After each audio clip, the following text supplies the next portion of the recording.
Escape, no problem. 7A already have everything we need. There is no need for self-improvement.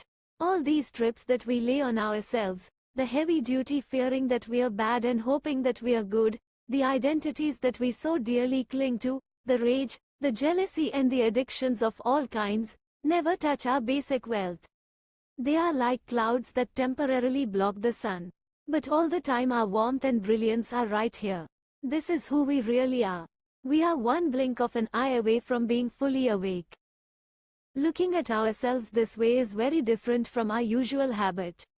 From this perspective, we don't need to change. You can feel as wretched as you like, and you're still a good candidate for enlightenment. You can feel like the world's most hopeless basket case, but that feeling is your wealth, not something to be thrown out or improved upon. There's a richness to all of the smelly stuff that we so dislike and so little desire. The delightful things, what we love so dearly about ourselves, the places in which we feel some sense of pride or inspiration, these also are our wealth. With the practices presented in this book, you can start just where you are. If you're feeling angry, poverty-stricken, or depressed, the practices described here were designed for you, because they will encourage you to use all the unwanted things in your life as the means for awakening compassion for yourself and others. These practices show us how to accept ourselves, how to relate directly with suffering, how to stop running away from the painful aspects of our lives. They show us how to work open-heartedly with life just as it is. When we hear about compassion, it naturally brings up working with others, caring for others. The reason we're often not there for others, whether for our child or our mother or someone who is insulting us or someone who frightens us, is that we are not there for ourselves. There are whole parts of ourselves that are so unwanted that whenever they begin to come up we run away. Because we escape, we keep missing being right here, being right on the dot. We keep missing the moment we're in. Yet if we can experience the moment we're in, we discover that it is unique, precious, and completely fresh. It never happens twice. One can appreciate and celebrate each moment. There's nothing more sacred. There's nothing more vast or absolute. In fact, there's nothing more. Only to the degree that we've gotten to know our personal pain, only to the degree that we've related with pain at all, will we be fearless enough, brave enough, and enough of a warrior to be willing to feel the pain of others. To that degree we will be able to take on the pain of others because we will have discovered that their pain and our own pain are not different. However, to do this, we need all the help we can get. It is my hope that this book will supply that help. The tools you will be given are 3 very supportive practices. 1. Basic sitting meditation, called Shamatha Vipassana meditation. 2. The practice of taking in and sending out, called Tongling. 3. The practice of working with slogans, called the 7 points of mind training, or Lojong. All these practices awaken our trust that the wisdom and compassion that we need are already within us.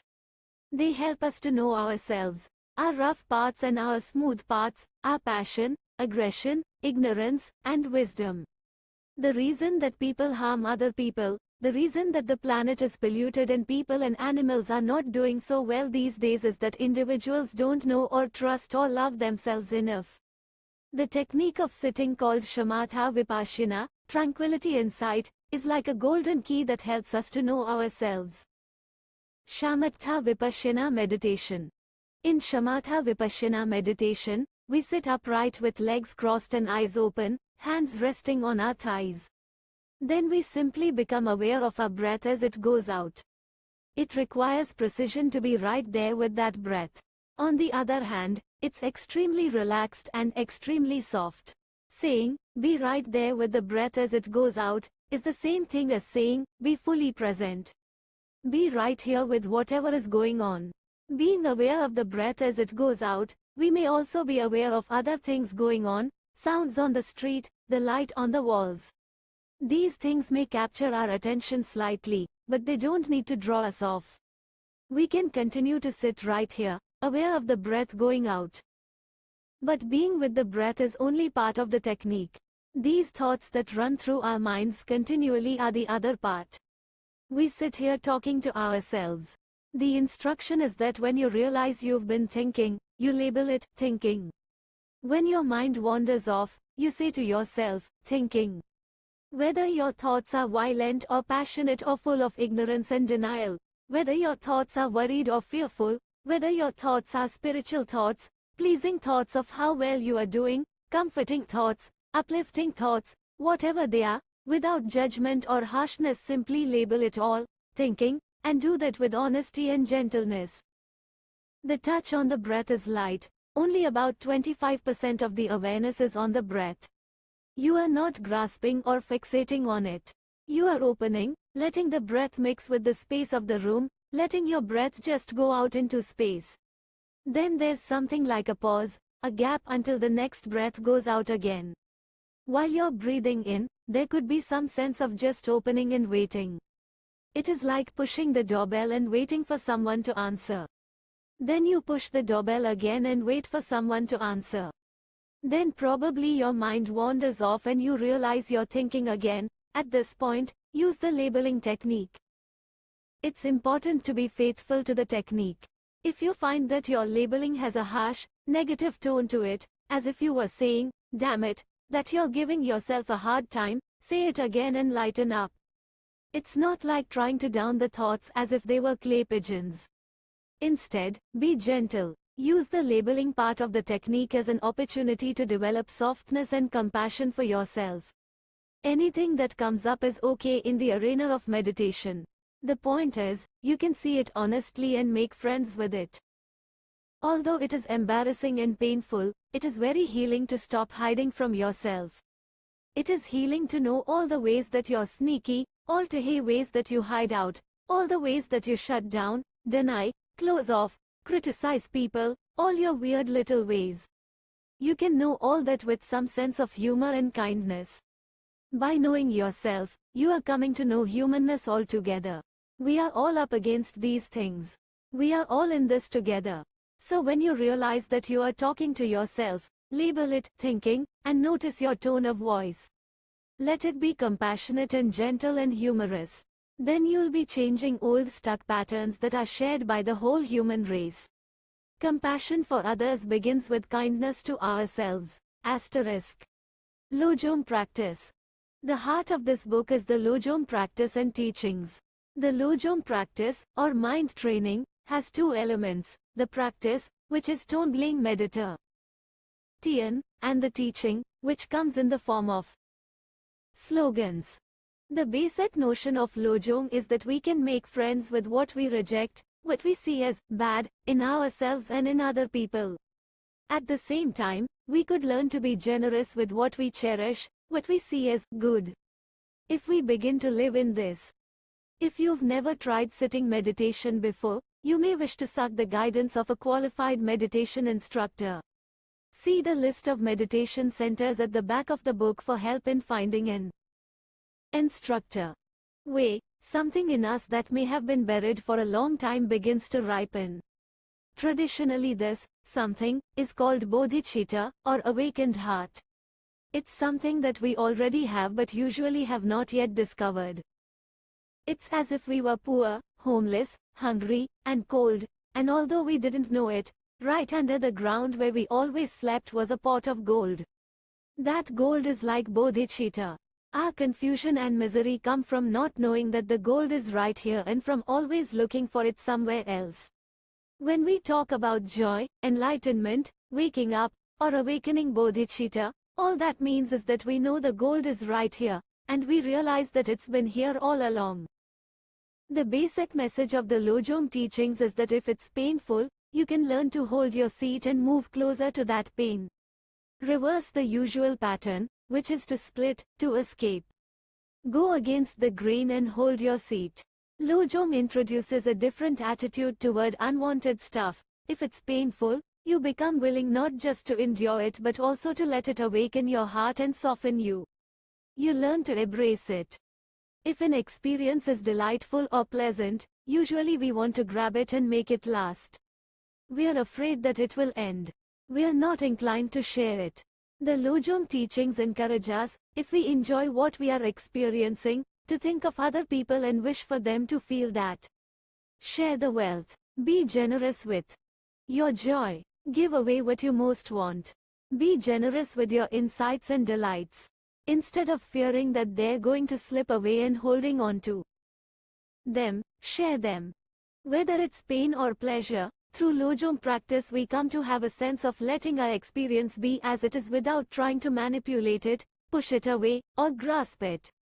The pleasurable aspects of being human as well as the painful ones become the key to awakening bodhicitta.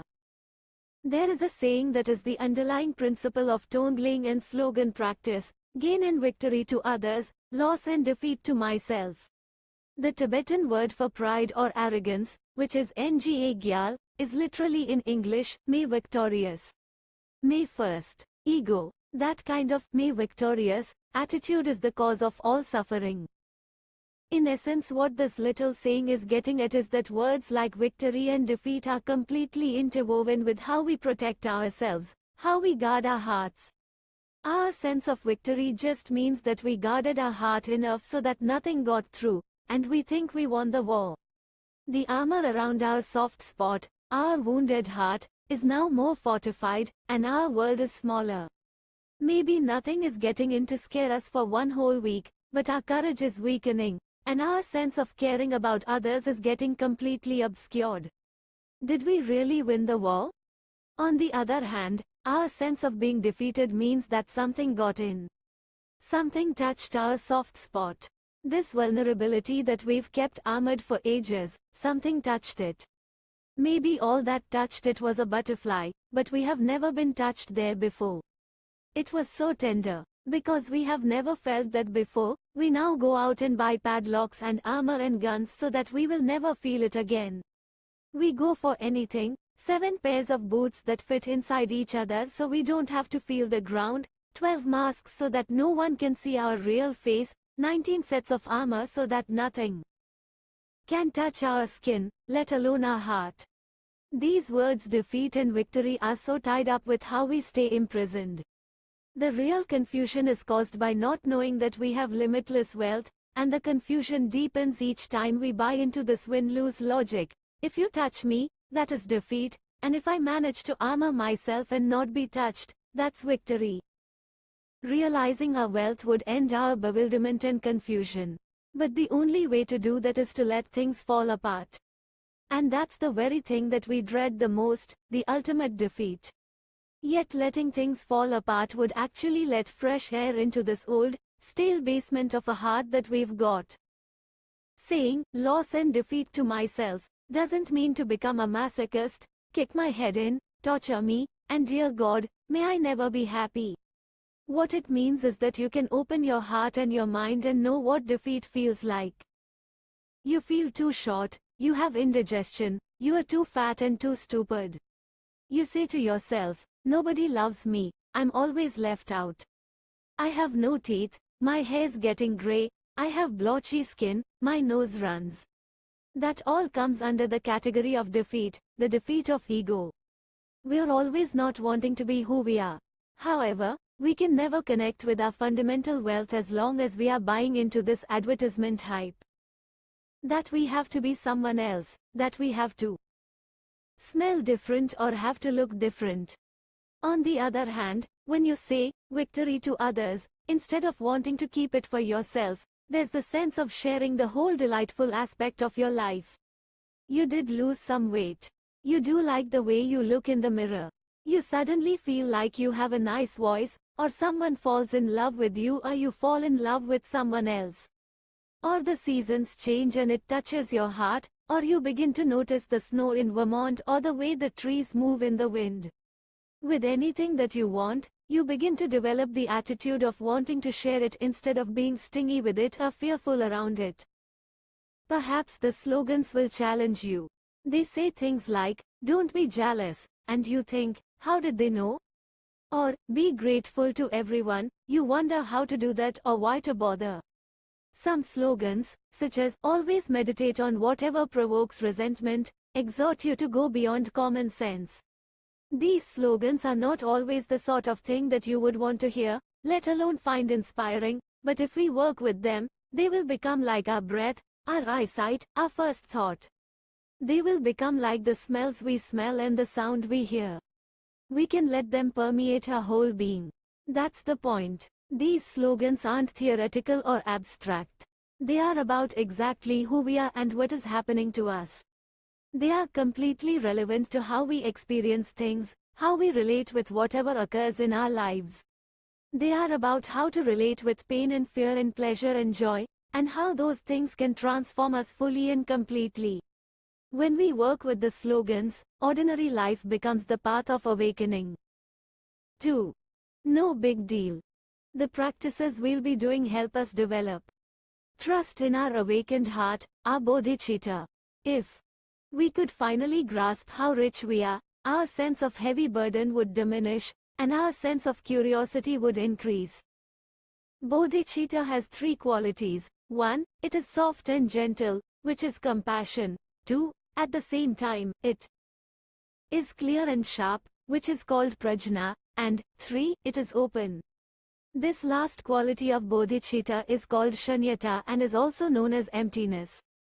Emptiness sounds cold. However, bodhicitta isn't cold at all, because there's a heart quality, the warmth of compassion, that pervades the space and the clarity.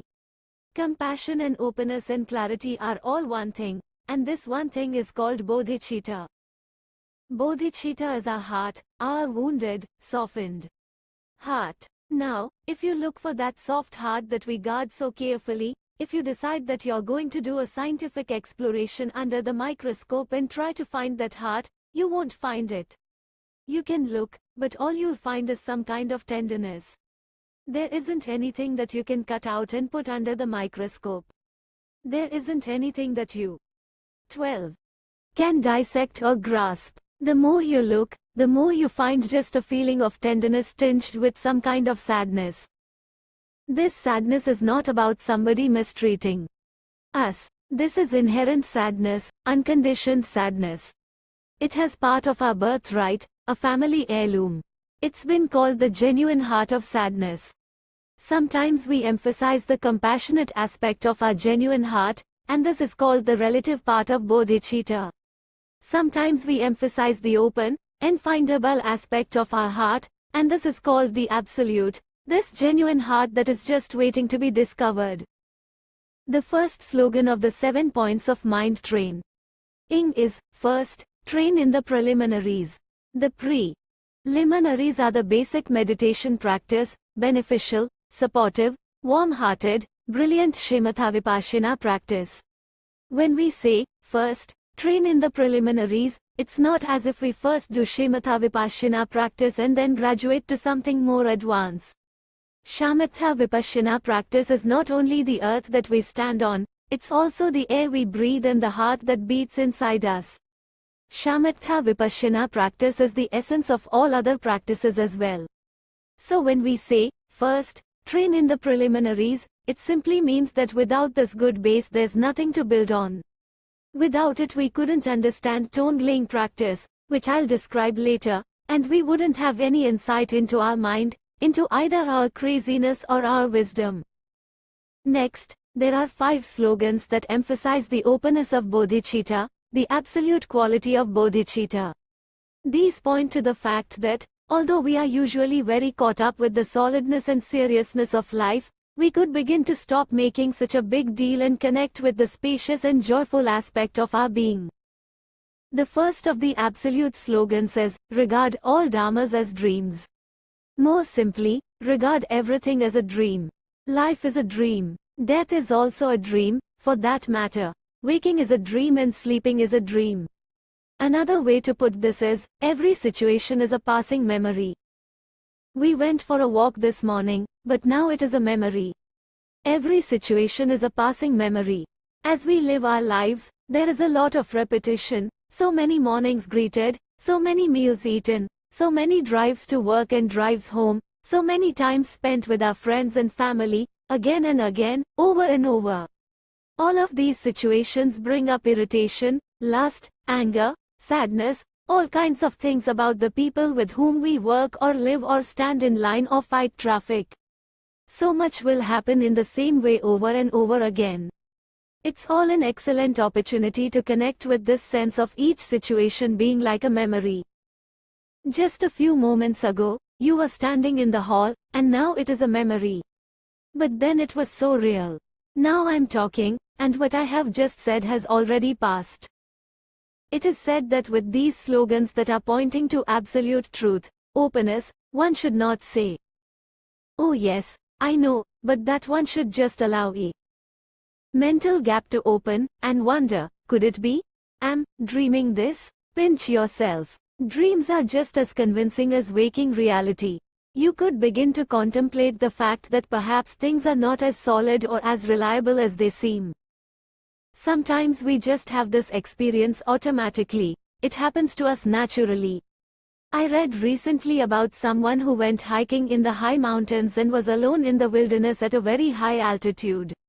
If any of you have been at high altitudes, you know the light there is different. There's something more blue, more luminous about it. Things seem lighter and not so dense as in the middle of a big city, particularly if you stay there for some time alone. You are sometimes not sure if you are awake or asleep. This man wrote that he began to feel as if he were cooking his meals in a dream, and that when he would go for a walk, he was walking toward mountains that were made out of air. He felt that the letter he was writing was made of air, that his hand was a phantom pen writing these phantom words, and that he was going to send it off to a phantom receiver. Sometimes we, too, have that kind of experience, even at sea level. It actually makes our world feel so much bigger. Without going into this much more, I'd like to bring it down to our shamatha practice. The key is, it's no big deal. We could all just lighten up. Regard all dharmas as dreams. With our minds we make a big deal out of ourselves, out of our pain, and out of our problems. If someone instructed you to catch the beginning, middle, and end of every thought, you'd find that they don't seem to have a beginning, middle, and end. They definitely are there. You are talking to yourself, you are creating your whole identity, your whole world, your whole sense of problem, your whole sense of contentment, with this continual stream of thought. But if you really try to find thoughts, they're always changing. As the slogan says, each situation and even each word and thought and emotion is passing memory. It's like trying to see when water turns into steam. You can never find that precise moment. You know there's water, because you can drink it and make it into soup and wash in it, and you know there's steam. But you can't see precisely when one changes into the other. Everything is like that.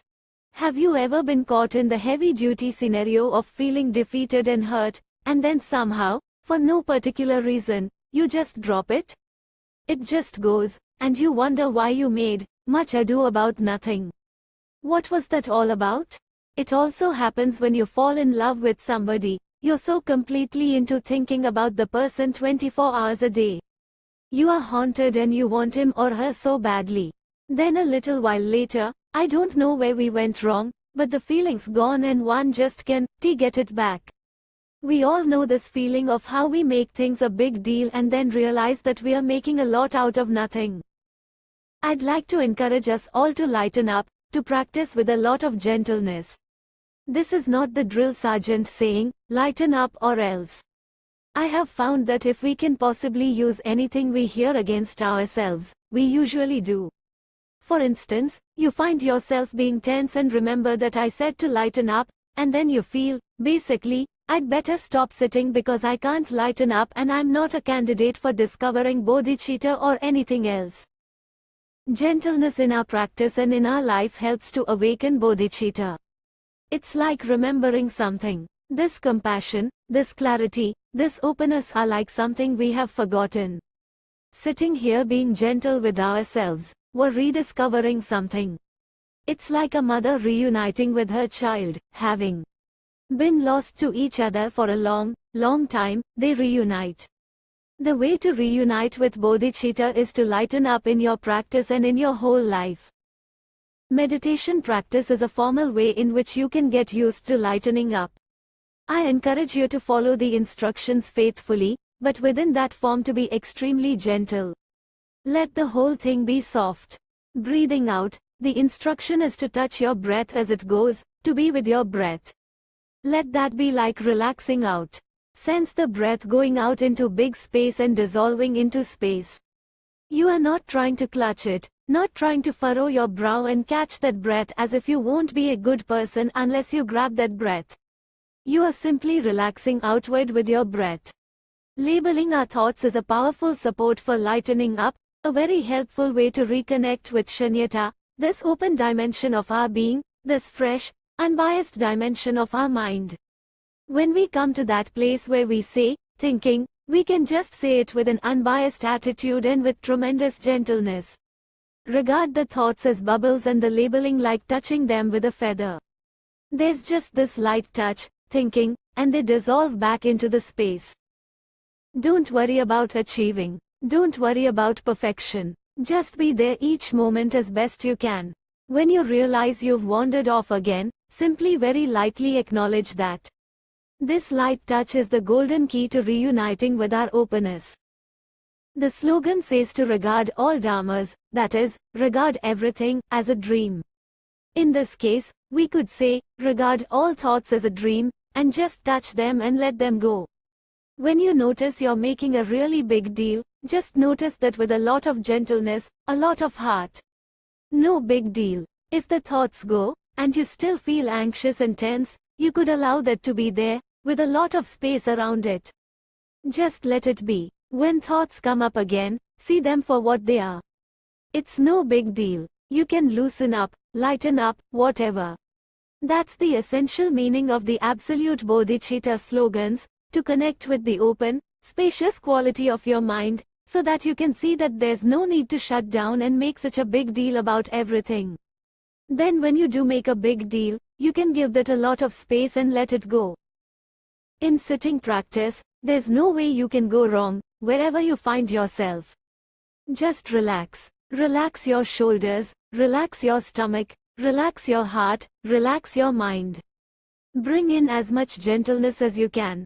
The technique is already quite precise. It has a structure, it has a form. So within that form, move with warmth and gentleness. That's how we awaken. Bodhicitta. 3. Pulling out the rug. As said before, the main instruction is simply to lighten up. By taking that attitude toward one's practice and one's life, by taking that more gentle and appreciative attitude toward oneself and others, the sense of burden that all of us carry around begins to decrease. The next slogan is, examine the nature of unborn awareness. The real intention of this slogan is to pull the rug out from under you in case you think you understood the previous slogan. If you feel proud of yourself because of how you really understood that everything is like a dream, then this slogan is here to challenge that smug certainty.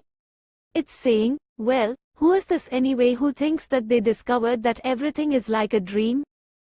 Examine the nature of unborn awareness. Who is this I?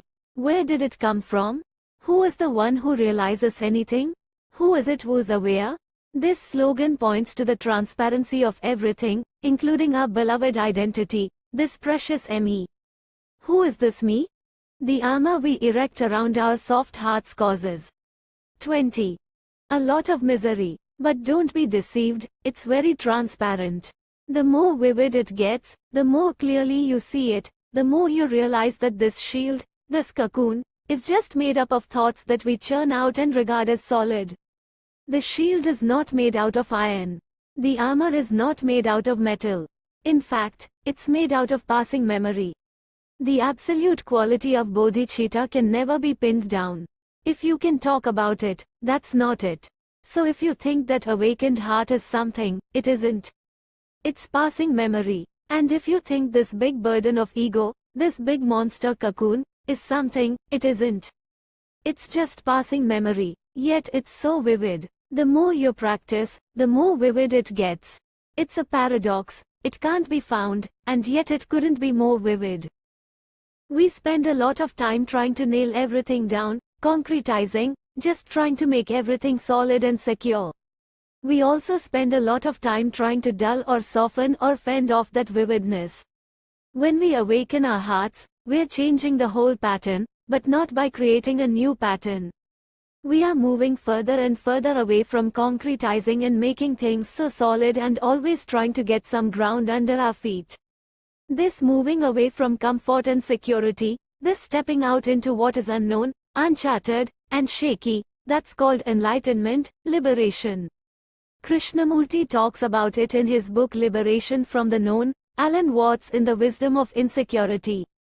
It's all getting at the same thing. This isn't how we usually go about things, in case you hadn't noticed. We usually try to get ground under our feet. It's as if you were in a spaceship going to the moon, and you looked back at this tiny planet Earth and realized that things were vaster than any mind could conceive and you just couldn't handle it, so you started worrying about what you were going to have for lunch. There you are in outer space with this sense of the world being so vast, and then you bring it all down into this very tiny world of worrying about what's for lunch, hamburgers or hot dogs. We do this all the time.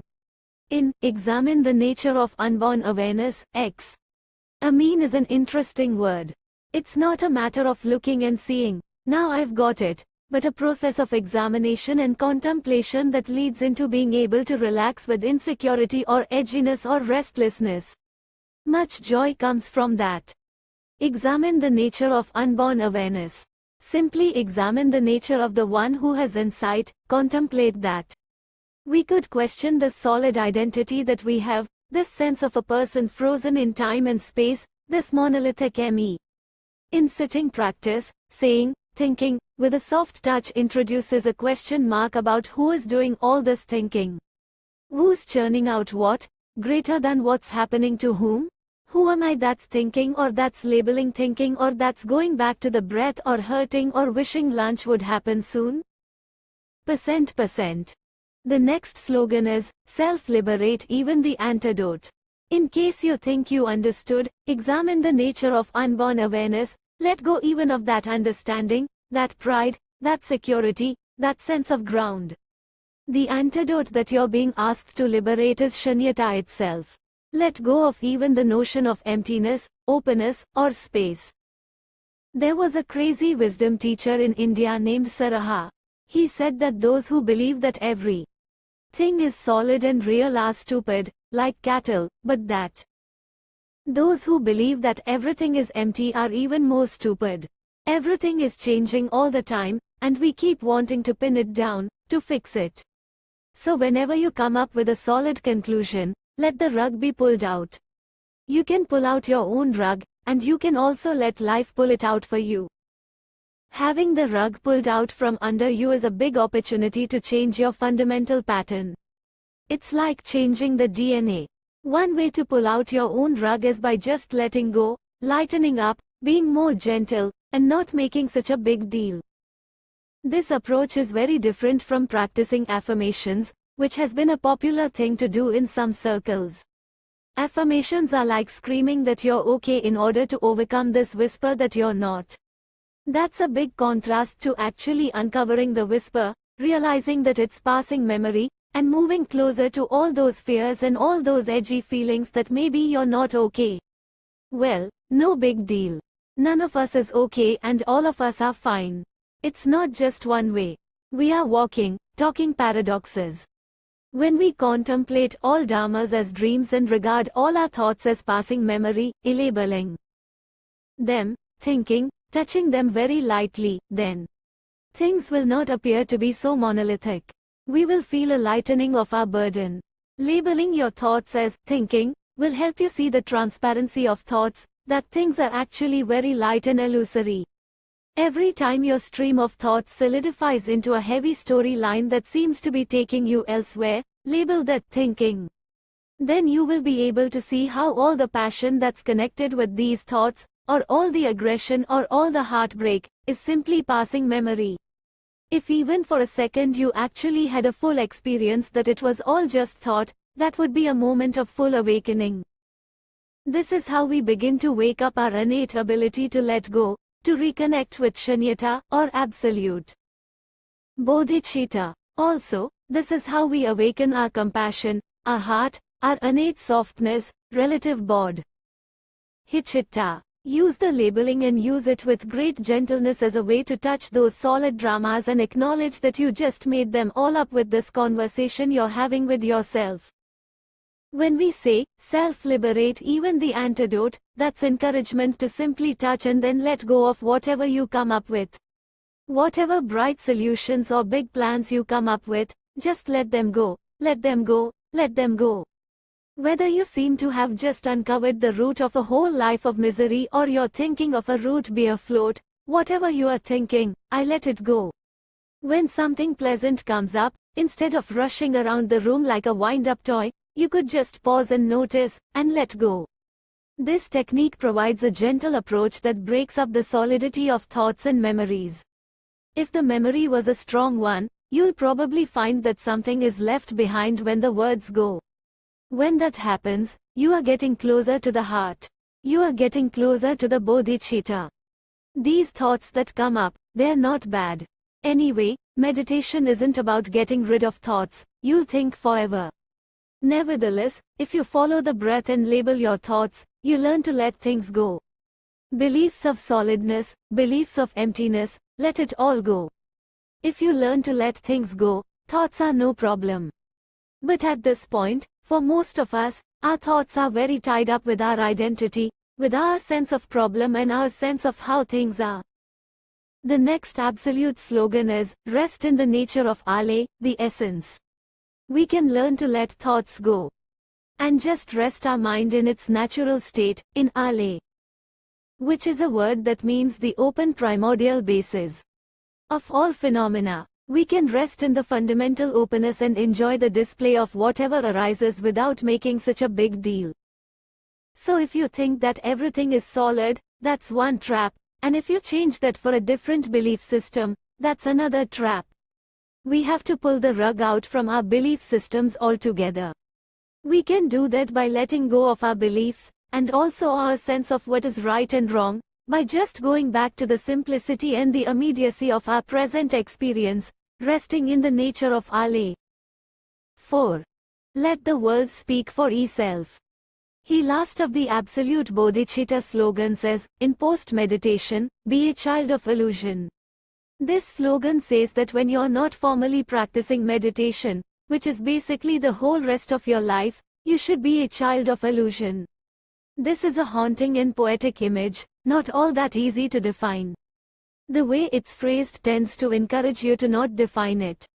The idea is that your experience after you finish sitting practice could be a fresh take, an ongoing opportunity to let go and lighten up.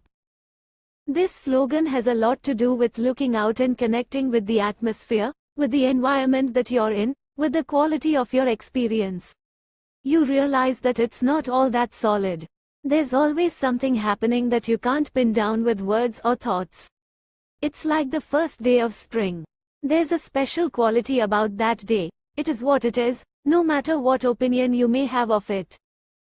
When we study Buddhism, we learn about the view in the meditation as supports for encouraging us to let go of ego and just be with things as they are. 27.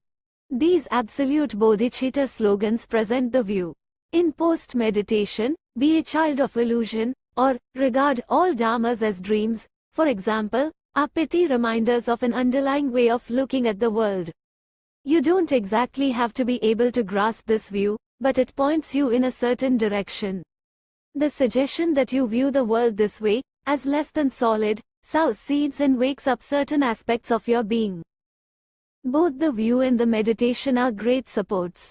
They give you something to hold on to, even though all of the teachings are about not holding on to anything. We don't just talk, we actually get down to it. That's the practice, that's the meditation. You can talk about lightening up till you're purple in the face, but then you have the opportunity to practice lightening up with the out-breath, lightening up with the labeling. There is actual practice, a method that you're given, a discipline. The view and the meditation are encouragements to relax enough so that finally the atmosphere of your experience just begins to come to you.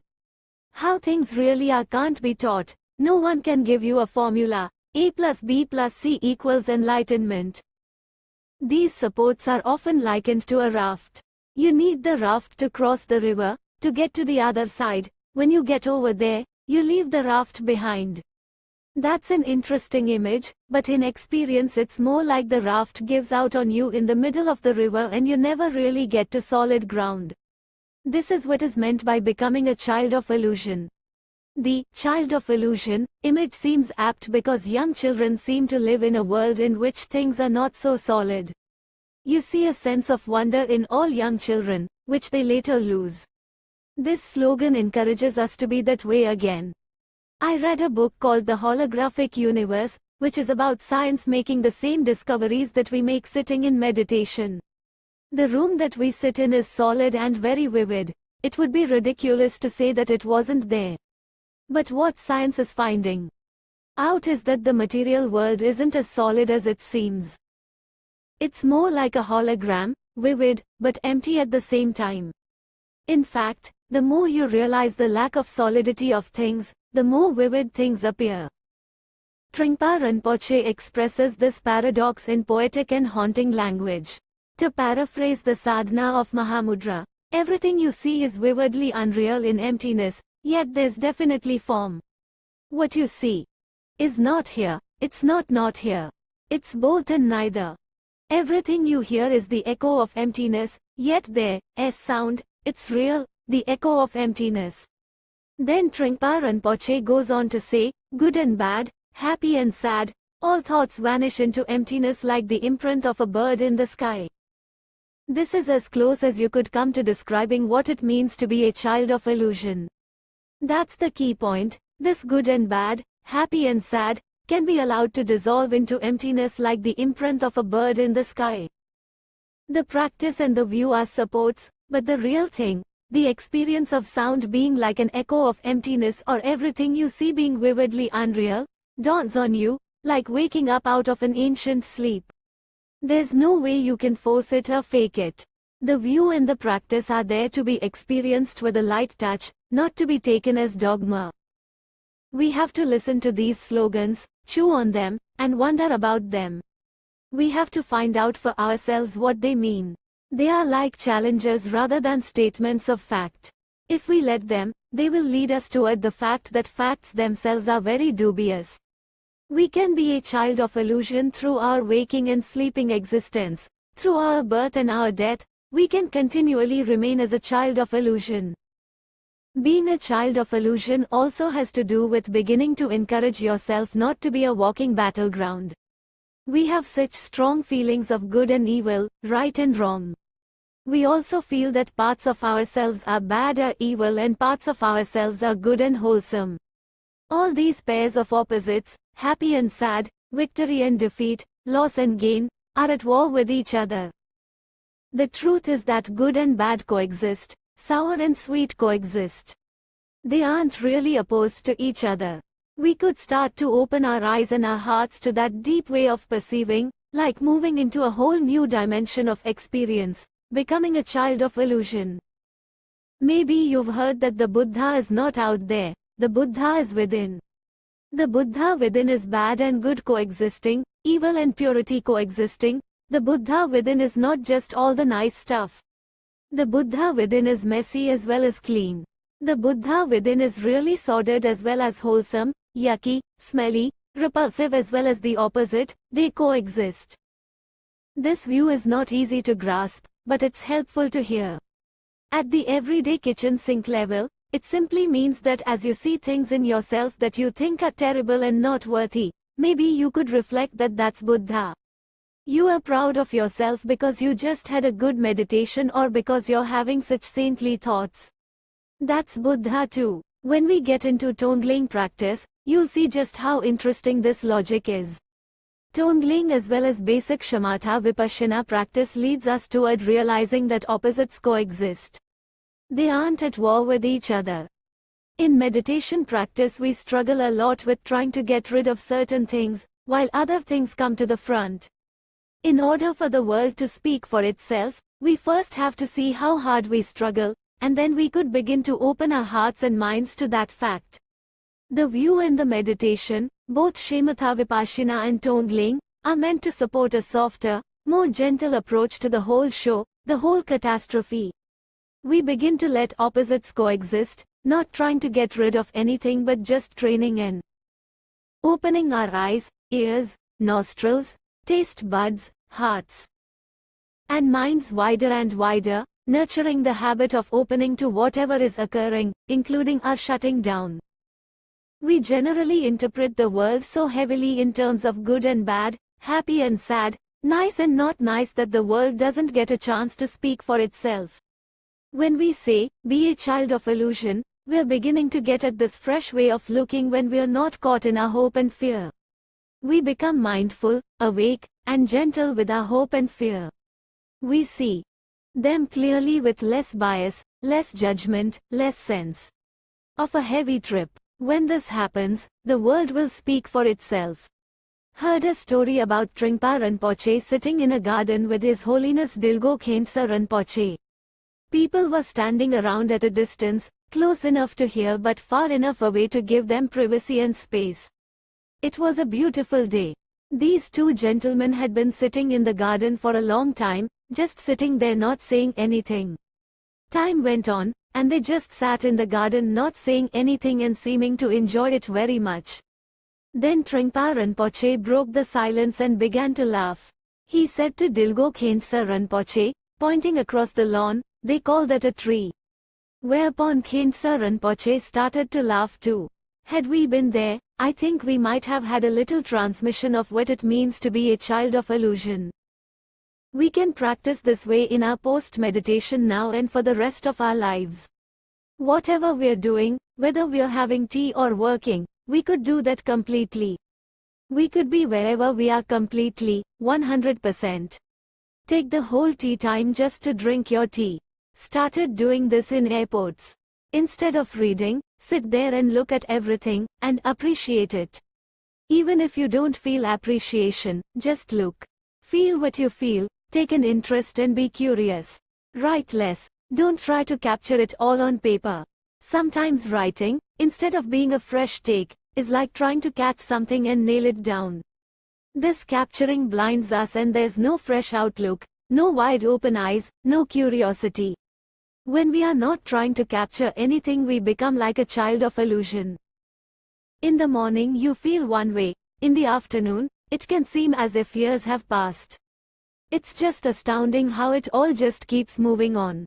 When you write a letter, you say, "I'm feeling crummy." But by the time the person gets the letter, it's all changed.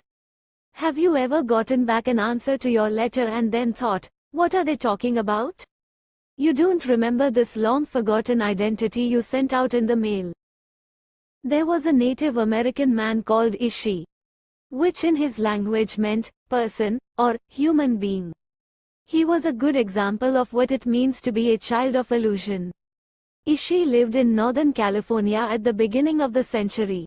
Everyone in his whole tribe had been methodically killed, hunted down like coyotes and wolves. Ishi was the only one left. He had lived alone for a long time. No one knew exactly why, but one day he just appeared in Oroville, California, at dawn. There stood this naked man. They quickly put some clothes on him and put him in jail, until the Bureau of Indian Affairs told them what to do with him. It was front-page news in the San Francisco newspapers, where an anthropologist named Alfred Kroeber read the story. Here was an anthropologist's dream come true. This native person had been living in the wilds all his life and could reveal his tribe's way of life. Ishi was brought on the train down to San Francisco into a totally unknown world, where he lived, pretty happily, it appears, for the rest of his life. Ishi seemed to be fully awake. He was completely at home with himself and the world, even when it changed so dramatically almost overnight. For instance, when they took him to San Francisco, he happily wore the suit and tie they gave him, but he carried the shoes in his hand, because he still wanted to feel the earth with his feet. He had been living as a caveman might, always having to remain hidden for fear of being killed. But very soon after he arrived in the city, they took him to a formal dinner party. He sat there unperturbed by this unfamiliar ritual, just observing, and then ate the way everybody else did. He was full of wonder, completely curious about everything, and seemingly not afraid or resentful, just totally open. When Ishii was first taken to San Francisco, he went to the Oroville train station and stood on the platform. When the train came in, without anyone really noticing, he simply walked away very quietly and stood behind a pillar.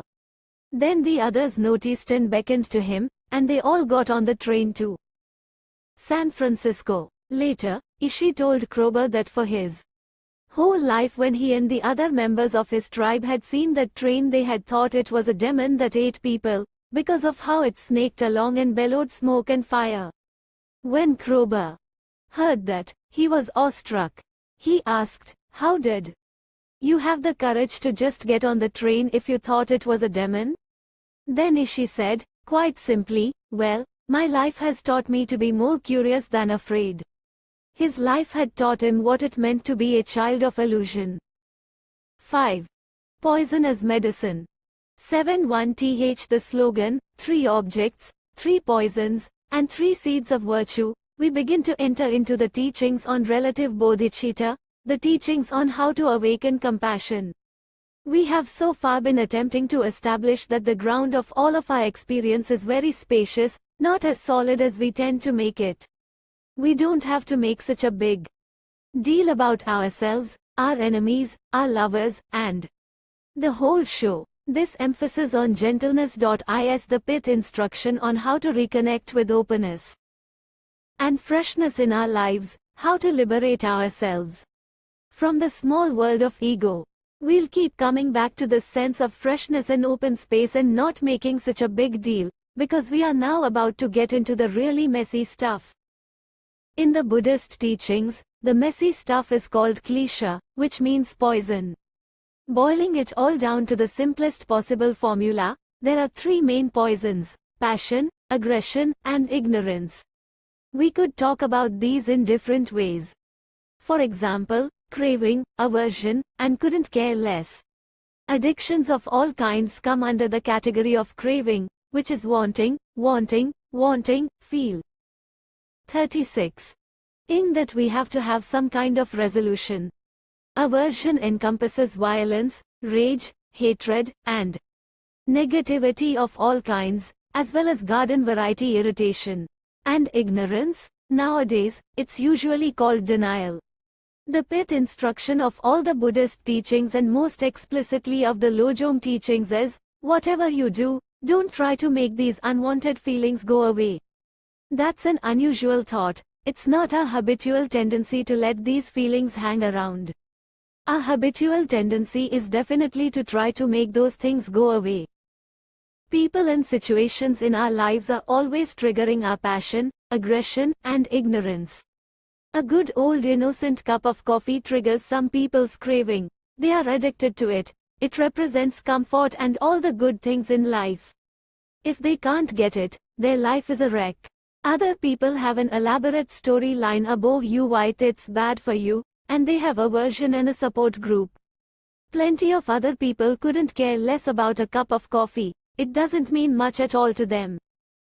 And then there's good old Mortimer, that person who is sitting next to you in the meditation hall, or perhaps someone who works in your office.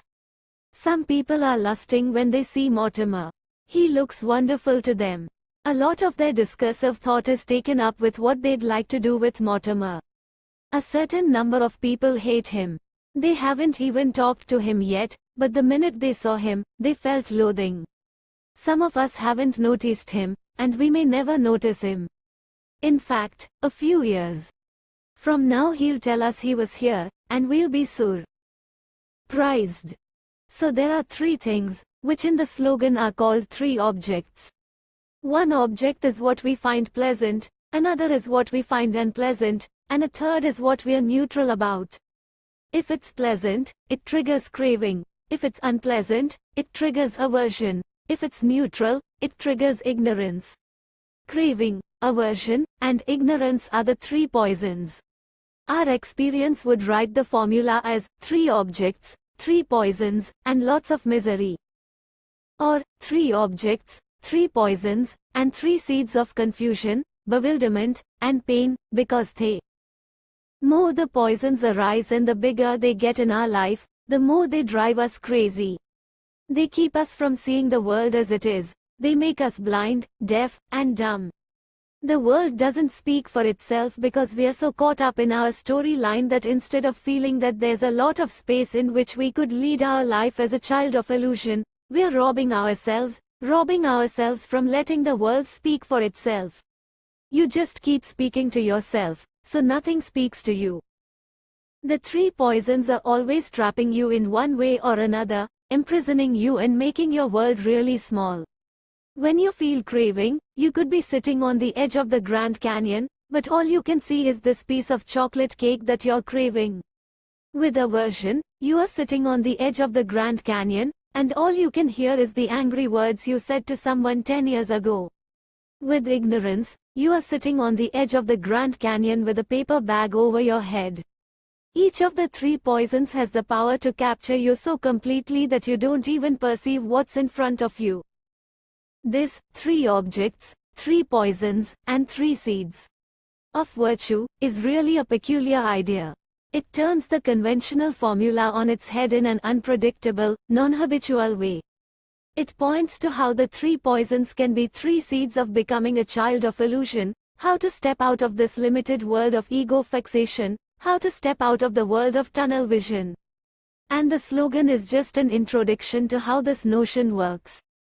Tongling practice will give you a very explicit method for working with this kind of Lojong logic, or, you could say, big heart logic.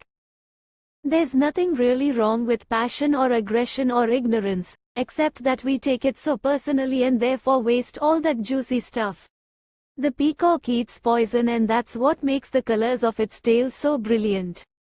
That's the traditional image for this practice, that the poison becomes the source of great beauty and joy. Poison becomes medicine. Whatever you do, don't try to make the poisons go away, because if you are trying to make them go away, you are losing your wealth, along with your neurosis. All this messy stuff is your richness, but saying this once is not going to convince you. If nothing else, however, it could cause you to wonder about these teachings and begin to be curious whether they could possibly be true, which might inspire you to try them for yourself. The main point is that when Mortimer walks by and triggers your craving or your aversion or your ignorance or your jealousy or your arrogance or your feeling of worthlessness, when Mortimer walks by and a feeling arises, that could be like a little bell going off in your head or a light bulb going on. Here's an opportunity to awaken your heart. Here's an opportunity to ripen bodhicitta, to reconnect with the sense of the soft spot, because as a result of these poisons the shields usually come up. We react to the poisons by arming our hearts. When the poisons arise, we counter them with two main tactics. Step 1. Mortimer walks by.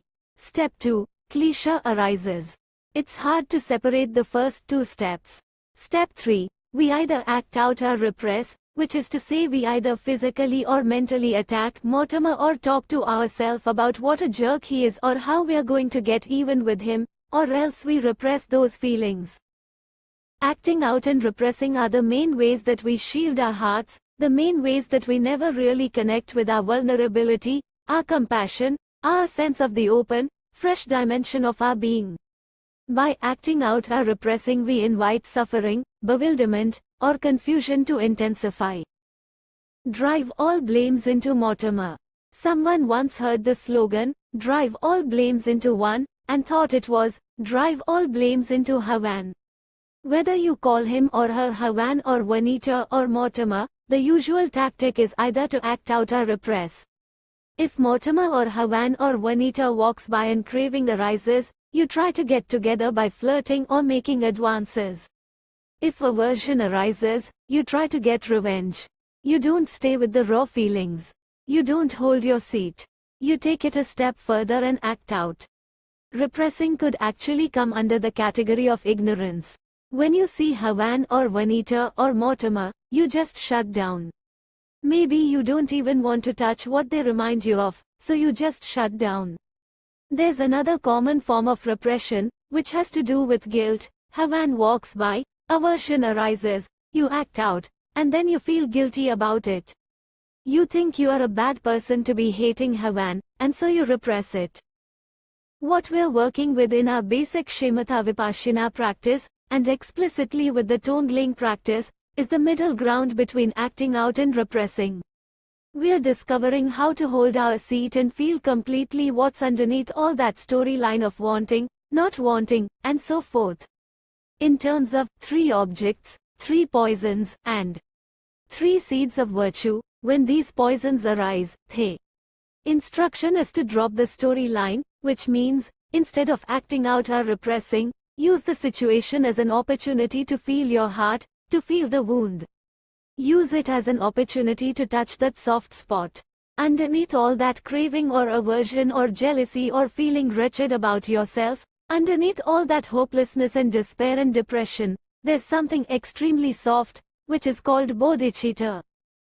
When these things arise, train gradually and very gently without making it into a big deal. Begin to get the hang of feeling what's underneath the storyline. Feel the wounded heart that's underneath the addiction, self-loathing, or anger. If someone comes along and shoots an arrow into your heart, it's fruitless to stand there and yell at the person. It would be much better to turn your attention to the fact that there's an arrow in your heart and to relate to that wound. When we do that, the 3 poisons become 3 seeds of how to make friends with ourselves. They give us the chance to work on patience and kindness, the chance not to give up on ourselves and not to act out or repress. They give us the chance to change our habits completely. This is what helps both ourselves and others.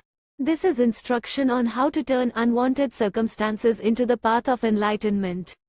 By following it, we can transform all that messy stuff that we usually push away into the path of awakening, reconnecting with our soft heart, our clarity, and our ability to open further. 6. Start where you are. Here are 2 slogans that go along with the Tongling practice. Sending and taking should be practiced alternately. These 2 should ride the breath, which is actually a description of Tongling and how it works, and begin the sequence of sending and taking with yourself. The slogan, begin the sequence of sending and taking with yourself, is getting at the point that compassion starts with making friends with ourselves, and particularly with our poisons, the messy areas. As we practice Tongling, taking and sending, and contemplate the Lojong slogans, gradually it begins to dawn on us how totally interconnected we all are. Now people know that what we do to the rivers in South America affects the whole world, and what we do to the air in Alaska affects the whole world. Everything is interrelated, including ourselves, so this is very important, this making friends with ourselves. It's the key to a more sane, compassionate planet. What you do for yourself, any gesture of kindness, any gesture of gentleness, any gesture of honesty and clear seeing toward yourself, will affect. 44. How you experience your world. In fact, it will transform how you experience the world. What you do for yourself, you are doing for others, and what you do for others, you are doing for yourself. When you exchange yourself for others in the practice of Tongling, it becomes increasingly uncertain what is out there and what is in here. If you have rage and righteously act it out and blame it all on others, it's really you who suffers. The other people and the environment suffer also, but you suffer more because you're being eaten up inside with rage, causing you to hate yourself more and more. We act out because, ironically, we think it will bring us some relief. We equate it with happiness. Often there is some relief, for the moment. When you have an addiction and you fulfill that addiction, there is a moment in which you feel some relief. Then the nightmare gets worse. So it is with aggression. When you get to tell someone off, you might feel pretty good for a while, but somehow the sense of righteous indignation and hatred grows, and it hurts you. It's as if you pick up hot coals with your bare hands and throw them at your enemy. If the coals happen to hit him, he will be hurt. But in the meantime, you are guaranteed to be burned. On the other hand, if we begin to surrender to ourselves, begin to drop the storyline and experience what all this messy stuff behind the storyline feels like, we begin to find bodhicitta, the tenderness that's under all that harshness. By being kind to ourselves, we become kind to others.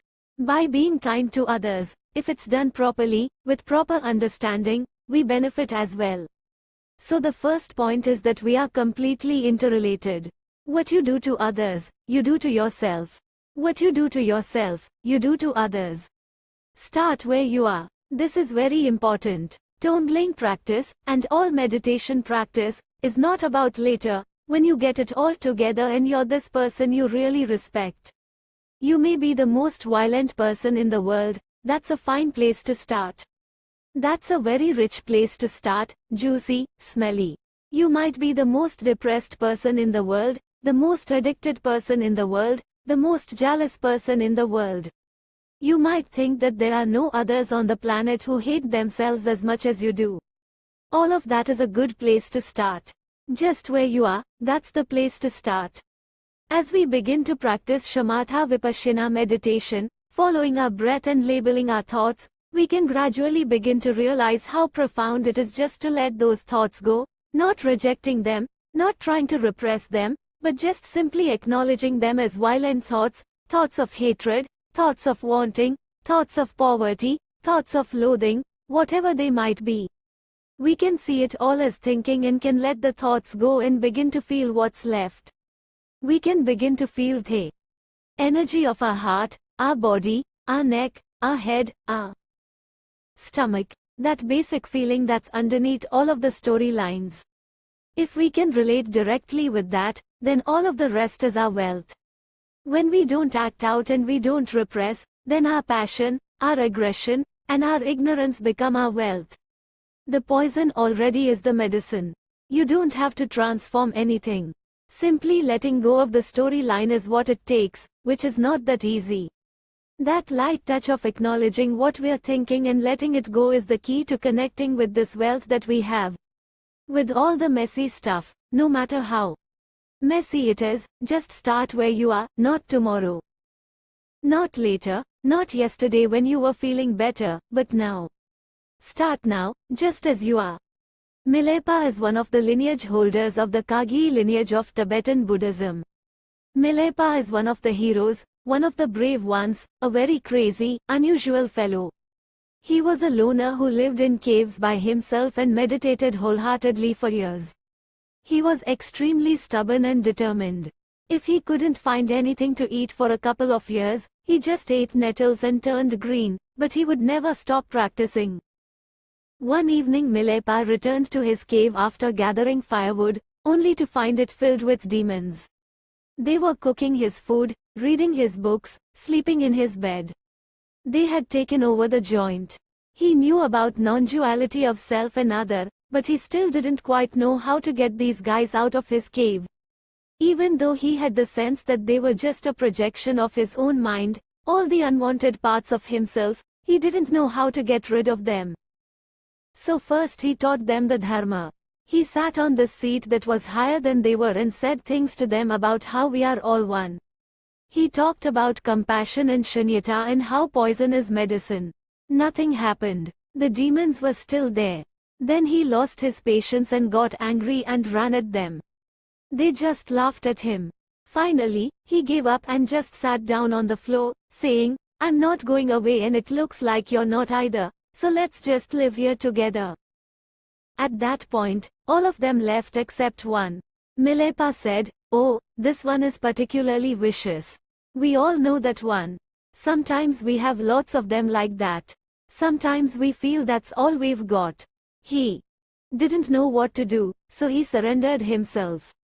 Even further, he walked over and put himself right into the mouth of the demon and said, "Just eat me up if you want to." Then that demon left too. The moral of the story is, when the resistance is gone, so are the demons.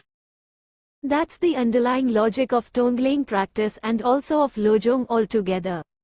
When the resistance is gone, so are the demons.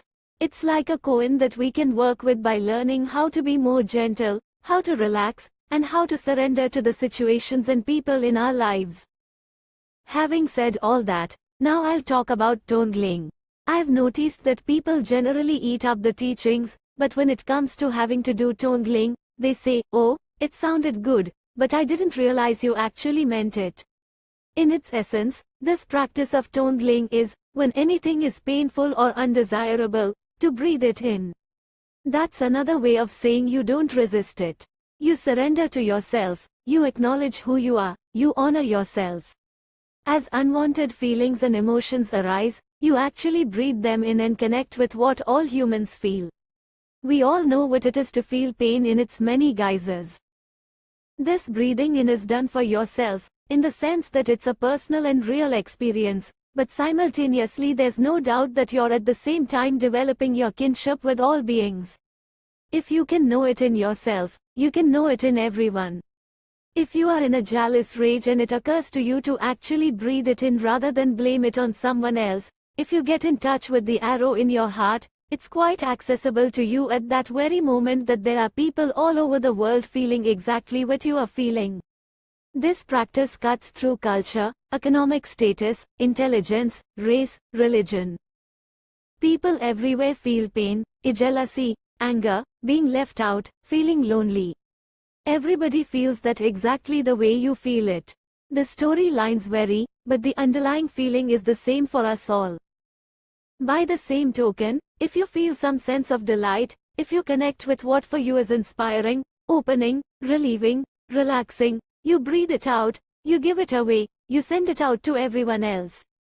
Again, it's very personal. It starts with your feeling of delight, your feeling of connecting with a bigger perspective, your feeling of relief or relaxation. If you're willing to drop the storyline, you feel exactly what all other human beings feel. It's shared by all of us. In this way, if we do the practice personally and genuinely, it awakens our sense of kinship with all beings. The other thing that's very important is absolute bodhicitta. In order to do Tongling, we've first established the ground of absolute bodhicitta because it's important that when you breathe in and connect with the vividness and reality of pain, there's also some sense of space. There's that vast, tender, empty heart of bodhicitta, your awakened heart. Right in the pain there's a lot of room, a lot of openness. You begin to touch in on that space when you relate directly to the messy stuff, because by relating directly with the messy stuff you are completely undoing the way ego holds itself together. We shield our heart with an armor woven out of very old habits of pushing away pain and grasping at pleasure. When we begin to breathe in the pain instead of pushing it away, we begin to open our hearts to what's unwanted. When we relate directly in this way to the unwanted areas of our lives, the airless room of ego begins to be ventilated. In the same way, when we open up our clenched hearts and let the good things go, radiate them out and share them with others, that's also completely reversing the logic of ego, which is to say, reversing the logic of suffering. Lojong logic is the logic that transcends the messy and unmessy, transcends pain and pleasure. Lojong logic begins to open up the space and it begins to ventilate this whole cocoon that we find ourselves in. Whether you are breathing in or breathing out, you are opening the heart, which is awakening. Bodhicitta. So now the technique. Tongling practice has 4 stages. The first stage is flashing openness, or flashing absolute bodhicitta. The slogan, rest in the nature of Ale, the essence, goes along with this flash of openness, which is done very quickly. There is some sort of natural flash of silence and space. It's a very simple thing. The second stage is working with the texture. You visualize breathing in dark, heavy, and hot and breathing out white, light, and cool. The idea is that you are always breathing in the same thing. You are essentially breathing in the cause of suffering, the origin of suffering, which is fixation, the tendency to hold on to ego with a vengeance. You may have noticed, when you become angry or poverty-stricken or jealous, that you experience that fixation as black, hot, solid, and heavy. That is ACTU.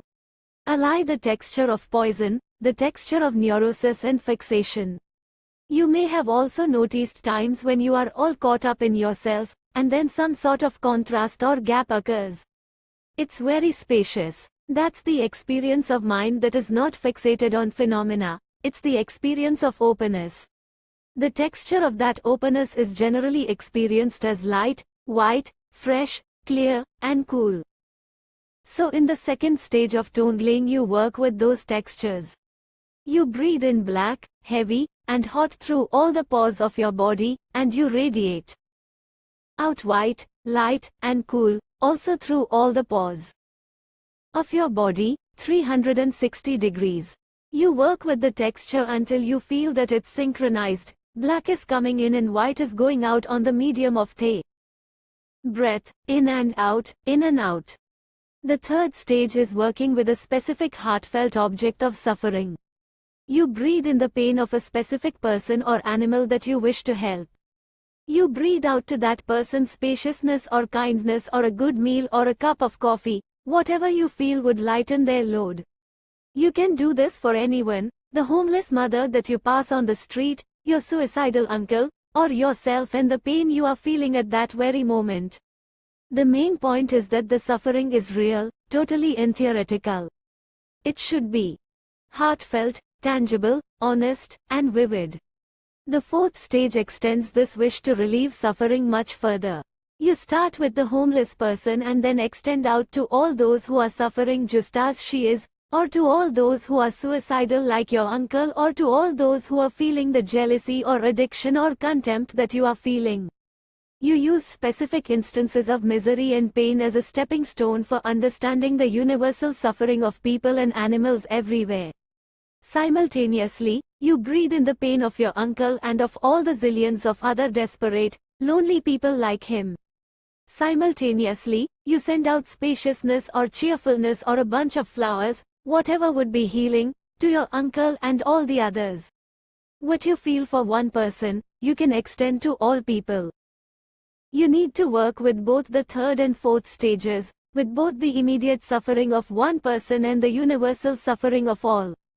If you were only to extend out to all sentient beings, the practice would be very theoretical. It would never actually touch your heart.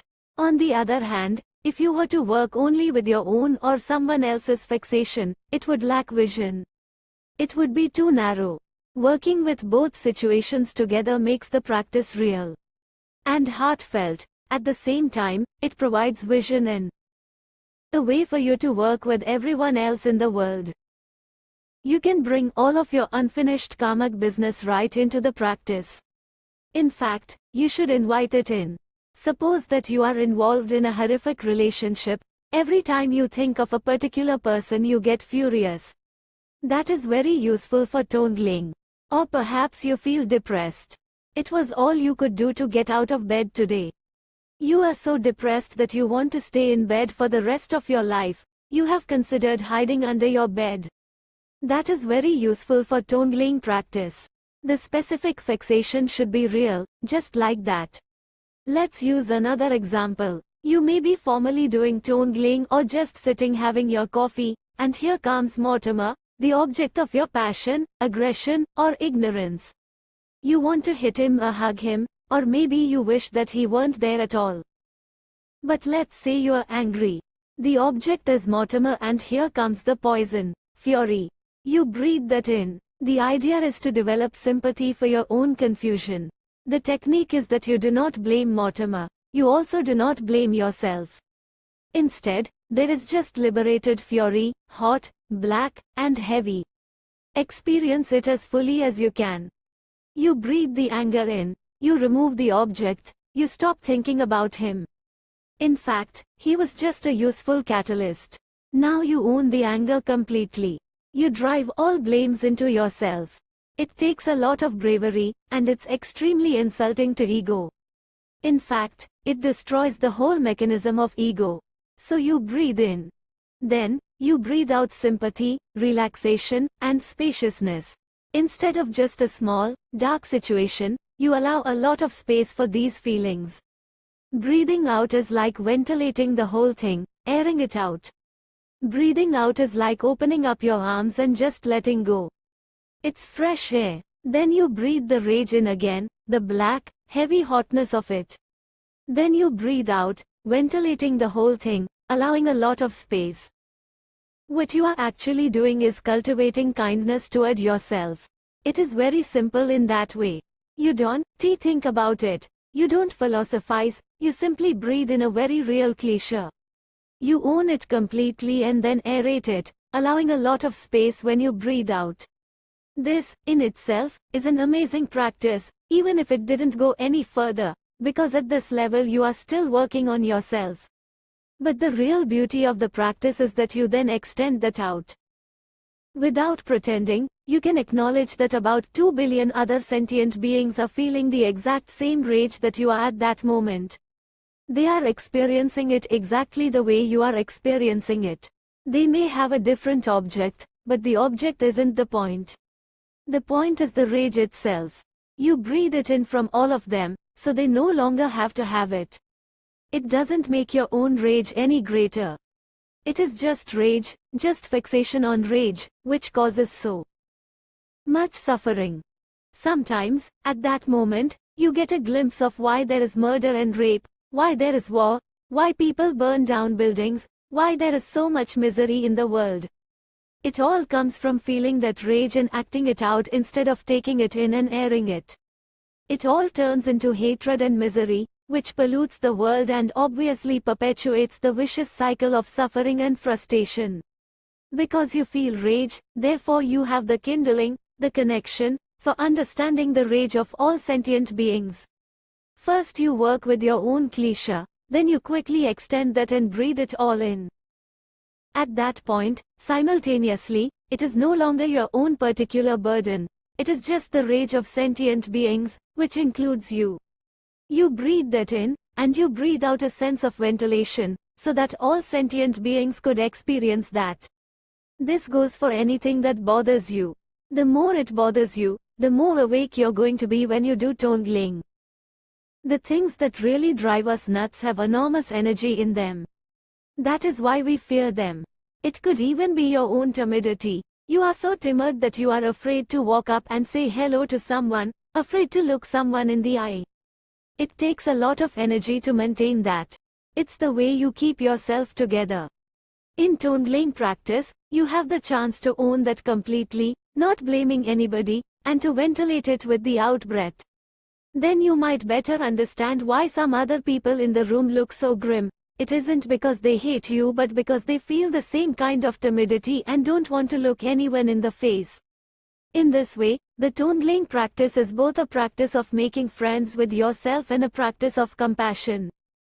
By practicing in this way, you definitely develop your sympathy for others, and you begin to understand them a lot better. In that way your own pain is like a stepping stone. Your heart develops more and more, and even if someone comes up and insults you, you could genuinely understand the whole situation because you understand so well where everybody's coming from. You also realize that you can help by simply breathing in the pain of others and breathing out that ventilation. So Tongling starts with relating directly to specific suffering, yours or someone else's, which you then use to understand that this suffering is universal, shared by us all. Almost everybody can begin to do Tongling by thinking of someone he or she loves very dearly. It's sometimes easier to think of your children than your husband or wife or mother or father, because those relationships may be more complicated. There are some people in your life whom you love very straightforwardly without complication, old people or people who are ill or little children, or people who have been kind to you. When he was 8 years old, Trungpa Rinpoche saw a whimpering puppy being stoned to death by a laughing, jeering crowd. He said that after that, doing Tongling practice was straightforward for him. All he had to do was think of that dog and his heart would start to open instantly. There was nothing complicated about it. He would have done anything to breathe in the suffering of that animal and to breathe out relief. So the idea is to start with something like that, something that activates your heart. So you think of a puppy being stoned and dying in pain, and you breathe that in. Then, it is no longer just a puppy.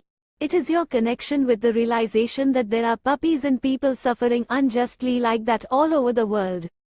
You immediately extend the practice and breathe in the suffering of all the people who are suffering like that animal.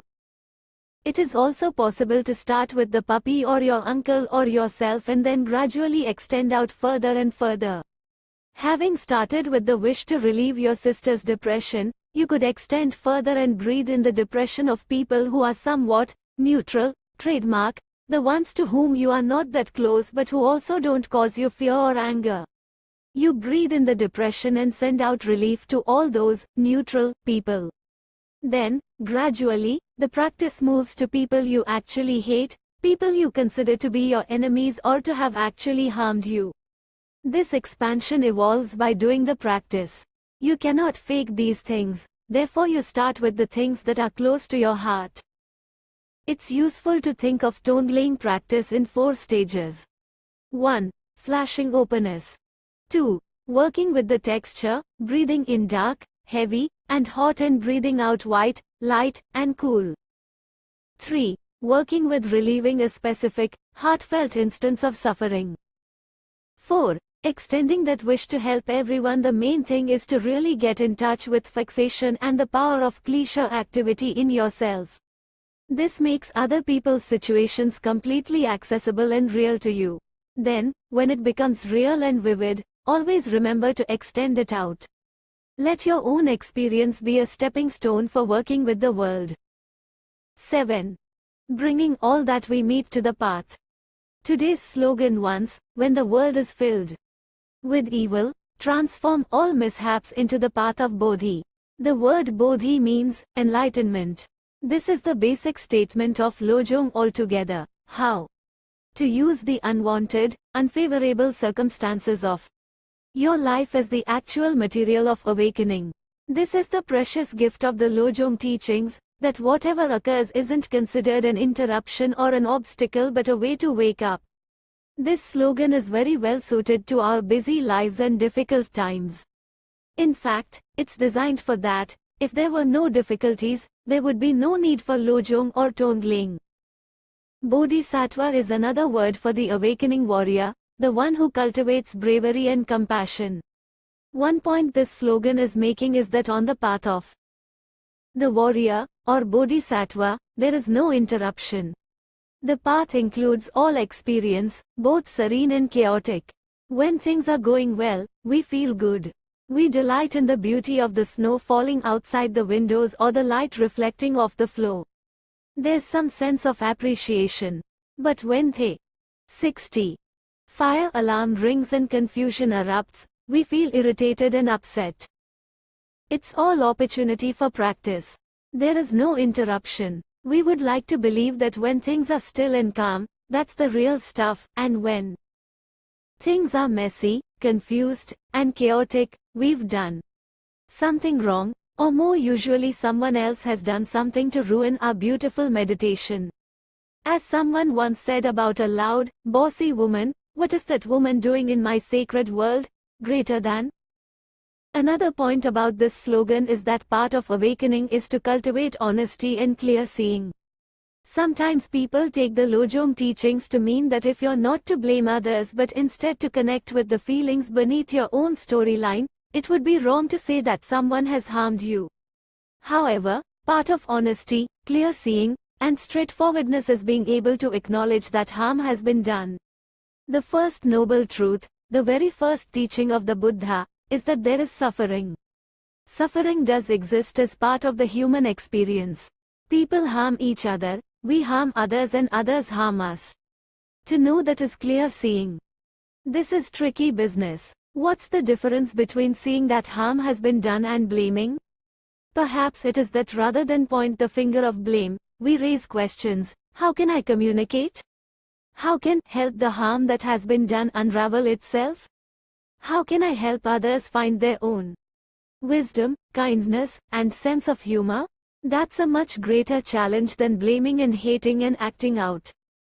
How can we help? The way that we can help is by making friends with our own feelings of hatred, bewilderment, and so forth. Then we can accept them in others. With this practice you begin to realize that you're capable of playing all the parts. It's not just them, it's us and them. I used to feel outrage when I read about parents abusing their children, particularly physically. I used to get righteously indignant, until I became a mother. I remember very clearly one day, when my 6-month-old son was screaming and crying and covered in oatmeal and my 2.5-year-old daughter was pulling on me and knocking things off the table, thinking, I understand why all those mothers hurt their children. I understand perfectly. It's only that I've been brought up in a culture that doesn't encourage me that way, so I'm not going to do it. But at this moment, everything in me wants to eradicate completely these two sweet little children. So lest you find yourself condescendingly doing tongue-laying for the other one who's so confused, you could remember that this is a practice where compassion begins to arise in you because you yourself have been there. You've been angry, jealous, and lonely. You know what it's like, and you know how sometimes you do strange things. Because you're lonely, you say cruel words. Because you want someone to love you, you insult them. Exchanging yourself for others begins to occur when you can see where someone is because you've been there. It doesn't happen because you're better than they are, but because human beings share the same stuff. The more you know your own, the more you are going to understand others. When the world is filled with evil, how do we transform unwanted situations into the path of awakening? One way is to flash absolute bodhicitta. But most of the techniques have to do with relative bodhicitta, which is to say, awakening our connection with the soft spot, reconnecting with the soft spot, not only through the stuff we like but also through the messy stuff. People have plenty of reasons to be angry. We have to acknowledge this. We are angry, but blaming the other doesn't solve anything. Ishi had plenty of reasons to be angry. His whole tribe had been killed, methodically, one by one. There was no one left but him. But he wasn't angry. We could learn a lesson from him. No matter what's happening, if we can relate to the soft spot that's underneath our rage and can connect with what's there, then we can relate to the enemy in a way in which we can start to be able to exchange ourselves for other. Some sense of being able to communicate with the enemy, heart to heart, is the only way that things can change. As long as we hate the enemy, then we suffer and the enemy suffers and the world suffers. The only way to effect real reform is without hatred. This is the message of Martin Luther King, of Cesar Chavez, of Mother Teresa. Gerald Red Elk, a close friend and teacher who was a Sioux elder, told me that as a young man he had been filled with hatred for how his people had been, and continue to be, treated. Because of his hatred, he was alcoholic and miserable. But during the Second World War, when he was in Europe, something in him shifted. He saw that he was being poisoned by his hatred. He came back from the war, and for the rest of his life he tried to bring back the sense of spirit and confidence and dignity of the young people in his tribe.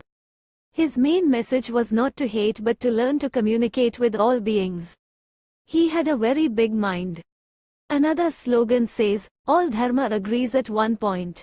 No matter what the teachings are, shamatha vipassana instruction, lojong instruction, any instruction of sanity and health from any tradition of wisdom, the point at which they all agree is to let go of holding on to yourself. That's the way of becoming at home in your world. This is not to say that ego is sin. Ego is not sin. Ego is not something that you get rid of. Ego is something that you come to know, something that you befriend by not acting out or repressing all the feelings that you feel.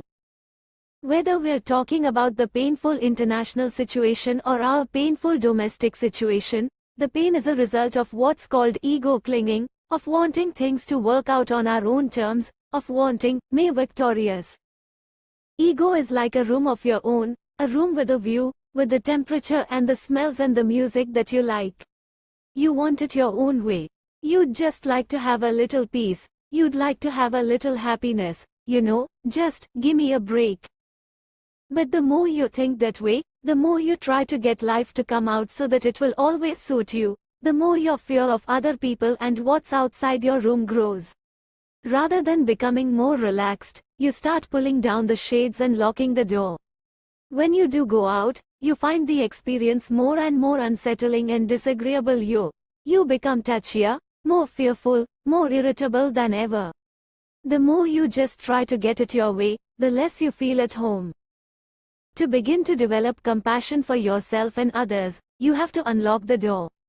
You don't open it yet, because you have to work with your fear that somebody you don't like might come in. Then as you begin to relax and befriend those feelings, you begin to open it. Sure enough, in come the music and the smells that you don't like. Sure enough, someone puts a foot in and tells you you should be a different religion or vote for someone you don't like or give money that you don't want to give. Now you begin to relate with those feelings. You develop some compassion, connecting with the soft spot. You relate with what begins to happen when you're not protecting yourself so much. Then gradually, like Ishi, you become more curious than afraid. To be fearless isn't really to overcome fear, it's to come to know its nature. Just open the door more and more, and at some point you'll feel capable of inviting all sentient beings as your guests. It helps to realize that the Nelson Mandelas and Mother Teresas of the world also know how it feels to be in a small room with the windows and doors closed. They also know anger and jealousy and loneliness. They're people who made friends with themselves and therefore made friends with the world. They're people who developed the bravery to be able to relate to the shaky, tender, fearful feelings in their own hearts and therefore are no longer afraid of those feelings when they are triggered by the outside world. When you begin to practice this way, you're so honest about what you're feeling that it begins to create a sense of understanding other people as well. A young man told this story in a discussion group during a Lojong training weekend. He had gone into a bar in Los Angeles to play pool. Before starting to play, he put his brand new leather jacket down on a chair. When he finished playing, it wasn't there. The 4 other people in the bar were just sitting there looking at him with big smug smiles on their faces. They were really big guys. He felt extremely small and powerless. He knew that they had taken his jacket and that it wouldn't be wise to confront them because he was small and outnumbered. He felt humiliated and helpless. Then, as a result of having worked with this practice, it occurred to him that he could feel empathy for people in the world who had been laughed at, scorned, and spat upon because of their religion or the color of their skin or their gender or their sexual orientation or their nationality, or for whatever reason. He found himself empathizing with all the people throughout time who had found themselves in humiliating situations. It was a profound experience for him. It didn't get him his jacket back. It didn't solve anything. But it opened his heart to a lot of people with whom he had not before had any sense of shared experience. This is where the heart comes from in this practice, where the sense of gratitude and appreciation for our life comes from. We become part of a lineage of people who have cultivated their bravery throughout history, people who, against enormous odds, have stayed open to great difficulties and painful situations and transformed them into the path of awakening. We will fall flat on our faces again and again, we will continue to feel inadequate, and we can use these experiences to wake up, just as they did. The Lojong teachings give us the means to connect with the power of our lineage, the lineage of gentle warriorship. 8. Drive all blames into one. Do like to talk a bit about another slogan, drive all blames into one. When we say, as in a previous slogan, when the world is filled with evil, we mean, when the world is filled with the results of ego clinging. When the world is filled with ego clinging or with attachment to a particular outcome, there is a lot of pain. But these painful situations can be transformed into the path of Bodhi. One of the ways to do that is to drive all blames into one. 2. See how this works, let's look at the result of blame. Ing others. I had someone buy me the New York Times on Sunday so I could look at the result of people blaming others. In Yugoslavia, there's a very painful situation. The Croats and the Serbs are murdering each other, raping each other, killing children and old people. If you ask someone on either side what they wanted, they would say they just want to be happy. The Serbs just want to be happy. They see the others as enemies and they think the only way to be happy is to eradicate the source of their misery. We all think this way. And then if you talk to the other side, they would say that they want the same thing. 69. This is true in Israel with the Arabs and the Jews. This is true in Northern Ireland with the Protestants and the Catholics. The same is true everywhere, and it's getting worse. In every corner of the world, the same is true. When we look at the world in this way, we see that it all comes down to the fact that no one is ever encouraged to feel the underlying anxiety, the underlying edginess, the underlying soft spot, and therefore we think that blaming others is the only way. Reading just one newspaper, we can see that blaming others doesn't work. We have to look at our own lives as well. How are we doing with our Havans and Vanitas? Often they're the people with whom we have the most intimate relationships. They really get to us because we can't just shake them off by moving across town or changing seats on the bus, or whatever we have the luxury of doing with mere acquaintances, whom we also loathe. The point is that if we think there is any difference between how we relate with the people who irritate us and the situation in Northern Ireland, Yugoslavia, the Middle East, or Somalia, we are wrong. If we think there is any difference between that and the way that native people feel about white people or white people feel about black people or any of these situations on earth, we are wrong. We have to start with ourselves. If all people on the planet would start with themselves, we might see quite a shift in the aggressive energy that's causing such a widespread holocaust. Drive all blames into one, or take the blame yourself, if you prefer, sounds like a masochistic slogan.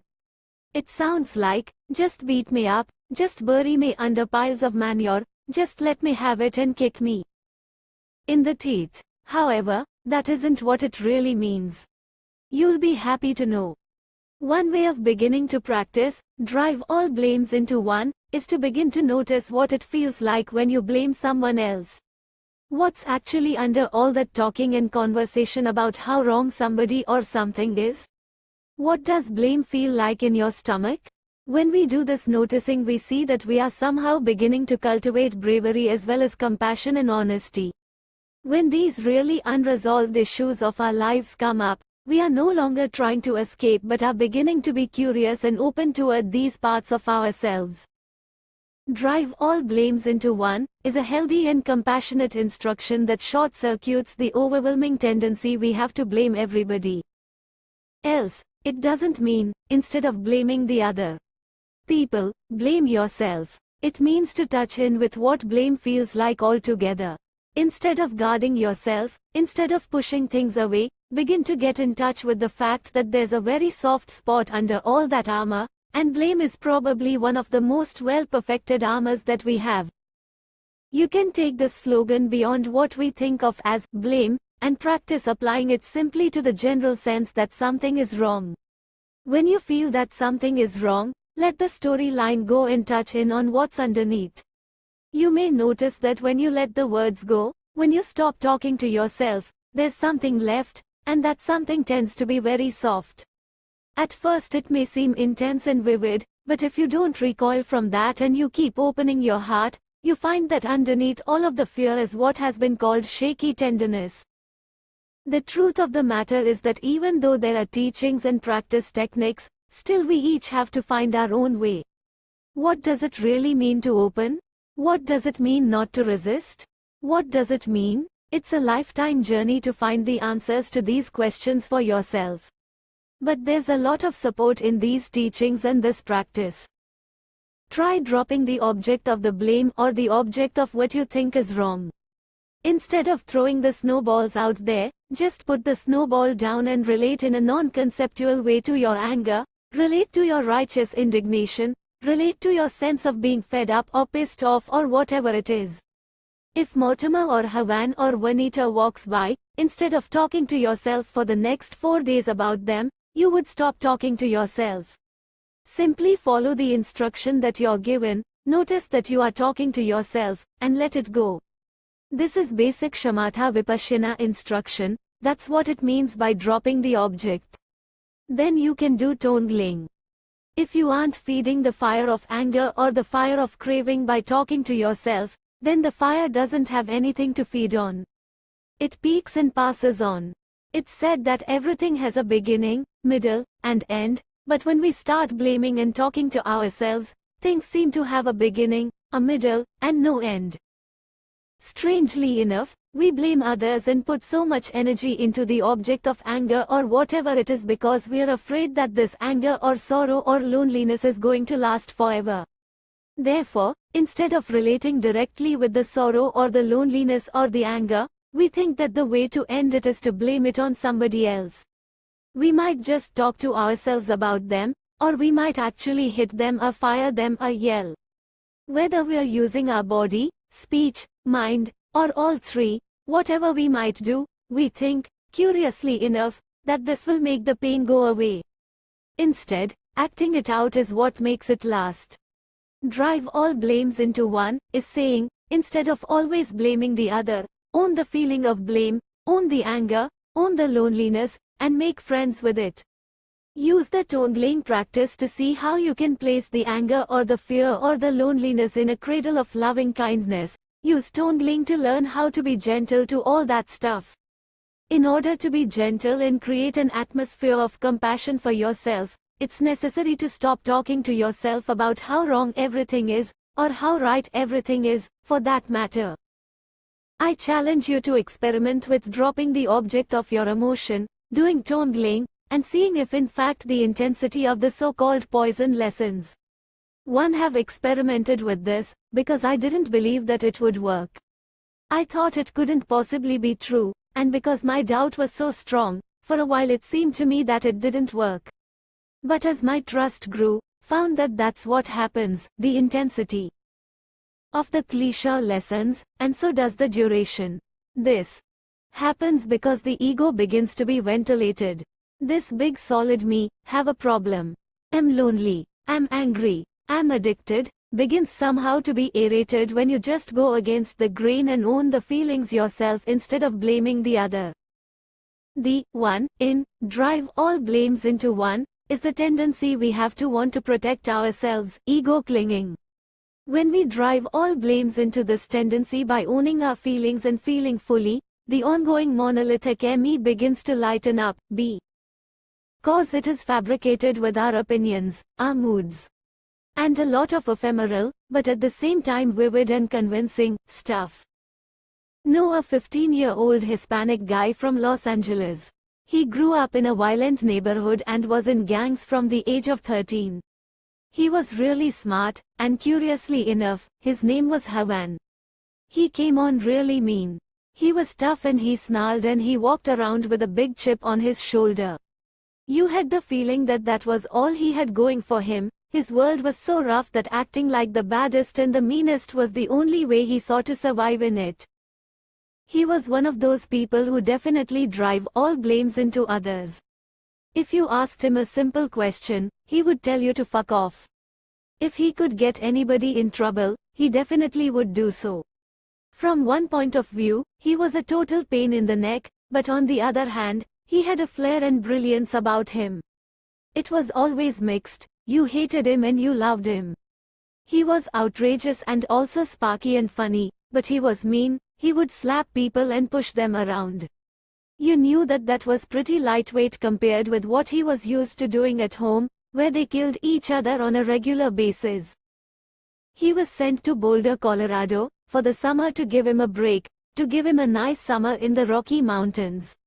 His mother and others were trying to help him get a good education and somehow step out of the nightmare world into which he had been born. The people he was staying with were loosely affiliated with the Buddhist community, and that's how I came to know him. One day he came to an event where Trungpa Rinpoche was, and at the end of this event, Trungpa Rinpoche sang the Shambhala anthem. This was an awful experience for the rest of us because for some reason he loved to sing the Shambhala anthem in a high-pitched, squeaky, and cracked voice. This particular event was outside. As Rinpoche sang into a microphone and the sound traveled for miles across the plains, Havan broke down and started to cry.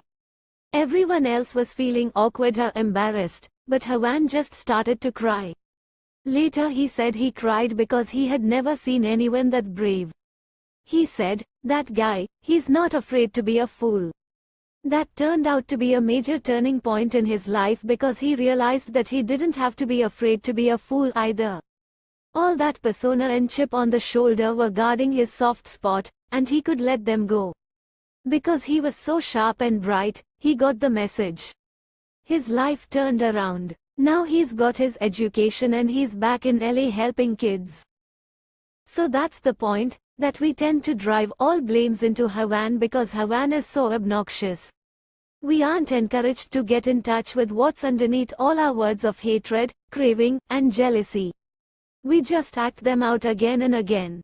But if we practice this slogan and drive all blames into one, the armor of our ego clinging will weaken and the soft spot in our hearts will appear. We may feel foolish, but we don't have to be afraid of that. We can make friends with ourselves. Be grateful to everyone. His slogan, Be Grateful to Everyone, is about making peace with the aspects of ourselves that we have rejected. Through doing that, we also make peace with the people we dislike. More to the point, being around people we dislike is often a catalyst for making friends with ourselves. Thus, be grateful to everyone.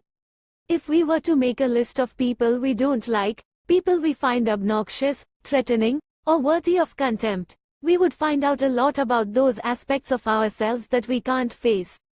If we were to come up with one word about each of the trouble makers in our lives, we would find ourselves with a list of descriptions of our own rejected qualities, which we project onto the outside world.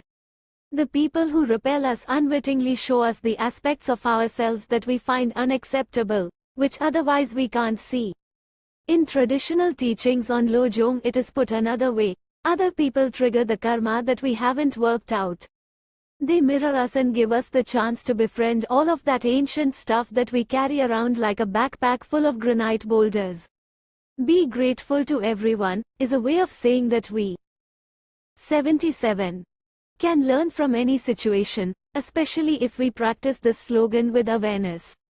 The people and situations in our lives can remind us to catch neurosis as neurosis, to see when we're in our room under the covers, to see when we've pulled the shades, locked the door, and are determined to stay there.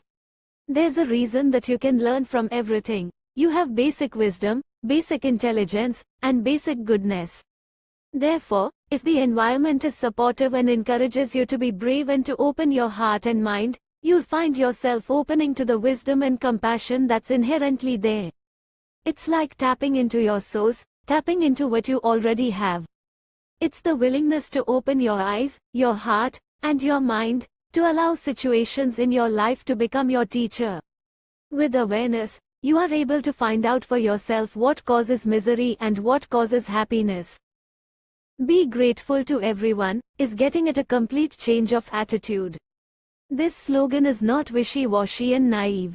It does not mean that if you're mugged on the street you should smile knowingly and say, "Oh, one should be grateful for this," before losing consciousness.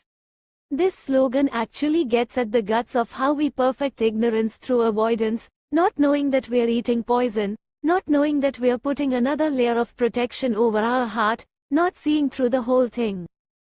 Be grateful to everyone means that all situations teach you, and often it's the tough ones that teach you best.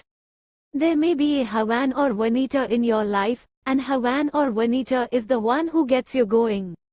They're the ones who don't go away: your mother, your husband, your wife, your lover, your child, the person that you have to work with every single day, part of the situation you can't escape.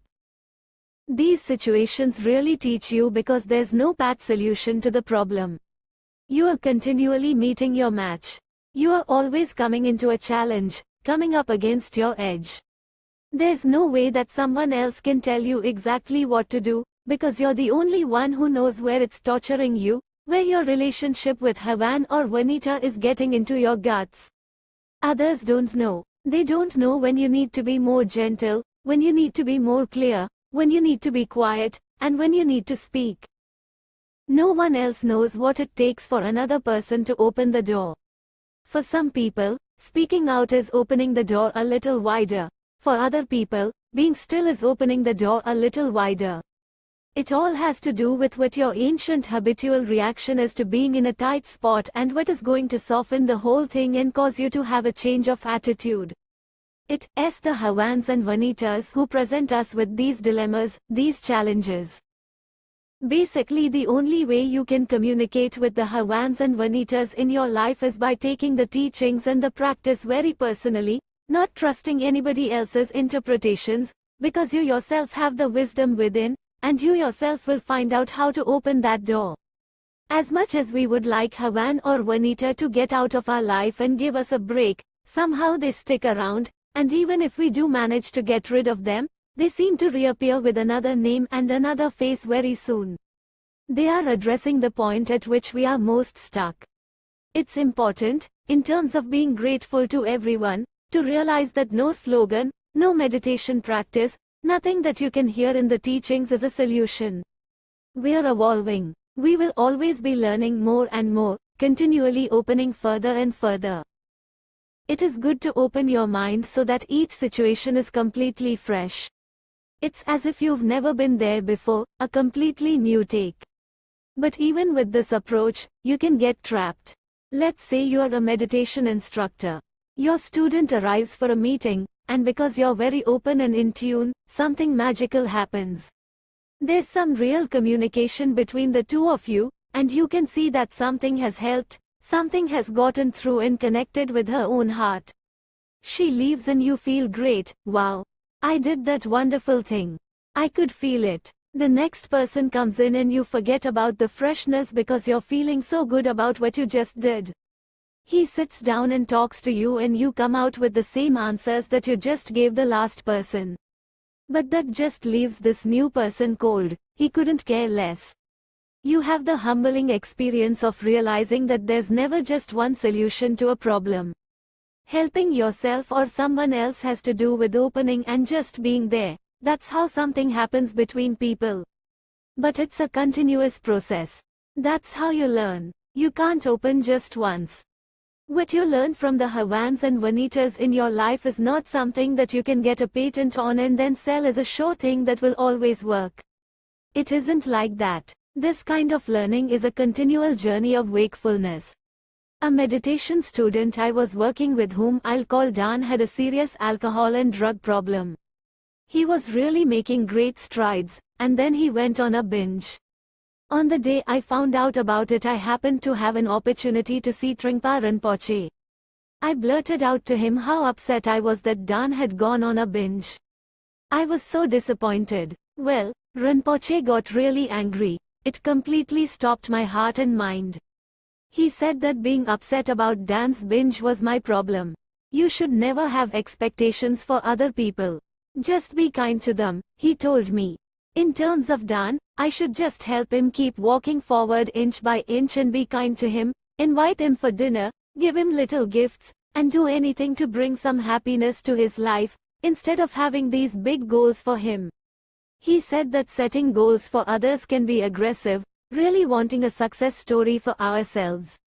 When we do this to others, we are asking them to live up to our ideals. Instead, we should just be kind. The main point of be grateful to everyone, the dig, is that you want to get rid of the situations that drive you most crazy, the Havans and Vanitas. You don't want to be grateful to them.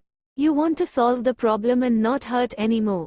Havan is making you feel embarrassed, or degraded, or abused. There's something about the way he treats you that makes you feel so bad that you just want out.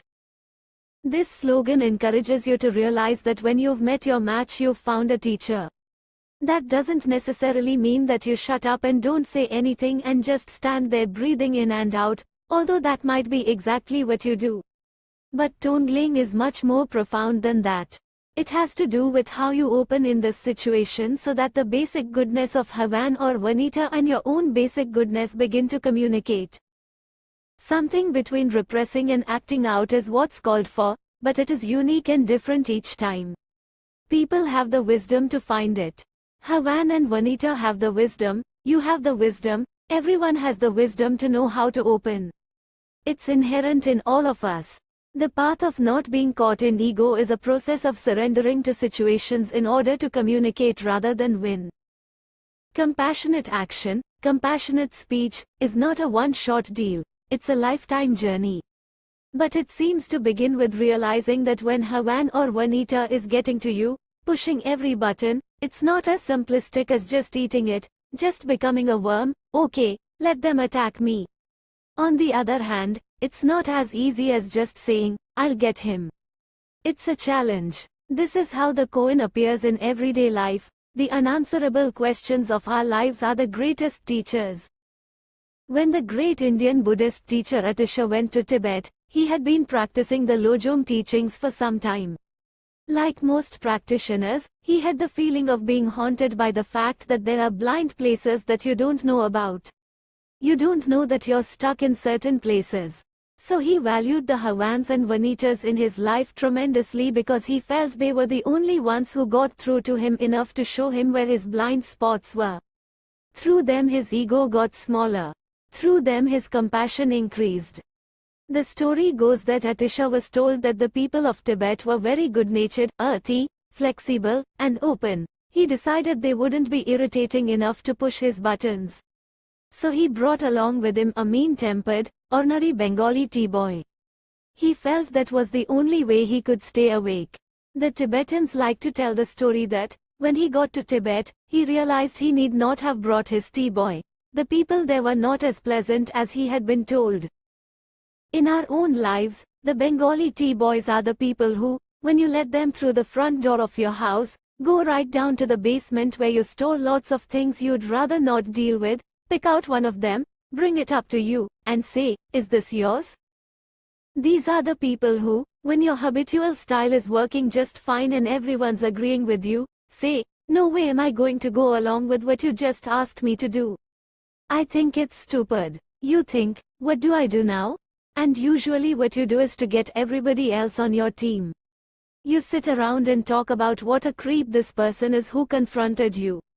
If the disagreement happens to be in the realm of politics or ISMS of any kind, you get a banner on which you write how right you are and how wrong this other person is.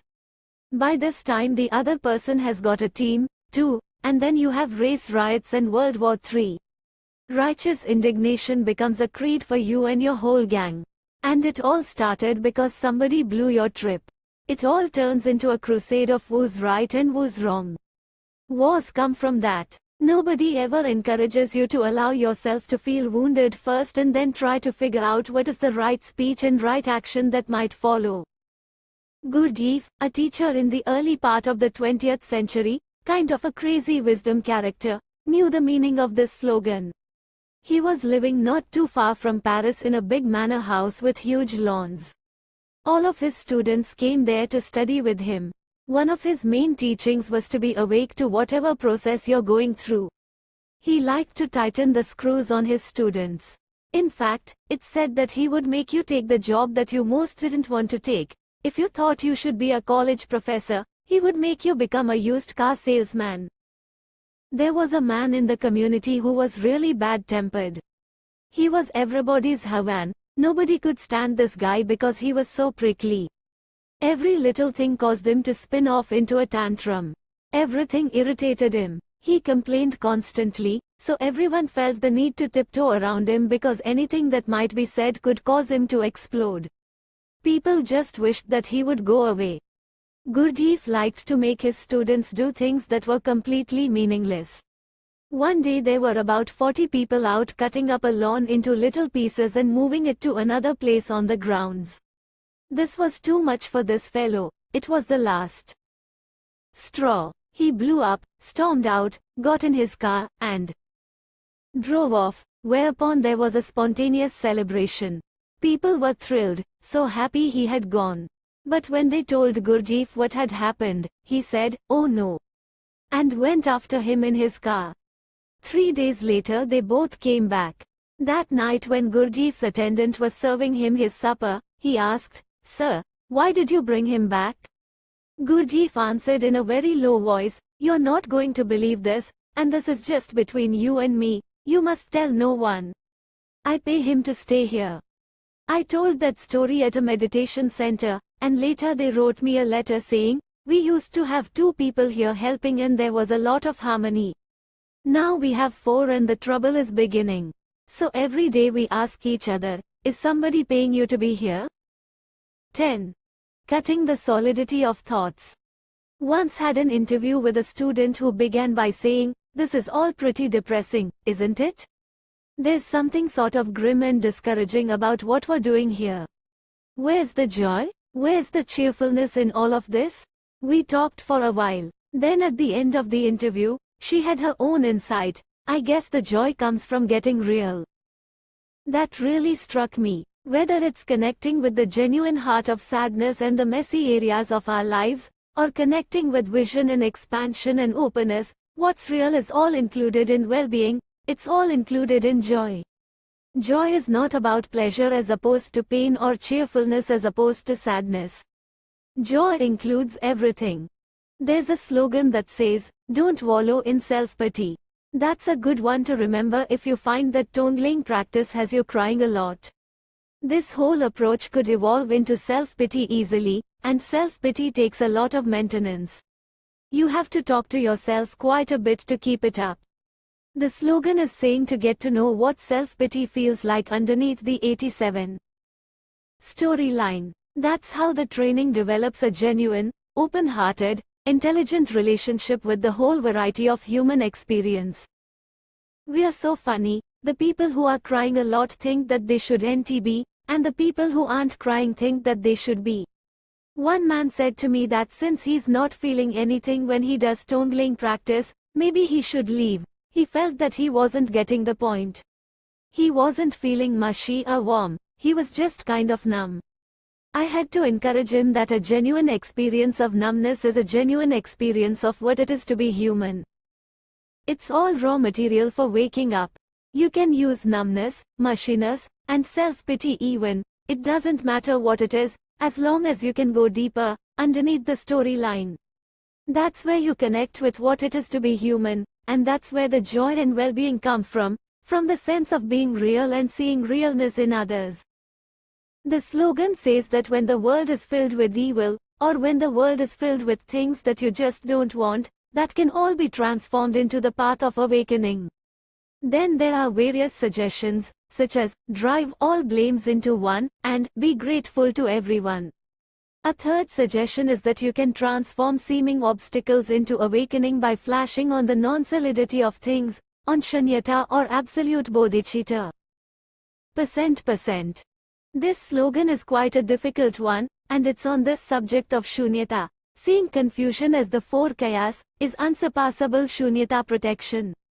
The part about seeing confusion is pretty accessible to all of us, but the rest of the slogan requires discussion. The word kaya means body. The four kayas are dharmakya, sambhogakaya, nirmanakya, and swabhavikakaya. You could say that the four kayas are a way of describing how emptiness manifests and how we could experience it. First, there's a sense of the basic space of dharmakya, dharma body. In our morning chants we say, the essence of thoughts is dharmakya, nothing whatever, but everything arises from it. Dharmakya is the basic space from which everything arises, and everything that arises is essentially spacious, not fixed or clunky. Sambhogakaya, the enjoyment body, points to the experience that space is not really emptiness as we know it. There's energy and color and movement.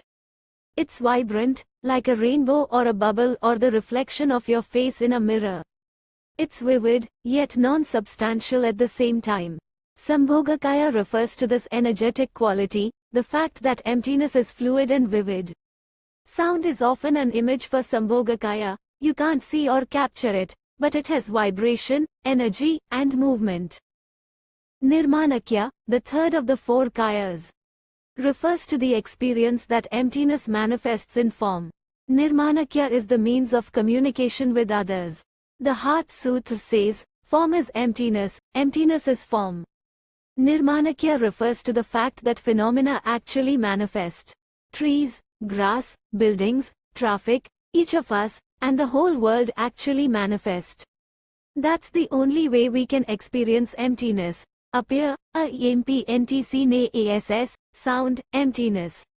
They're simultaneous. Whatever appears is vividly unreal in emptiness. Emptiness isn't really empty in the way we might think of it. It's vibrant and it manifests, yet usually all we see is the manifestation. We solidify it, we solidify ourselves, we solidify what we see. The whole thing becomes like a war or a seduction, and we are totally caught in the drama. The fourth kya is Swabhavikakaya. Svabhavikakai means that the previous three arise at once. They are not really three separate things. The space, the energy, and the appearance arise together. The slogan says, seeing confusion, the sense of obstacle, the things we don't want, the sense of interruption, as the four kayas, is unsurpassable Shunyata protection. Shunyata is protection because it cuts through the solidity of our thoughts, which are how we make everything, including ourselves, concrete and separate. It cuts through the way we're over here and everything else is over there. As we know from some of the other slogans we've discussed, when confusion arises, it is part of the path. When confusion arises, it is juicy and rich. The sense of obstacle is very rich and can teach us. In these practices, it's the necessary ingredient for being able to do Tongling or work with Lojong at all. But this slogan is saying that when confusion arises, not only do you practice Tongling and connect with the heart, but also you can flash on the non-solidity of phenomena at any time. In other words, you can just drop it. We all know spontaneously what it feels like just to drop it. Out of the blue, you just drop it. For instance, on a meditation retreat there are no DLES for breakfast. Maybe in the beginning it seems funny, but halfway through breakfast you find yourself, instead of being mindful of the food, the chopsticks in your hand, the other people, and the good instructions you've received, talking to yourself about what a good breakfast would be, how you'd like to have a good breakfast like your mother used to make you in Brooklyn. It might be matzo ball soup or tortillas and beans or ham and eggs, but you want a good breakfast, burnt bacon, like mother used to make. You resent these noodles. Then, not through any particular effort, you just drop it. To your surprise, there's a big world there. You see all these little lights glimmering in your empty lacquered bowl. You notice the sadness on someone's face. You realize that the man across from you is also thinking about breakfasts because he has a resentful look on his face, which makes you laugh because you were there just 1 second ago. The world opens up and suddenly we're there for what's happening. The solidity of our thoughts becomes transparent, and we can connect automatically with this space, Shunyata, in ourselves. We have the ability to drop our storyline, to rouse ourselves. That's an everyday experience of Shunyata. But it's also a very advanced practice if you can do it when you don't happen to feel like it. If everything is solid and intense and you're wallowing in self-pity or something else, if someone says to you at that point, just drop it, even in the sweetest, kindest, most gentle voice, you want to punch the person in the nose. You just want to keep wallowing in resentment and self-pity. The whole point of the practice of Lojong is that you start where you are. The slogan, abandon any hope of fruition, is also encouragement to just be where you are, with your numbness or resentment or whatever. Just start where you are. Then as a result of doing the practice, to your surprise you find that this week you can drop it more easily than last week, or this year you can drop it more easily than last year. As time goes by, you find that you can spontaneous LJY Saint drop it more and more. The same goes for compassion. We all have compassion. When we remember or see certain things, we can, without any effort at all, open our hearts. Then we are told to have compassion for our enemies, for the Havans of our life, for the people that we really hate. That's advanced practice. But as a result of doing Lojong practice and giving up all hope of fruition, of just relating with who we are now and with what we're feeling now, we find that the circle of our compassion begins to widen, and we are able to feel compassion in increasingly difficult situations. Compassion starts coming to us because we have the aspiration to do the practice and to get more in touch with our own pain and our own joy. In other words, we are willing to get real. We realize that we can't fake it and we can't force it, but we know we have what it takes to work with how we are right now. So we start that way, and both the ability to drop it and cheer up and the ability to open our hearts begin to grow of their own accord. Seeing confusion as the four kayas, is unsurpassable Shunyata protection, is really encouragement not to make such a big deal of things.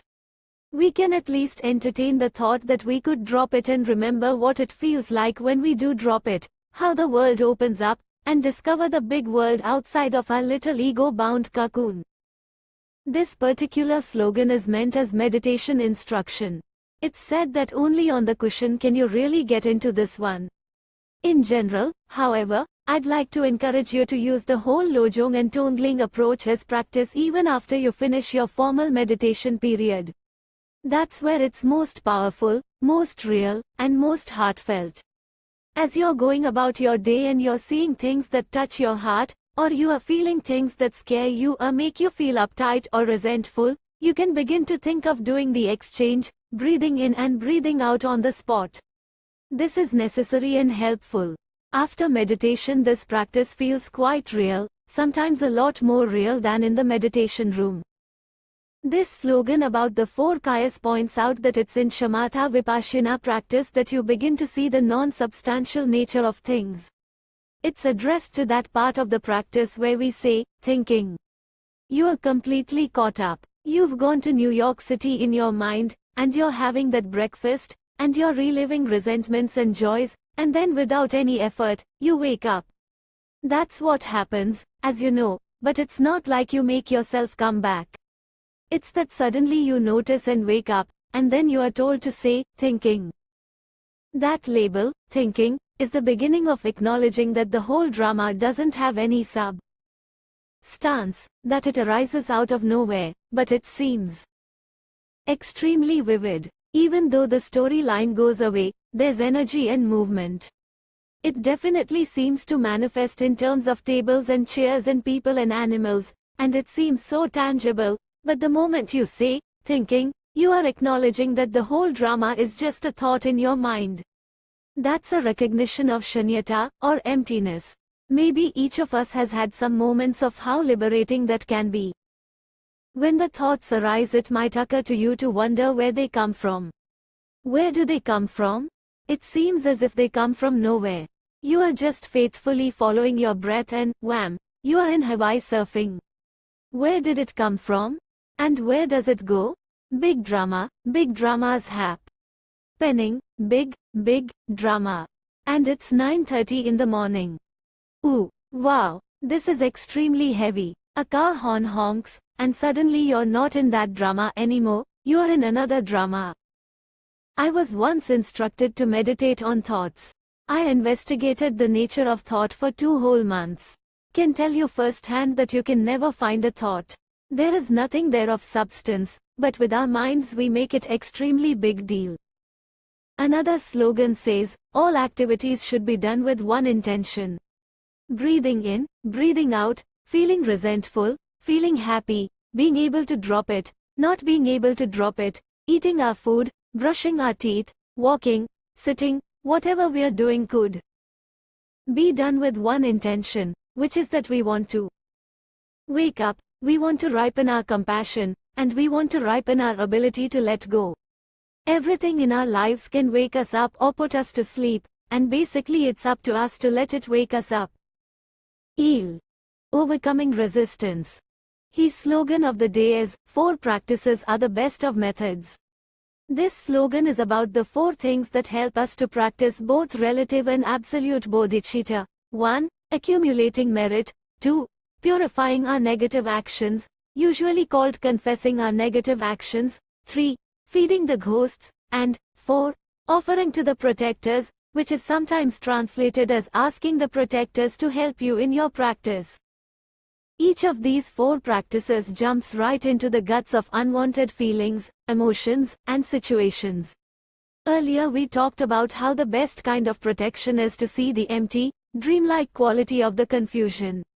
Whereas seeing confusion as the 4 kayas is something we do on the level of absolute bodhicitta, the 4 practices are about actual things that you can do at the relative level in terms of ritual and ceremony. However you talk about it, the crux of the matter is to overcome resistance. These 4 practices are 4 methods that Milepa might have used to try to get the demons out of his cave.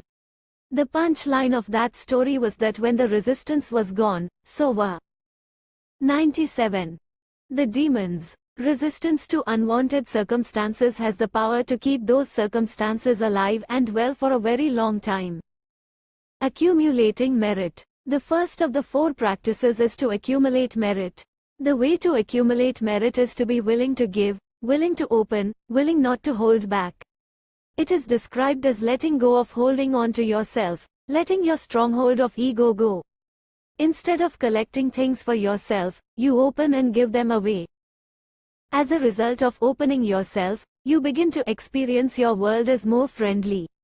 That is merit. You find it easier to practice the dharma, you have fewer clashes, and circumstances seem to be hospitable.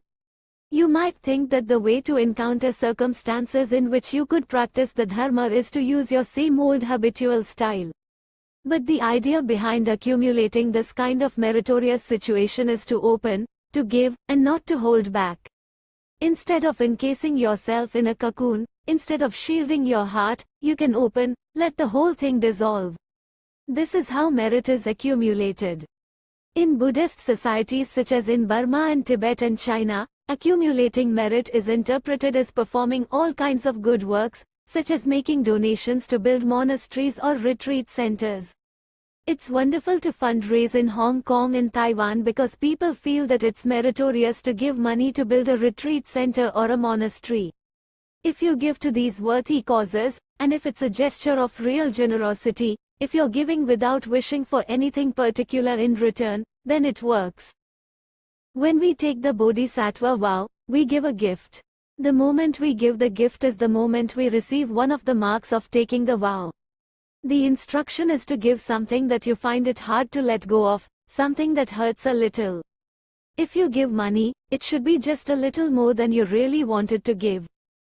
In all of these traditional ways of accumulating merit, the inner meaning is that of opening completely to the situation, with some kind of daring. There's an incantation that goes along with this, the practice of which is said to be the ultimate expression of gaining merit because it has to do with letting go of hope and fear. If it's better for me to be sick, so be it. If it's better for me to recover, so be it. If it's better for me to die, so be it. Another way this is said is, grant your blessings that if I'm meant to be sick, let me be sick. Grant your blessings that if I'm meant to recover, let me recover. It's not that you are asking some higher power to grant the blessings. Basically, you're just saying, let it happen, let it happen. Surrendering, letting go of possessiveness, and complete non-attachment, all are synonyms for accumulating merit. The idea is to open up rather than shut down.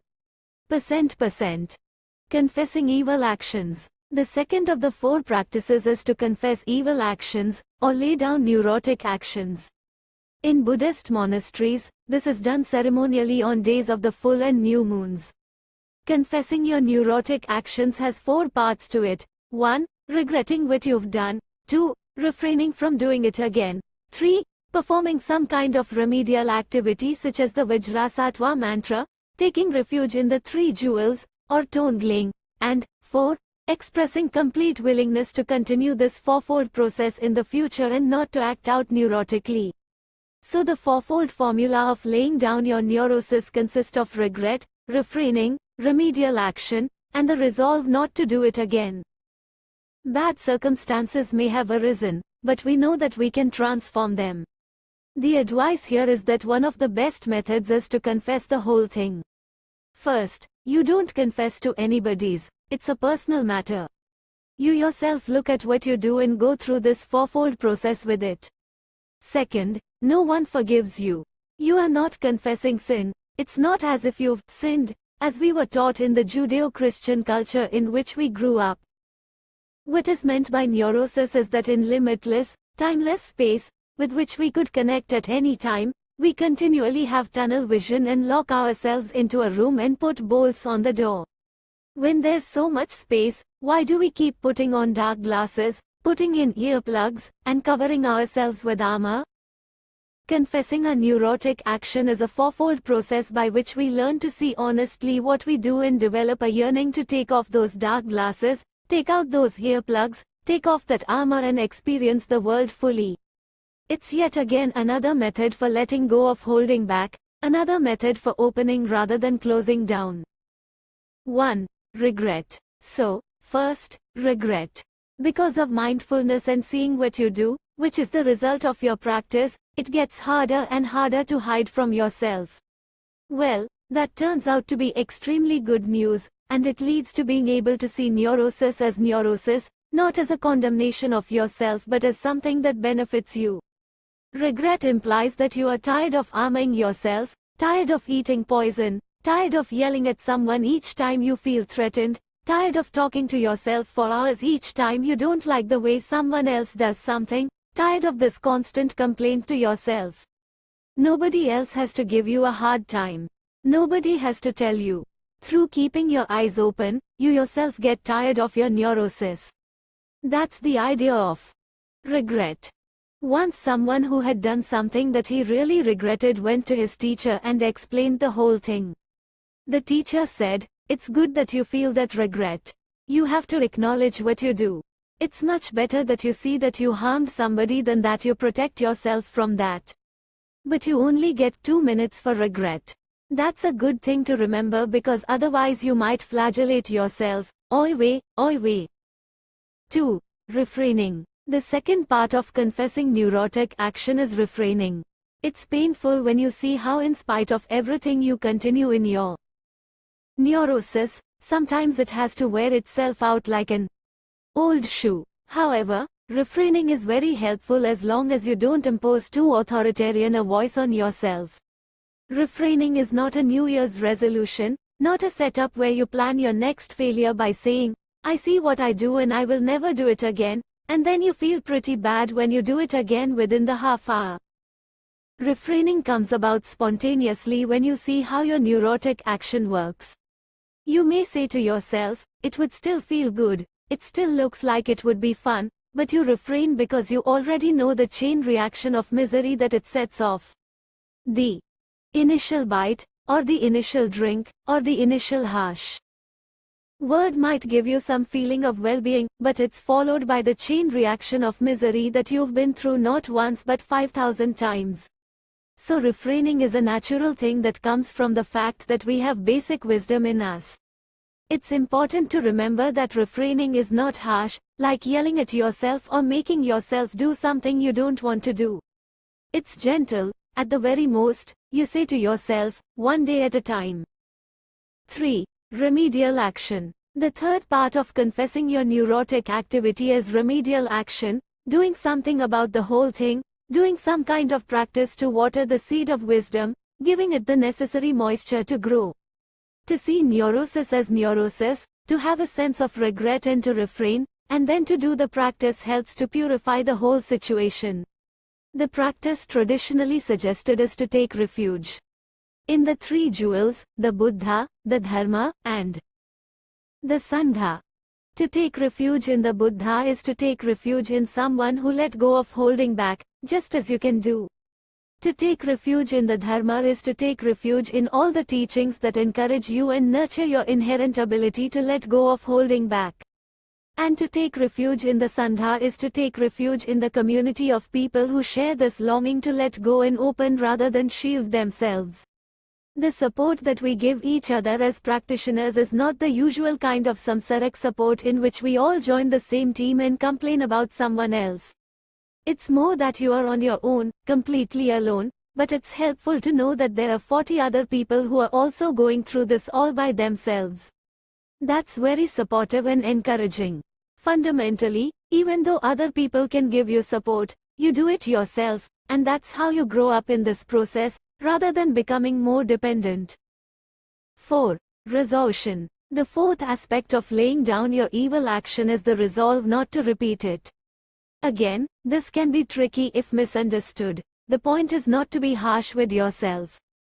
Don't let an authoritarian inner voice tell you that if you do it again you are going to get a lump of coal in the bottom of your stocking.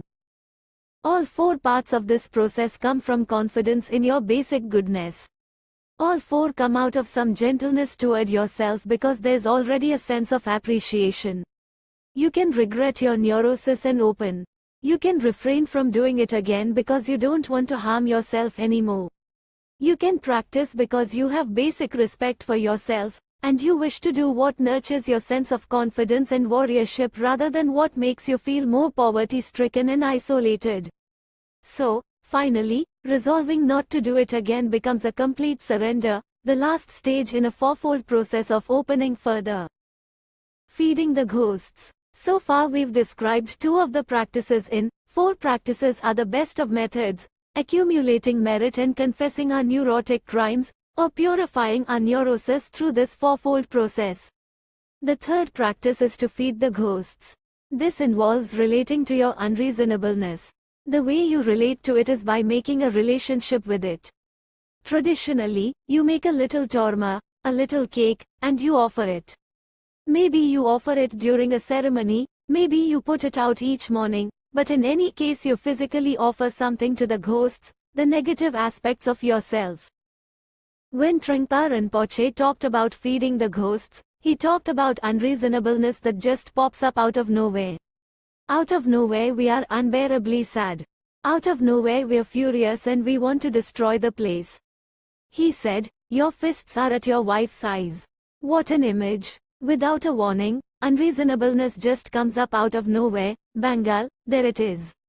Frequently it comes first thing in the morning, and then the whole day has that angry, pissed off feeling. It's the same with sadness, the same with passion. This sudden unreasonableness that comes out of nowhere is called a dawn. It wakes you up, and you should regard that as best, rather than try to get rid of the problem. So, on the outer level, you give the den a cake. On the inner level, you see that a dawn has risen, that it has all this force, but you refrain from blackening anybody's eyes, from acting it out, and you also refrain from repressing it. You take the middle way yet again and let yourself be there with the full force of the dawn. Being there has the power to purify you. That's a description of 100% mindfulness. Just as you accumulate merit by going beyond hope and fear and saying, let it be, the same with the dawn, there's some sense of, let it be. There is even an incantation that says, not only do I not want you to go away, you can come back anytime you like. And here, have some cake. Personally, when one read that, I got sort of scared. The commentary said that you invite them back because they show you when you have lost your mindfulness. You invite them back because they remind you that you've spaced out. The dawns wake you up. As long as you are mindful, no den can arise. But they're like cold germs, viruses, wherever there's a gap, boom, in they come. The den will refuse your invitation to come back as long as you're awake and open, but the moment you start closing off, it will accept your invitation with pleasure and eat your cake anytime. That's called feeding the ghosts. Offering to the protectors. The fourth practice is to offer to the protectors, or ask the protectors to help you with your practice. The protectors protect the principle of enlightenment, they protect our inherent wisdom, our inherent compassion. In Thangkas, Tibetan scroll paintings, they appear as wrathful figures with flames coming out of them, big teeth and claws, and necklaces of skulls. The protectors are protecting against unkindness, against lapses of wisdom, against harshness and petty-mindedness, against fundamental insanity of any kind. The reason they appear so wrathful is that they're not going to buy that stuff. And who is it that's not going to buy that stuff? In truth, it's your own wisdom. Under this slogan comes the teaching on learning to appreciate the giant no. Again, this is based on respect for yourself, loving kindness for yourself, which is to say, confidence in your basic goodness. When you start to close down and shut off, an abruptness occurs, which is basically the giant no. It is not authoritarian in the sense that somebody's out to punish you. It is inherent encouragement not to spin off into neurotic stuff. When anger or any other cliché arises, its basic energy is powerful, clean, and sharp and can cut through any neurosis. But usually we don't stop at that. We usually spin off into what's been called negative negativity, which is pettiness, resentment, aggression, righteous indignation. Then this protector aspect of the mind that protects your basic wisdom rears its flame-covered head and says no. Learning to appreciate the giant no comes out of compassion for yourself and is very similar to regretting, refraining, taking refuge in the three jewels, and resolving not to do it again. Let's say you are all upset, you are yelling at someone and they're yelling back, there's a big fight going on, you stomp out the door and slam it on your finger. That's the essence of the protector principle. It wakes you up. The outer practice is to offer to the protectors the wisdom principle. Traditionally, you offer cake. At the inner level, you are inviting that principle to be alive and well in your being. You're willing to practice in order to nurture your ability to know when you're awake and when you're falling asleep and to bring yourself back to the wakefulness of the present moment. In the Lojong teachings, the approach is that the best way to use unwanted circumstances on the path of enlightenment is not to resist but to lean into them. Befriending emotions or developing compassion for those embarrassing aspects of ourselves, the ones that we think of as sinful or bad, becomes the raw material, the juicy stuff with which we can work to awaken ourselves. The four practices are the best of methods for overcoming resistance, the best of methods for transforming bad circumstances into the way of enlightenment. I too. Empty boat. I had an interview with someone who said she couldn't meditate. It was impossible because she had real life problems. In the meditation we are trying to bring home the very supportive message that real life problems are the material for waking up, not the reason to stop trying. This is news you can use. Today's slogan is, whatever you meet unexpectedly, join with meditation. This is a very interesting suggestion. These slogans are pointing out that we can awaken bodhicitta through everything, that nothing is an interruption. This slogan points out how interruptions themselves awaken us, how interruptions themselves, surprises, unexpected events, bolts out of the blue, can awaken us to the experience of both absolute and relative bodhicitta, to the open, spacious quality of our minds and the warmth of our hearts. This is the slogan about surprises as gifts. These surprises can be pleasant or unpleasant. The main point is that they can stop our minds. You're walking along and a snowball hits you on the side of the head. T stops your mind. 109. The slogan, rest in the nature of Ale, the essence, goes along with this. Usually it is considered a slogan for when you're sitting on the cushion meditating. You can then rest your mind in its natural, unbiased state. But the truth is that when the rug is pulled out, the same thing happens. Without any effort on our part, our mind finds itself resting in the nature of Ale. I was being driven in a car one day, when a horn honked loudly from behind. A car comes up by my window and the driver's face is purple and he's shaking his fist at me. My window is rolled down and so is his, and he yells, "Get a job." That one still stops my mind. The instruction is that when something stops your mind, catch that moment of gap, that moment of big space, that moment of bewilderment, that moment of total astonishment, and let yourself rest in it a little longer than you ordinarily might. Interestingly enough, this is also the instruction on how to die. The moment of death is apparently a major surprise. Perhaps you've heard this word samadhi, meditative absorption, that we remain in samadhi at the moment we die. What that means is that we can rest our minds in the nature of Ale. We can stay open and connect with the fresh, unbiased quality of our minds, which is given to us at the moment of our death. But it's also given to us throughout every day of our lives. This gift is given to us by the unexpected circumstances referred to in this slogan.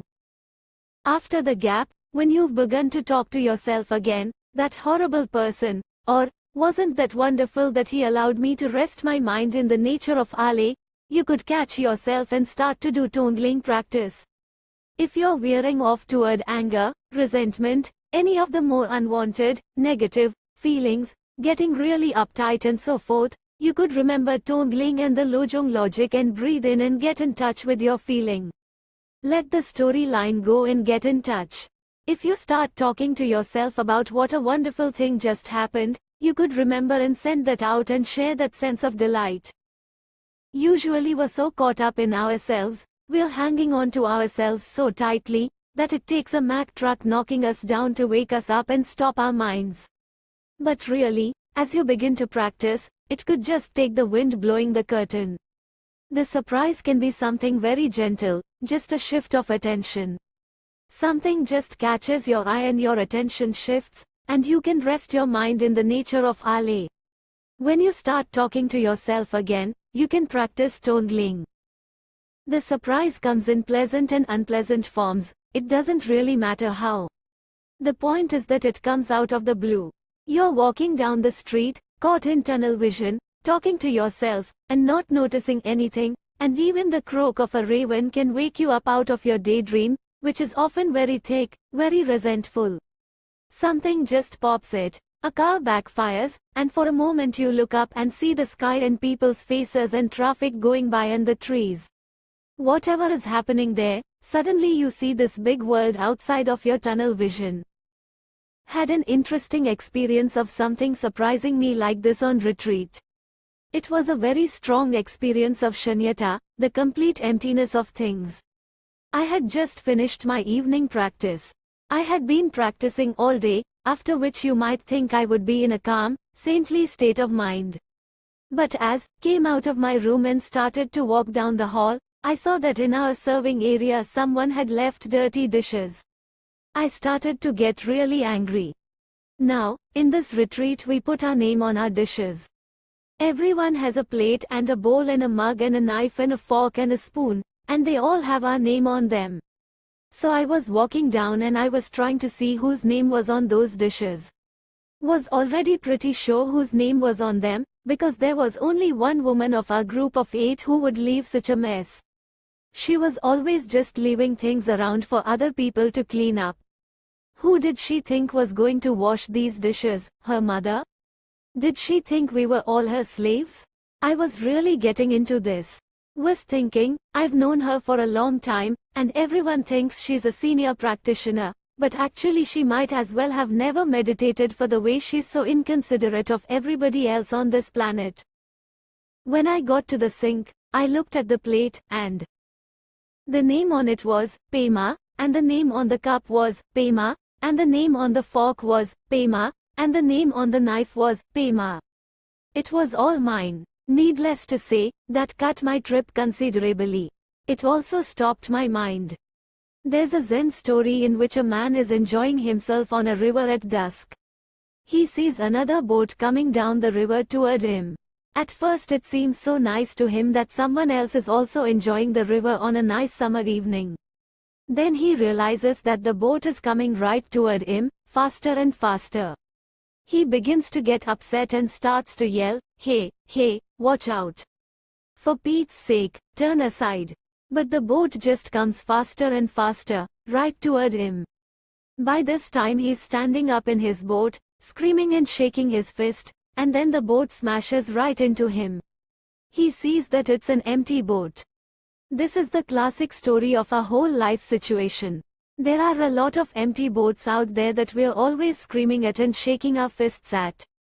Instead, we could let them stop our minds. Even if they only stop our mind for 1.1 seconds, we can rest in that little gap.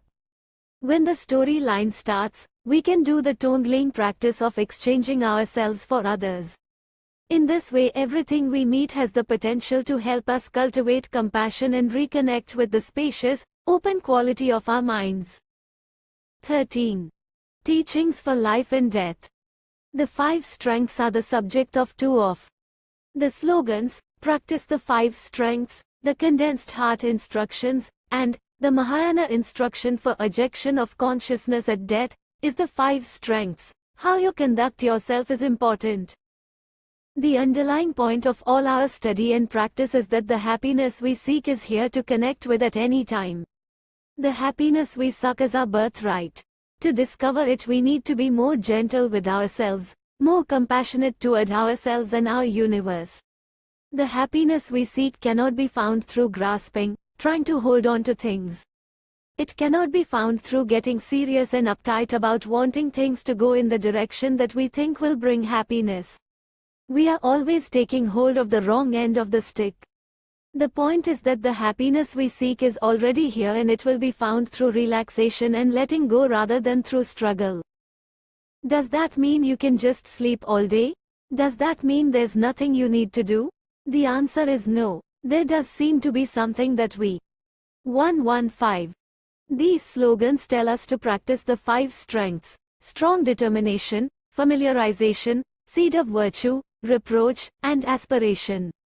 The 5 strengths are 5 sources of inspiration to trust that we've got all that we need in the palm of our hand. These are the heart instructions on how to live and how to die. Last year I spent some time with 2 people who were dying. Jack and Jill were both old friends. They each had a very different relationship with their death. They each had the privilege of knowing quite a few months in advance that they were going to die, which is a great gift. Both of them began to fade away. When things began to slip away on Jack, when his body stopped working well for him, he was angry at the beginning, but then something started to shift, and he began to relax.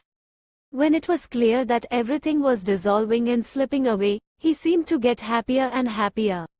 It felt as if he were letting go of all the things that had kept him separate from his basic goodness, letting everything go. He would say things like, "There's nothing to do, there's nothing to want," and he would start to laugh. Day by day he wasted away more, but that was not a fundamental problem. This dissolving was very liberating for him. The external situation was the same for Jill, but she got scared, and she began to struggle against the whole process. As her body started to waste away and there was less to hold on to, she became more grim and terrified, clenching her teeth and her hands. She was facing a vast abyss and was going to be pushed over into it, and she was screaming with terror, "No! No! No!" I understood why I practice. We can discover the process of letting go and relaxing during our lifetime. In fact, that's the way to live. Stop struggling against the fact that things are slipping through our fingers. Stop struggling against the fact that nothing's solid to begin with and things don't last. Knowing that can give us a lot of space and a lot of room if we can relax with it instead of screaming and struggling against it. The 5 strengths are instruction on how to live and how to die. Actually, there's no difference. The same good advice applies to both, because if you know how to die then you know how to live, and if you know how to live then you'll know how to die. Suzuki Roshi said, "Just be willing to die over and over again. As each breath goes out, let it be the end of that moment and the birth of something new."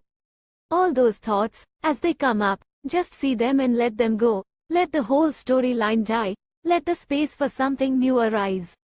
The 5 strengths address how to give up trying all the time to grasp what's ungraspable and actually relax into the space that's there. Then what do we find? Maybe that's the point. We're afraid to find out. Strong determination. The first strength is strong determination.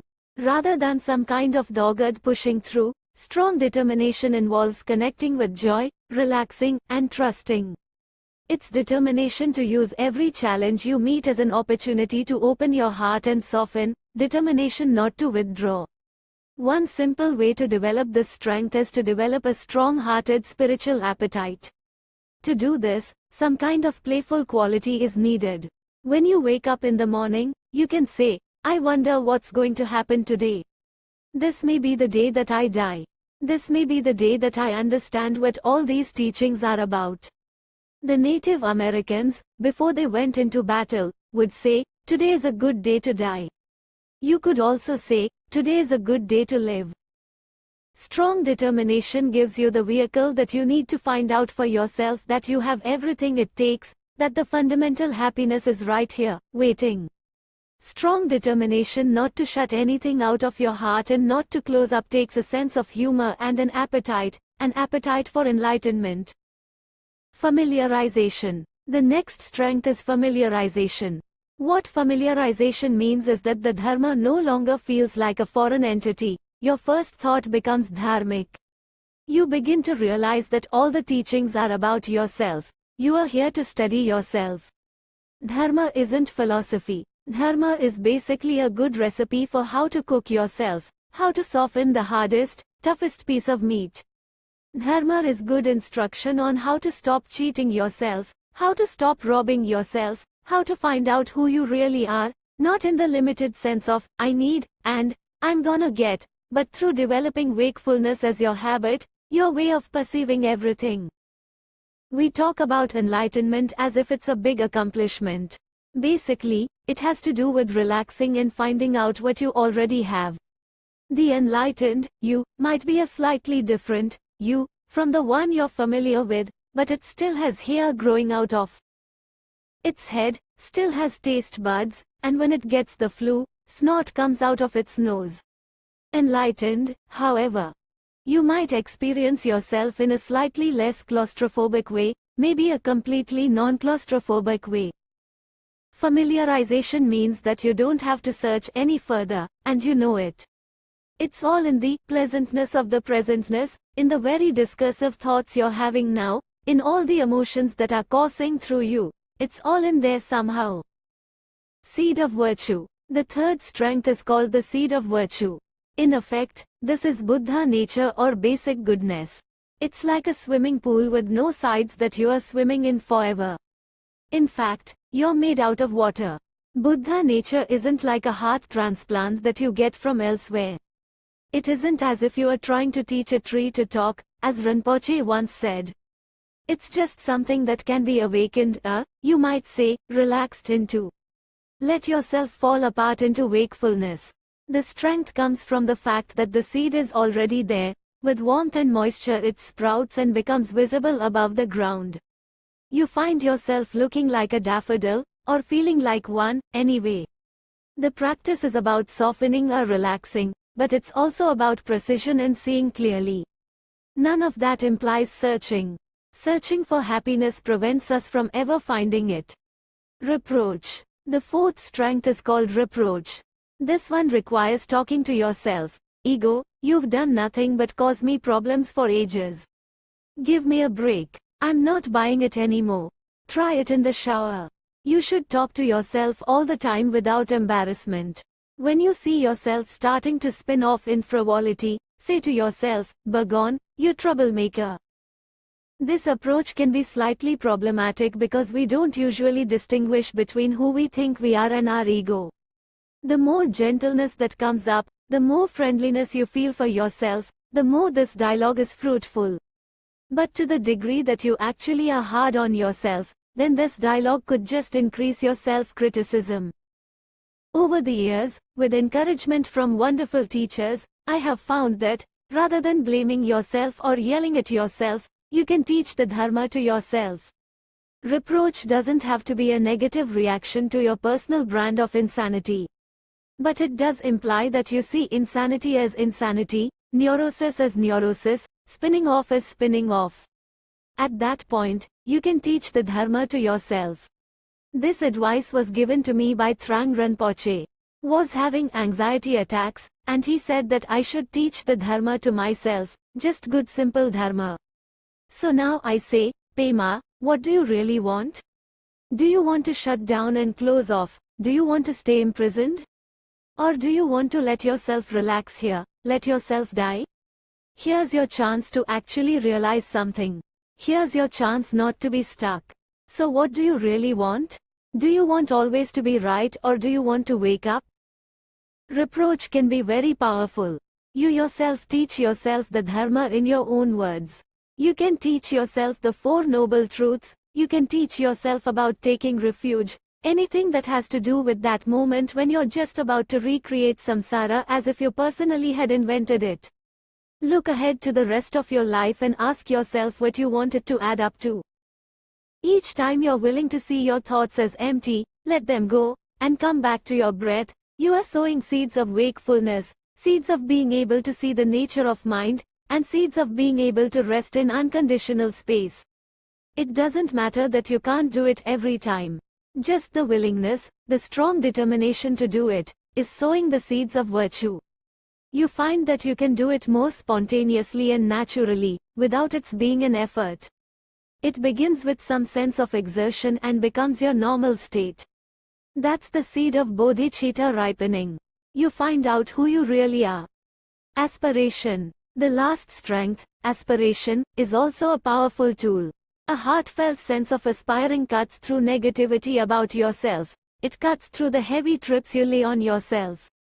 The notion of aspiration is simply that you voice your wishes for enlightenment.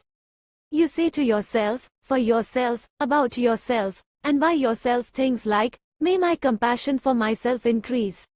You might be feeling completely hopeless, down on yourself, and you can voice your heartfelt aspiration, may my sense of being obstructed decrease. May my experience of wakefulness increase. May experience my fundamental wisdom. May I think of others before myself. Aspiration is much like prayer, except that there's nobody who hears you. Aspiration, yet again, is to talk to yourself, to be an eccentric bodhisattva. It is a way to empower yourself. In fact, all 5 of these strengths are ways to empower yourself. Buddhism itself is all about empowering yourself, not about getting what you want. The 5 strengths are the heart instructions on how to live and how to die. Whether it's right now or at the moment of your death, they tell you how to wake up to whatever is going on. 14. Loving kindness and compassion. All dharma agrees at one point. All the teachings and all the practices are about just one thing. If the way that we protect ourselves is strong, then suffering is really strong too. If the ego or the cocoon starts getting lighter, then suffering is lighter as well. Ego is like a really fat person trying to get through a very narrow door. If there's lots of ego, then we're always getting squeezed and poked and irritated by everything that comes along. When something comes along that doesn't squeeze and poke and irritate us, we grasp it for dear life and want it to last forever. Then we suffer more as a result of holding on to ourselves. One might think that we're talking about ego as enemy, about ego as original sin. But this is a very different approach, a much softer approach. Rather than original sin, there's original soft spot. The messy stuff that we see in ourselves and that we perceive in the world as violence and cruelty and fear is not the result of some basic badness but of the fact that we have such a tender, vulnerable, warm heart of Bodhi. 124. Chitta, which we instinctively protect so that nothing will touch it. This is a life-affirming view. It starts from the point of basic goodness or basic good heart. The problem is that we continually grab the wrong end of the stick. All practice agrees that there's some fundamental pattern that we have in which we are always trying to avoid the unpleasantness and grasp the pleasantness. There seems to be a need to change the fundamental pattern of always protecting against anything touching our soft spot. Tongling practice is about changing the basic pattern. Earlier, I referred to ego as being a room where you just tried to get everything on your own terms. To get out of that room, you don't drive up in a big machine and smash the whole thing to pieces. Rather, at your own speed, starting where you are, you begin to open the door and the windows. It's a very gentle approach, one that acknowledges that you can gradually begin to open that door.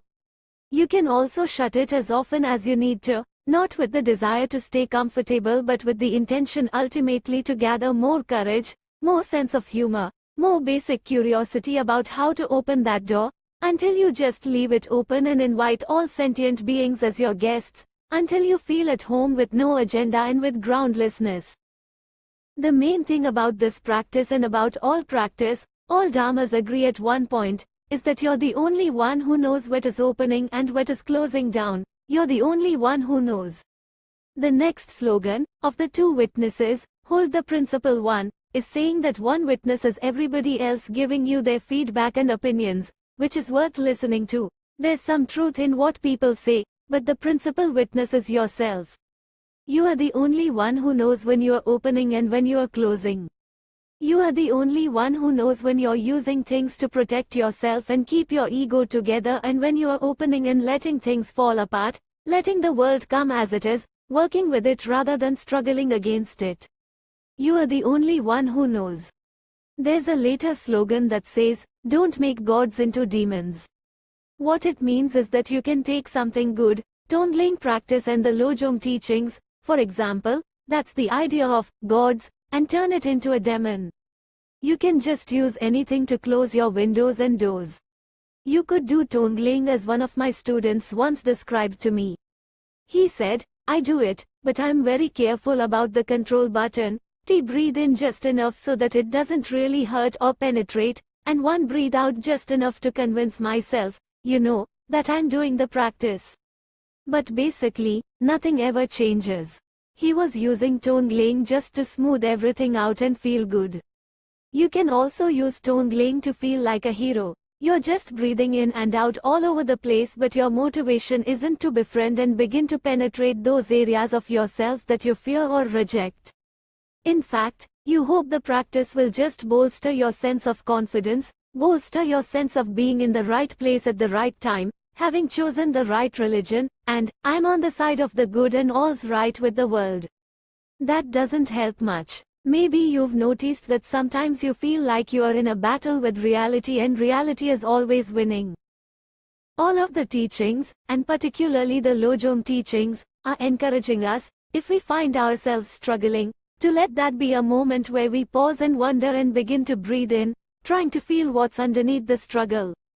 If we find ourselves complaining, that we have to say, oh, I'm bad because I'm struggling. It's not that it's a sin to complain. We're simply saying that the way to change the pattern is to begin to breathe in and connect with the heart, the soft spot that's under all that protecting. Karma is a difficult subject, but one of the reasons you are encouraged to work with what happens to you rather than blame it on others is that what happens is somehow a karmic result of things that you have done before. This kind of teaching on karma can easily be misunderstood. People get into a heavy-duty sin and guilt trip, feeling that if things are going wrong, that means they did something bad and they're being punished. That's not the idea at all. The idea of karma is that you continually get the teachings that you need in order to open your heart. To the degree that you didn't understand in the past how to stop protecting your soft spot, how to stop arming your heart, you're given this gift of teachings in the form of your life, to give you everything you need to learn how to open further. I saw a cartoon that describes this. A head of iceberg lettuce is sitting in a garden saying, oh, no, how did I get in this vegetable garden again? Wanted to be a wildflower? The caption reads, Oscar is born again as a head of iceberg lettuce in order to overcome his fear of being eaten. One can think from a bigger perspective than this whole notion of reward and punishment. You could see your life as an adult education course. Some of the curriculum you like and some you don't like, some of what comes up you find workable, some you don't. That's the curriculum for attaining enlightenment. The question is, how do you work with it? When you begin to touch your heart or let your heart be touched, you begin to discover that it's bottomless, that it doesn't have any resolution, that this heart is huge, vast, and limitless. You begin to discover how much warmth and gentleness is there, as well as how much space. Your world seems less solid, more roomy and spacious. The burden lightens. In the beginning it might feel like sadness or a shaky feeling, accompanied by a lot of fear, but your willingness to feel the fear, to make fear your companion, is growing. You're willing to get to know yourself at this deep level. After a while this same feeling begins to turn into a longing to raise all the walls, a longing to be fully human and to live in your world without always having to shut down and close off when certain things come along. It begins to turn into a longing to be there for your friends when they're in trouble, to be of real help to this poor, aching planet. Curiously enough, along with this longing and this sadness and this tenderness, there's an immense sense of well-being, unconditional well-being, which doesn't have anything to do with pleasant or unpleasant, good or bad, hope or fear, disgrace or fame. It's something that simply comes to you when you feel that you can keep your heart open. 15. Lighten up. The next two slogans, always maintain. Only a joyful mind, and, if you can practice even when distracted, you are well trained, go hand in hand. The first is saying that if you regard everything that arises as fuel to wake up, you can remain cheerful. The second is saying that you are well trained if you can do that. Use everything in your life to wake yourself up rather than put yourself to sleep, no matter what. If you feel completely caught up and are spinning off into a misery scenario, the slogan, if you can practice even when distracted, you are well trained, can remind you to start to work with Tongling, to breathe in the mishap or the misery as a way of developing compassion for yourself and as a way of beginning to understand other people's pain as well.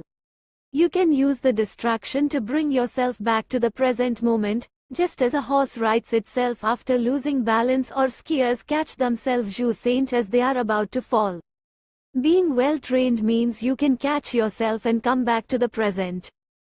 When things are going well, that can also be a 130 minder. Instead of habitually clinging to what's delightful, you could become accustomed to giving it away, sending it out to others on the out-breath. This enables you always to maintain a joyful mind. It begins to ease away the burden of maintaining your own private happiness as well as your usual load of unhappy situations and minor irritations, the burden of ego. On the other hand, sending out the joyful stuff is also difficult to do. As someone said, I like doing the out-breath with this idea of sharing. Sharing is really nice, but giving it away? That means I wouldn't have it anymore. The out-breath and sharing what is pleasant can be threatening. You don't often feel willing to share or give away that pleasure. There's a lot of joy as your burden begins to lessen, and it comes from doing anything that begins to change the pattern of fearing and wanting to resist what's unpleasant. Resistance is really what causes the pain, more than the anger itself, or the jealousy itself. It's resistance that causes the pain. Anything that begins to lighten up that resistance helps us to relax and open and celebrate.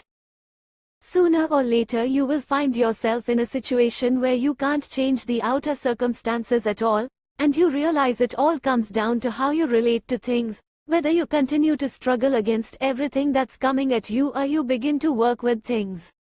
Always maintain only a joyful mind, can be very helpful to remember in such a situation. Anything that helps us not to be so desperate about pleasure and not to fear its transitory nature is also introducing us to being at home in our world and being able to help other people. In popular songs you hear lines like, freedom's just another word for nothing left to lose, or, I've got plenty of nothing and nothing's plenty for me. Great bliss arising from the experience of emptiness, is how it's described in traditional Tibetan texts, which sounds somewhat remote from personal experience. However, all these words are saying the same thing. We practice and we live in order to be able to relax and lighten up and not make such a big deal about everything that happens, the successes and the failures, the rewards and the punishments. If your principal witness, of the two witnesses, hold the principal one, is a judgmental authority figure, it might be hard to lighten up. Let's say you are meditating, but there's this other, you, standing behind with a stick, saying, you are thinking again, you are always thinking. Whack. There goes the Tongling bell and you didn't practice Tongling for even a second. Smack. You say to yourself, I can't do this. I'm hopeless. Everybody else seems to be doing fine, but I don't seem to have any basic goodness. Then you beat yourself up and forget all about gentleness, or if you remember, you say, you t'es not gentle. Whack. You hear a slogan like, always maintain only a joyful mind, and for the whole next 2 weeks you're just hitting yourself over the head for never being joyful. That kind of witness is a bit heavy. So lighten up. Don't make such a big deal. The key to feeling at home with your body, mind, and emotions, to feeling worthy to live on this planet, comes from being able to lighten up. This earnestness, this seriousness about everything in our lives, including practice, this goal-oriented, we are going to do it or else attitude, is the world's greatest killjoy. There's no sense of appreciation because we're so solemn about everything. In contrast, a joyful mind is very ordinary and relaxed. Once on retreat I was reading some traditional text that talked about bliss and special experiences, and began to feel wretched. I felt poverty-stricken about never having had any experiences that felt like bliss, clarity, or luminosity. I began to feel depressed that I didn't measure up to any of these glowing words. Fortunately, I put that book down and picked up something simple about just being alive with who you are right now. Nothing special, no big deal, ordinary, just keep your eyes open, Keep your ears open, stay awake. Those simple instructions began to cheer me up, because I felt that I could follow them. When your aspiration is to lighten up, you begin to have a sense of humor. Things just keep popping your serious state of mind. In addition to a sense of humor, a basic support for a joyful mind is curiosity, paying attention, taking an interest in the world around you. You don't actually have to be happy. But being curious without a heavy judgmental attitude helps. If you are judgmental, you can even be curious about that. Notice everything. Appreciate everything, including the ordinary. That's how to click in with joyfulness or cheerfulness. Curiosity encourages cheering up. So does simply remembering to do something different. We are so locked into this sense of burden, big deal joy and big deal unhappiness, that it's sometimes helpful just to change the pattern. Anything out of the ordinary will help, and tonggling is definitely something different. This practice is about repatterning ourselves, changing the basic pattern and in-patterning ourselves together. You can also just go to the window and look at the sky. You can splash cold water on your face, you can sing in the shower, you can go jogging, anything that's against your usual pattern. That's how things start to lighten up.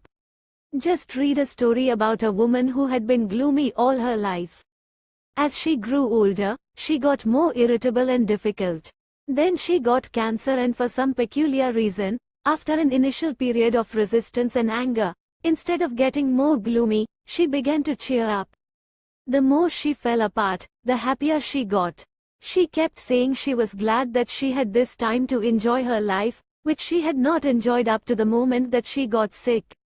Finally, the day before she died, she went into a coma. Everybody in her family, who were coming to feel more and more fond of her after all those years of finding her to be a pain in the neck, gathered around her bed crying and looking gloomy, just as she used to look. Just before she died, she opened her eyes to see them all standing there, and she said, "Gosh, you all look so unhappy. Is something wrong?" She died laughing. So, always maintain only a joyful mind, and, if you can practice even when distracted, you are well trained, are implying that the best gift you can give yourself is to lighten up.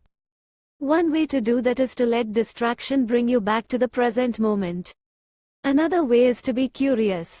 In addition, when things are really heavy and you feel stuck in either your joy or your misery, just do something different to change the pattern.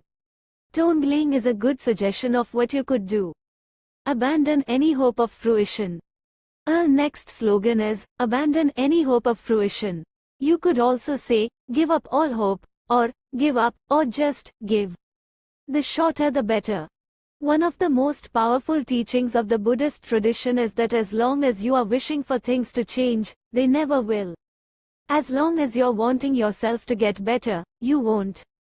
As long as you have an orientation toward the future, you can never just relax into what you already have or already are. One of the deepest habitual patterns that we have is to feel that now is not good enough.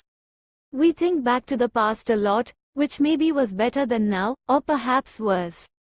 We also think ahead quite a bit to the future, which we may fear, always holding out hope that it might be a little bit better than now.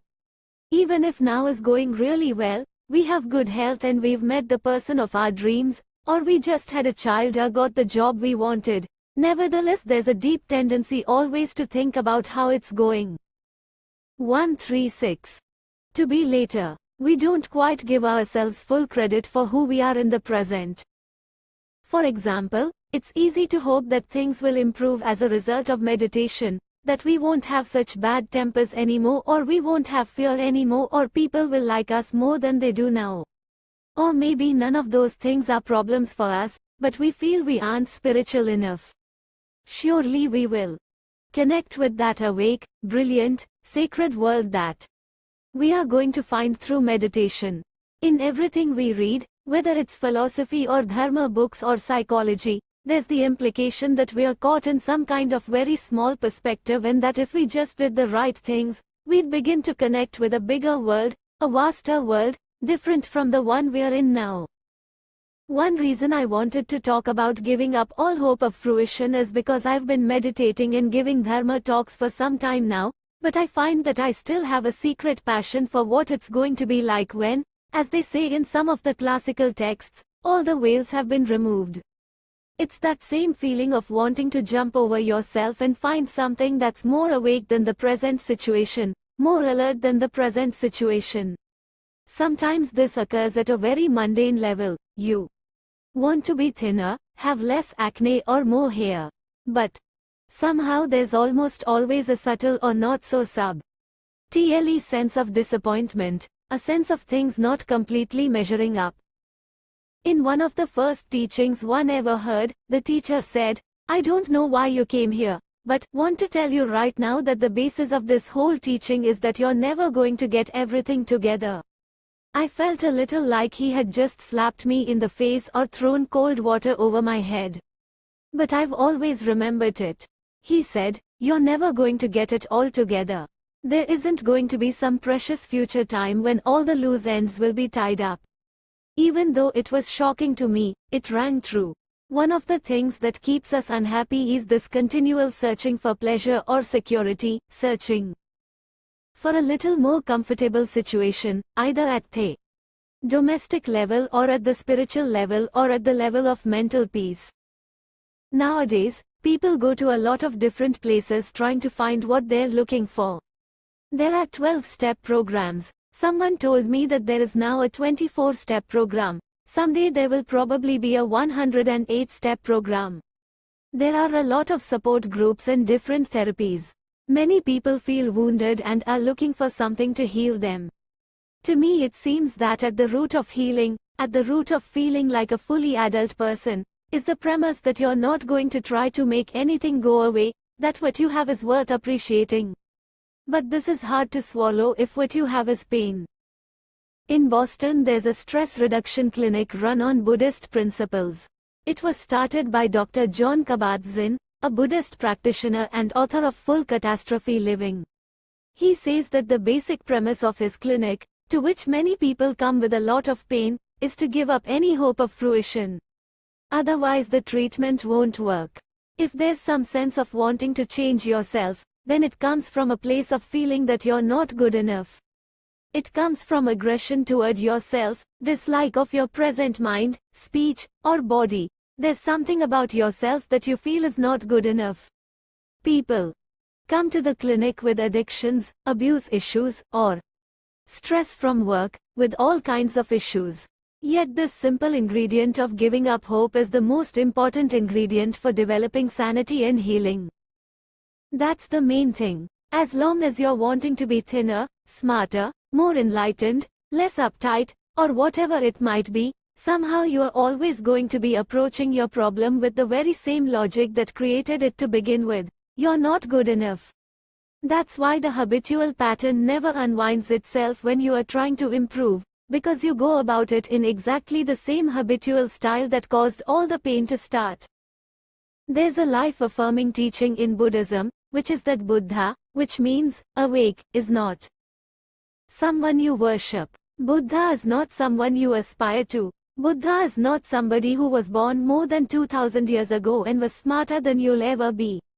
Buddha is our inherent nature, our Buddha nature, and what that means is that if you're going to grow up fully, the way that it happens is that you begin to connect with the intelligence that you already have. It's not like some intelligence that's going to be transplanted into you. If you're going to be fully mature, you will no longer be imprisoned in the childhood feeling that you always need to protect yourself or shield yourself because things are too harsh. If you're going to be a grown-up, which one would define as being completely at home in your world no matter how difficult the situation, it's because you will allow something that's already in you to be nurtured. You allow it to grow, you allow it to come out, instead of all the time shielding it and protecting it and keeping it buried. Someone once told me, when you feel afraid, that's fearful Buddha. That could be applied to whatever you feel. Maybe anger is your thing. You just go out of control and you see red, and the next thing you know you are yelling or throwing something or hitting someone. At that time, begin to accept the fact that that's enraged Buddha. If you feel jealous, that's jealous Buddha. If you have indigestion, that's Buddha with heartburn. If you're happy, happy Buddha. If bored, bored Buddha. In other words, anything that you can experience or think is worthy of compassion. Anything you could think or feel is worthy of appreciation. This teaching was powerful for me. It stuck.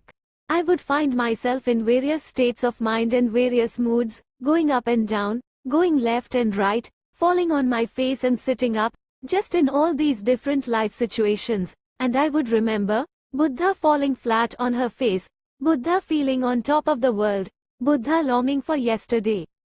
I began to learn that I couldn't get away from Buddha no matter how hard I tried. I could stick with myself through thick and thin.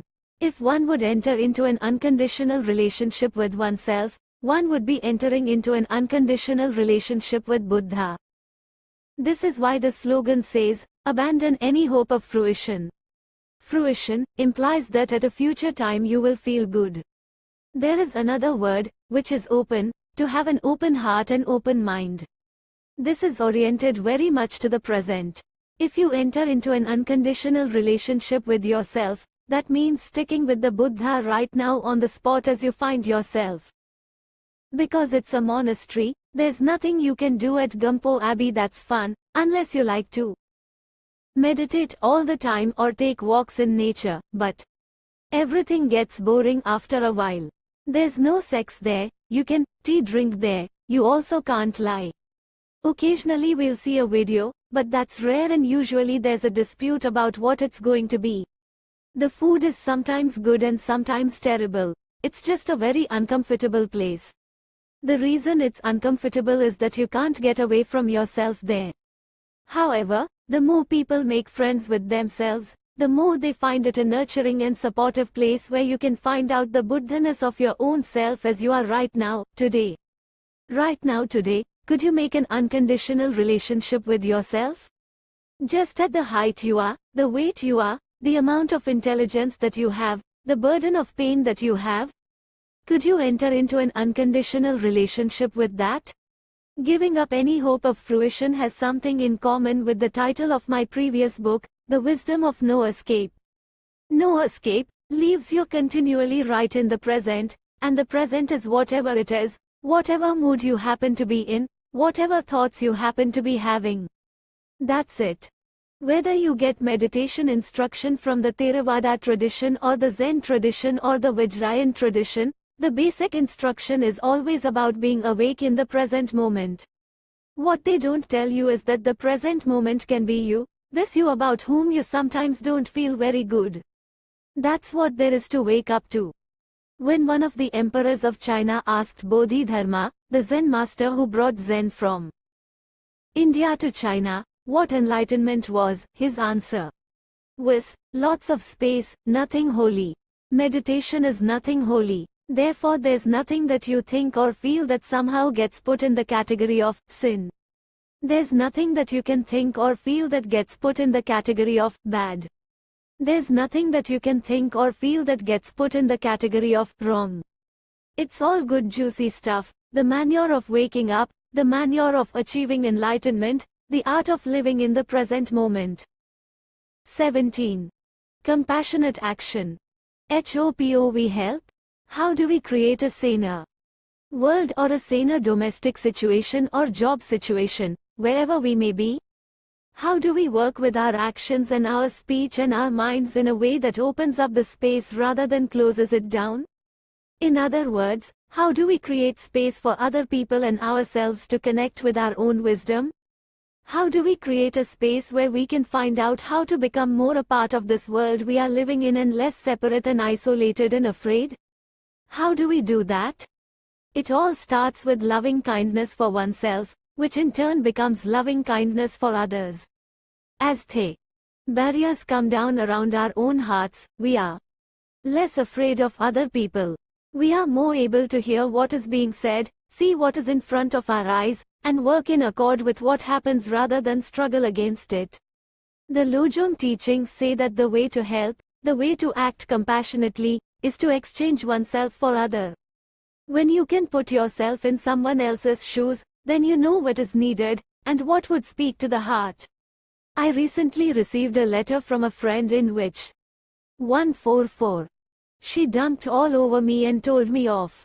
My first reaction was to be hurt and my second reaction was to get mad, and then began to compose this letter in my mind, this very dharmic letter that I was going to write back to her using all the teachings and all the Lojong logic to tell her off.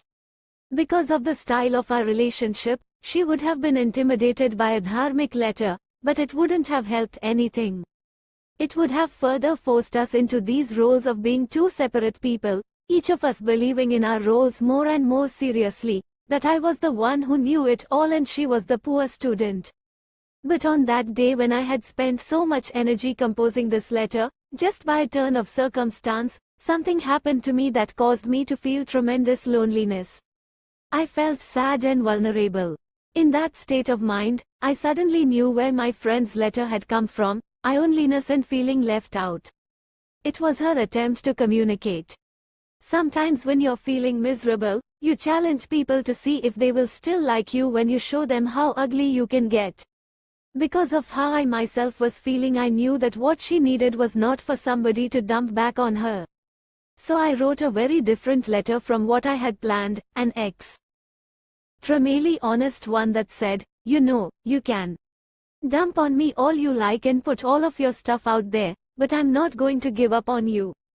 It wasn't a wishy-washy letter that avoided the issue that there had been a confrontation and that I had been hurt by it. On the other hand, it wasn't a letter in which I went to the other extreme and lashed out. For the first time, I felt I had experienced what it meant to exchange oneself for other. When you've been there, you know what it feels like, and therefore you can give something that you know will open up the space and cause things to keep flowing. You can give something that will help someone else connect with their own insight and courage and gentleness, rather than further polarize the situation. Drive all blames into one is a pivotal slogan because usually driving blames into other comes from the fact that we've been hurt and therefore want to hurt back. It's that kind of logic. Therefore the exchange, putting ourselves in someone else's shoes, doesn't come from theory, in which you try to imagine what someone else is feeling. It comes from becoming so familiar and so open-hearted and so honest about who you are and what you do that you begin to understand humanness altogether and you can speak appropriately to the situation. The basic ground of compassionate action is the importance of working with rather than struggling against, and what I mean by that is working with your own unwanted, unacceptable stuff, so that when the unacceptable and unwanted appears out there, you relate to it based on having worked with loving kindness for yourself. Then there is no condescension. This non-dualistic approach is true to the heart because it's based on our kinship with each other. We know what to say, because we have experienced closing down, shutting off, being angry, hurt, rebellious, and so forth, and have made a relationship with those things in ourselves. This is not about problem resolution. This is a more open-ended and courageous approach. It has to do with not knowing what will happen. It has nothing to do with wanting to get ground under your feet. It's about keeping your heart and your mind open to whatever arises, without hope of fruition. Problem solving is based first on thinking there is a problem and second on thinking there is a solution. The concepts of problem and solution can keep us stuck in thinking that there is an enemy and a saint or a right way and a wrong way. The approach we're suggesting is more groundless than that. A key slogan is, change your attitude, but remain natural, or, change your attitude and relax as it is. In order to have compassionate relationships, compassionate communication, and compassionate social action, there has to be a fundamental change of attitude. The notion, I am the helper and you are the one who needs help, might work in a temporary way, but fundamentally nothing changes, because there's still one who has it and one who doesn't. That dualistic notion is not really speaking to the heart. As expressed in the Lojong teachings, that fundamental change of attitude is to breathe the indesire able in and breathe the desirable out. In contrast, the attitude that is epidemic on the planet is that if it's unpleasant we push it away and if it's pleasant we hold tight and grasp it. This change in attitude doesn't happen overnight. It happens gradually, at our own speed. If we have the aspiration to stop resisting those parts of ourselves that we find unacceptable and instead begin to breathe them in, this gives us much more space. We come to know every part of ourselves, with no more monsters in the closet, no more demons in the cave. We have some sense of turning on the lights and looking at ourselves honestly and with great compassion. We could begin to get the hang of changing our attitude on an everyday level. When things are delightful and wonderful, we give our pleasure away on the out breath, sharing it with others. That also allows for enormous space, not just for us, but for everyone. When we do this, all of our inner obstacles that keep us from connecting with our inherent freshness and openness begin to dissolve. This is the fundamental change of attitude, this working with pain and pleasure in a revolutionary and courageous way. When we work with pain by leaning into it and with pleasure by giving it away, it doesn't mean that we grin and bear it. This approach is a lot more playful than that, like dancing with it. We realize that this separateness that we feel is a funny kind of mistake. We see that things were not dualistic from the start. We can wake up to that realization. The basis of any real kind of compassionate action is the insight that the others who seem to be out there are some kind of mirror image of ourselves. By making friends with yourself, you make friends with others. By hurting others, you hurt yourself. Another slogan says, always abide by the 3 basic principles. The first basic principle is always to abide by any vows you have taken. The refuge vows that you take to become a Buddhist and the Bodhisattva vows taken later is an expression of your wish to benefit others. The second principle is to refrain from showing off, or from outrageous conduct.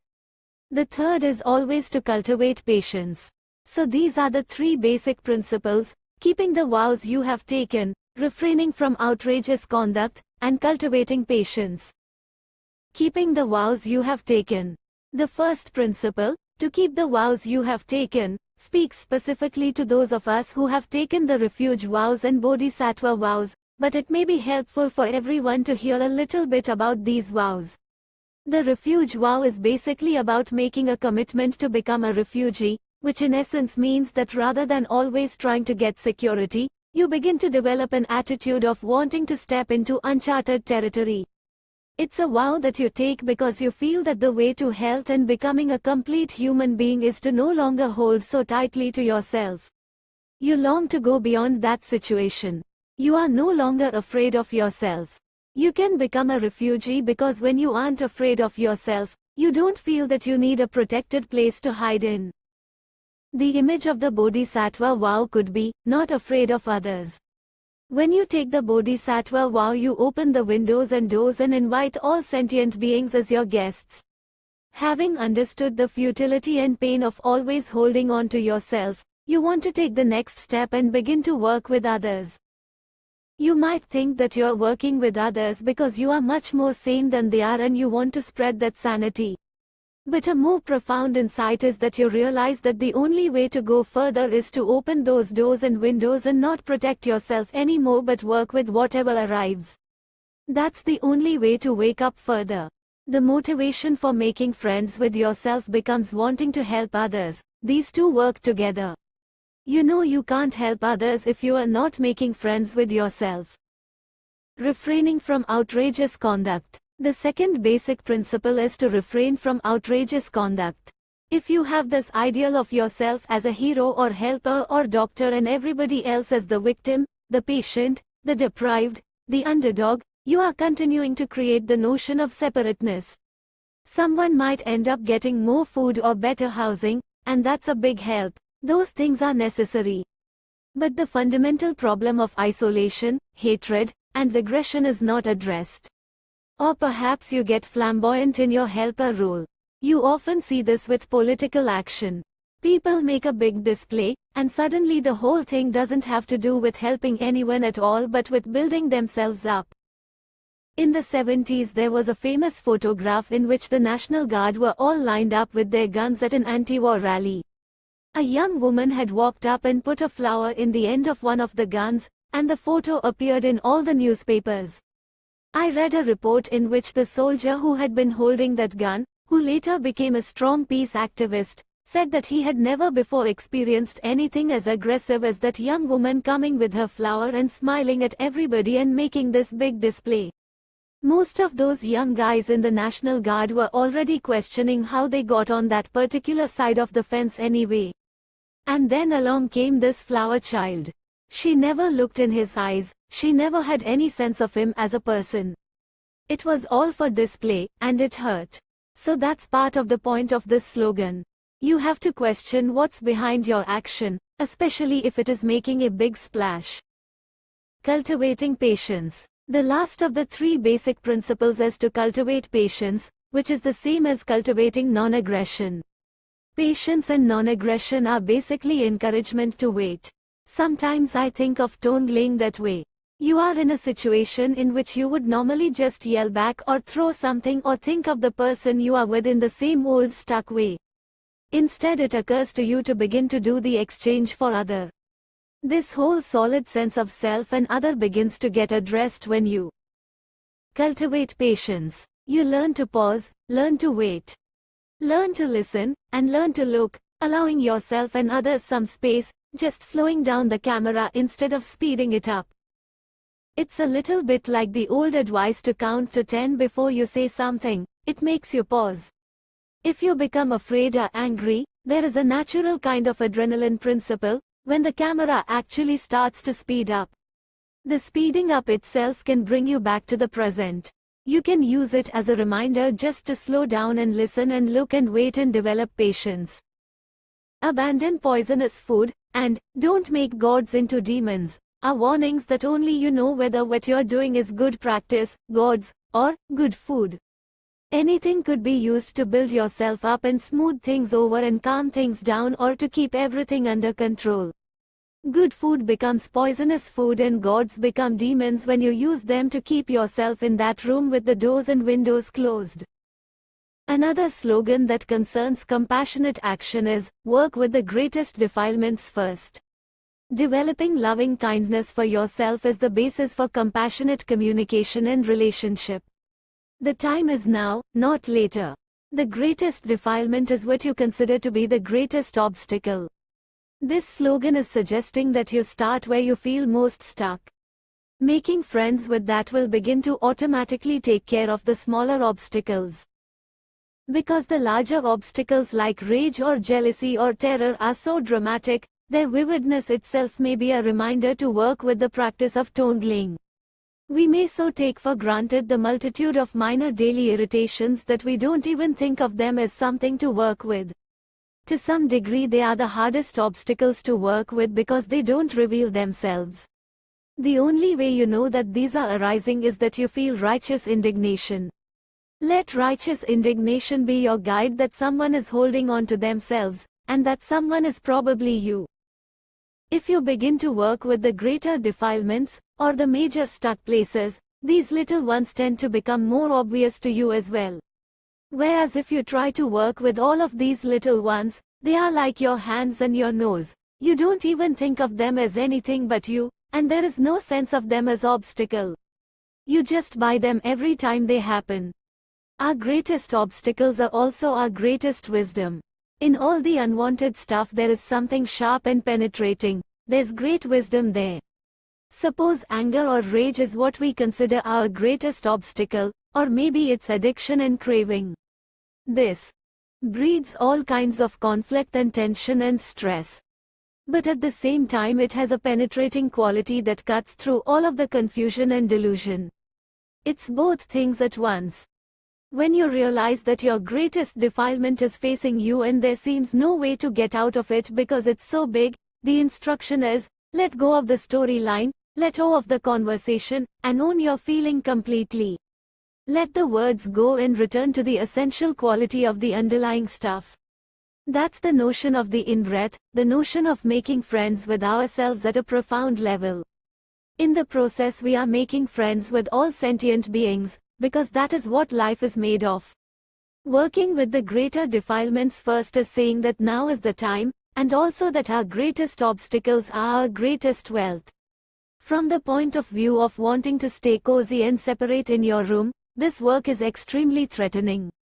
Part of the path of compassionate action is to begin to explore that notion of the in-breath and test it, to see if it rings true for you. Taking responsibility for your own actions. Hat really helps another person, anyway?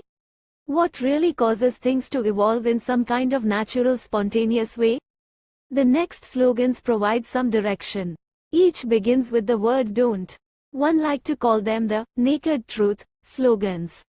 Taking responsibility for your own actions is another way of talking about awakening bodhicitta, because part of taking responsibility is the quality of being able to see things very clearly. Another part of taking responsibility is gentleness, which goes along with not judging, not calling things right or wrong, good or bad, but looking gently and honestly at yourself. Finally, there is also the ability to keep going forward. It's been described before as letting go, but in some sense at a personal level it's that you can just keep on going. You don't get completely overwhelmed by this identity as a loser or a winner, the abuser or the abused, the good guy or the bad guy. You just see what you do as clearly and as compassionately as you can and then go on. The next moment is always fresh. 156. And open. You don't have to get frozen in an identity of any kind. A Gary Larson cartoon shows two Martians who are hiding behind a rock. They've set up a mirror on one side of the path in front of the rock, down which are walking a man and a woman. One Martian says to the other, "Let's see if it attacks its own image." It seems that we do attack our own image continually, and usually that image appears to be out there. We want to blame men, or we want to blame women, or we want to blame white people or black people, or we want to blame politicians or the police. We want to blame somebody. There's some tendency to always put it out there, even if out there is our own body. Instead of working with, there is the tendency to struggle against. As a result, we become alienated. Then we take the wrong medicine for our illness by arming ourselves in all these different ways, somehow not getting back to the soft spot. So today's slogans present the great expose. The first one is, don't talk about injured limbs. In other words, don't talk about other people's defects. We all get the same kind of satisfaction when we are all sitting around the table discussing Mortimer's bad breath. Not only that, he has dandruff, and not only that, he laughs funny, not only that, he's stupid. There is this peculiar security we get out of talking about other people's defects. Sometimes we sugarcoat it and pretend that we're not really doing it. We say something like, "Hi there. Did you know that Juanita steals?" Then we say, "Oh no, I shouldn't have said that. Excuse me, that was really unkind for me to say that, and I won't say any more." We'd love to go on, but instead we say just enough to get people against Juanita but not enough for them to disapprove of us for slandering her.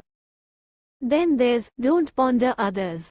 It's talking about putting down other people to build yourself up. Maybe you only do it mentally. After all, you don't actually say these things out loud, because people would disapprove, but in your mind you talk a lot about Mortimer. How you hate how he dresses and how he walks and how he stares coldly at you when you try to smile. You say, "Now this is enough. I've been criticizing Mortimer since the day I arrived here.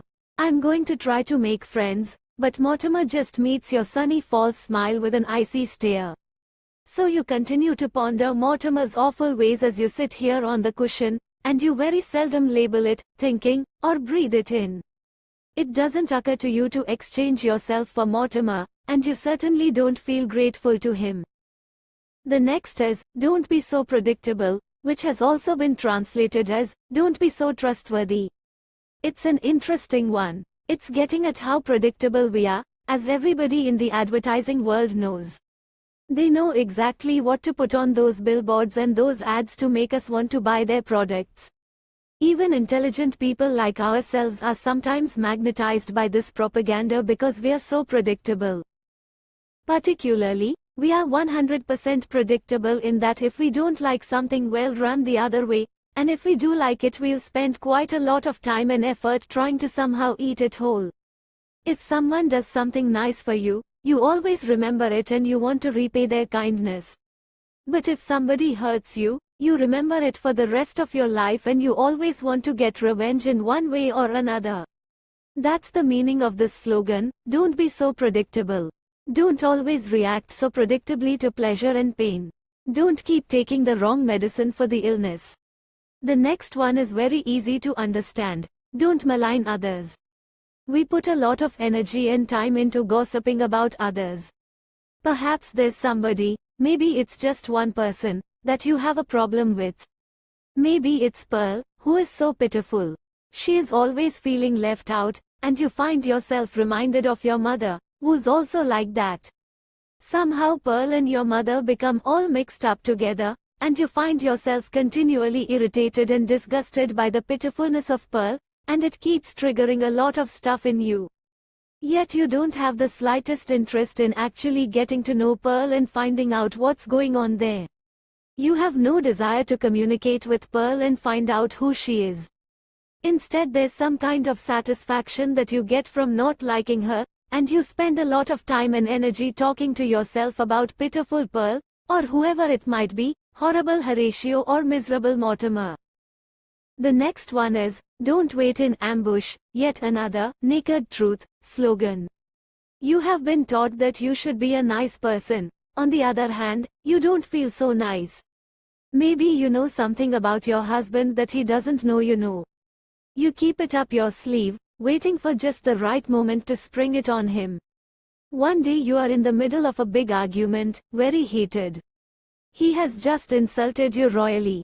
At that moment you bring the ace down from your sleeve and really let him have it. That's called waiting in ambush. You are willing to be very patient until just the right moment comes along, and then you let someone have it. This isn't the path of the warrior, it's the path of the coward. Not only do you want to win, you aren't even willing to communicate. The aspiration to communicate with another person, to be able to listen and to speak from the heart, is what changes our old stuck patterns. %%. The next slogan, don't bring things to a painful point, in some way is saying the same thing. These are nuances of the human tragedy, nuances of the tragicomic situation in which we find ourselves. Don't bring things to a painful point, is again saying. Don't humiliate people. We do all of these things because we feel pain, because we feel hurt and separate. Instead of first making friends with what we are feeling and then, second, trying to communicate, we have all these ways of keeping the us and them story solid and strong.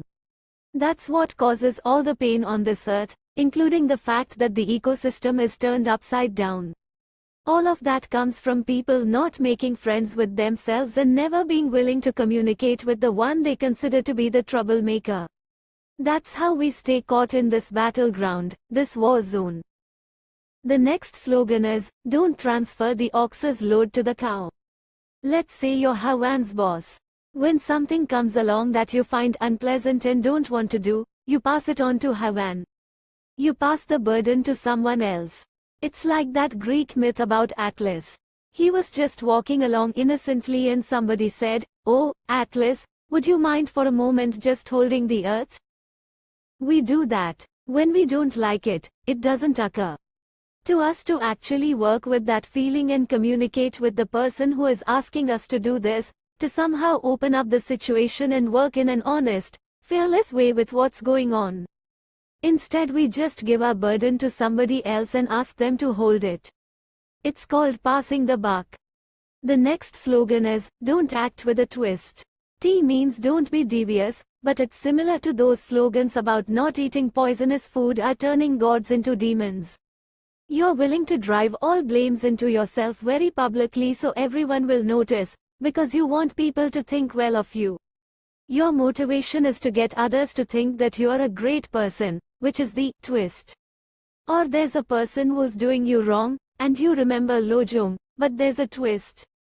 You don't say, "Buzz off, Juanita," or anything harsh. You are this sweet person who wins everyone's admiration, but the other side of this is that they dislike Juanita more and more for mistreating you. It's as if you set Juanita up by acting like a saint.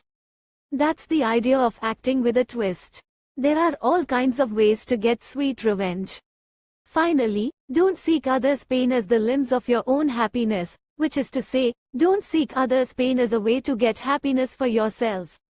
We are glad when the troublemakers in our lives get hit by a truck or go bankrupt, or anything of that nature.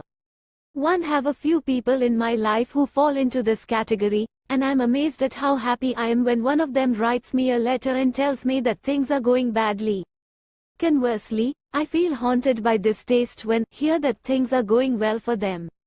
There's still the memory of how they hurt me, and I wish they would just continue to go downhill and drop dead, painfully. That's how we seek others' pain as the limbs of our own happiness. These slogans are a curious study of the human species. They reveal that we need to be very honest about what we do.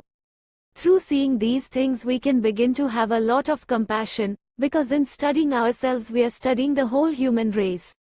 The monastic rules give us insight into what all these saintly monks and nuns were like at the time of the Buddha. There are rules like don't cover your meat with rice so that the server will give you more meat, thinking that you don't have any. Don't irritate your roommate on purpose to get the person to leave so that you'll have the room to yourself. These are actually rules, the code for the monks and nuns coming from the time of the Buddha. All the cartoons in the world and all the funny movies are made out of what this particular group of slogans is saying. When we are doing things like this, see it or we don't see it, or we do see it and feel as if we've committed a sin, so we either zone out or make a big deal. I malign others. I'm not fit to live on this path. What a burden. The more I know myself, the more I see. I'm just continually gossiping. There's no hope for me. Oi way. However, we can also just see what we do, not only with honesty but also with a sense of humor, and then keep going and not make a whole identity out of it. However, we're still left with a question. When one feel my worst, when feel jealous or like I need to get revenge, how do give my best? The first step is to dive into the experience of feeling bad. Make friends with that feeling. The next step is to learn to communicate with the people that you feel are causing your pain and misery, not to learn how to prove them wrong and yourself right, but how to communicate from the heart. This is a lifetime's journey, and a profound one. It's not something that happens quickly or easily. 19. Communication. From the heart. Let's continue with the exploration of compassionate action. We have a strong tendency to distance ourselves from our experience because it hurts, but the Dharma provides encouragement to move closer to that experience. Although there are lots of words that could be used to explain compass. Shanat action, I'd like to stress one word, and that word is communication, in particular, communication from the heart. All activities should be done with one intention. This one intention is to awaken bodhicitta, to awaken the heart. We could say, all activities should be done with the intention of communicating. This is a practical suggestion. All activities should be done with the intention of speaking so that another person can hear you, rather than using words that cause the barriers to go up and the ears to close. In this process we also learn how to listen and how to look. Percent. 165.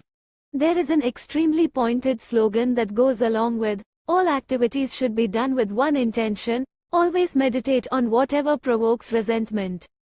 Instead of the resentment being an obstacle. It's a reminder. Feeling irritated, restless, afraid, and hopeless is a reminder to listen more carefully. It's a reminder to stop talking, watch and listen. It's a reminder to use tone-laying practice to allow some space. For example, you hate this person who is standing in front of you. You just wanted to help a hungry person get food, and then you find yourself talking to the enemy, a bureaucrat, a politician, them. All you do is get more and more angry at them, so nothing happens.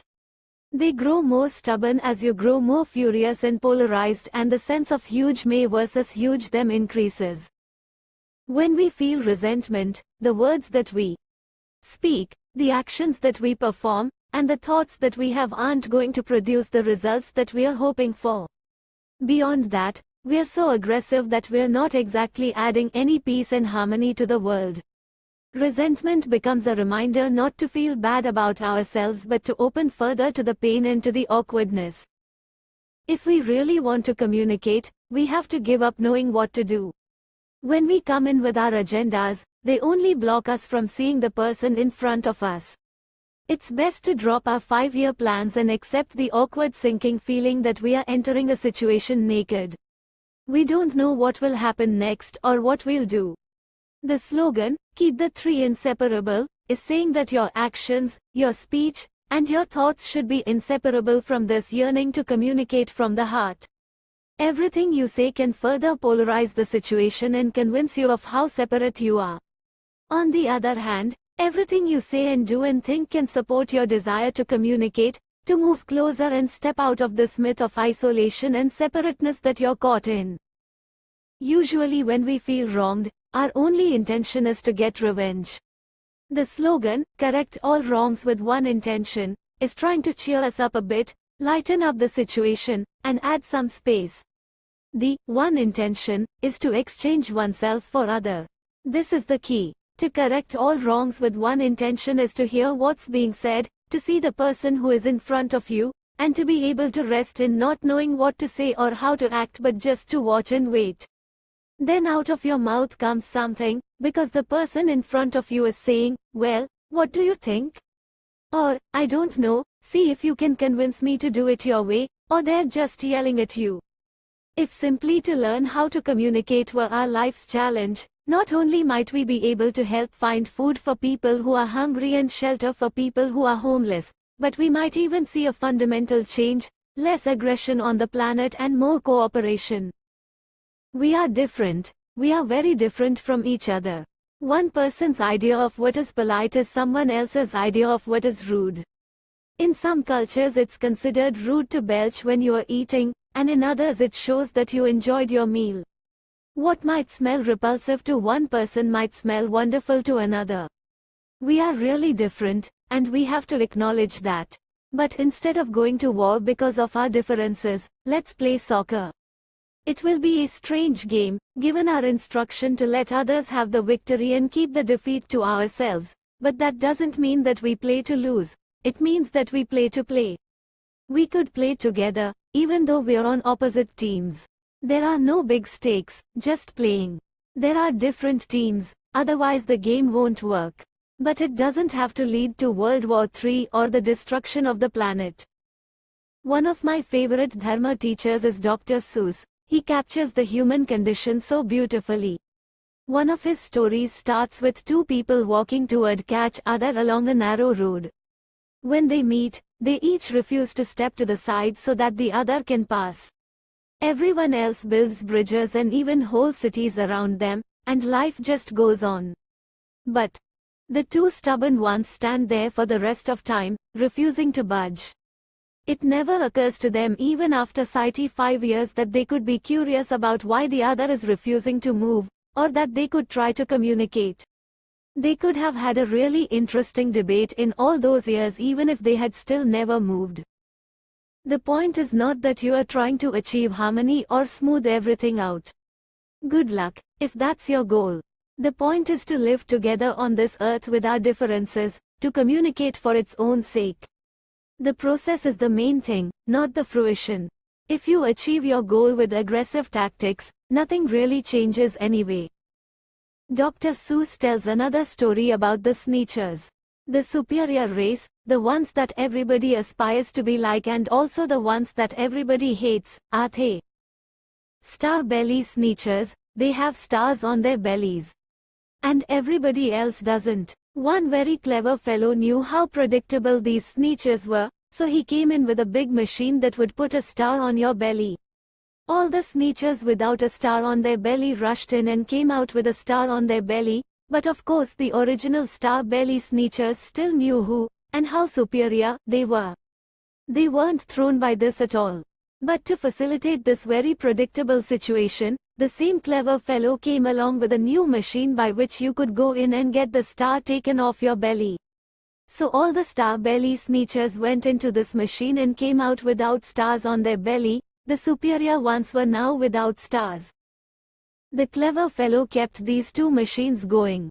Sneetches were running in and out, and the money was piling up, but after a while all the Sneetches experienced shunyata. They didn't know who was who or what was what, or who was a star belly Sneetch and who was a non-star belly Sneetch, so after a while they just had to look at each other without labels or opinions.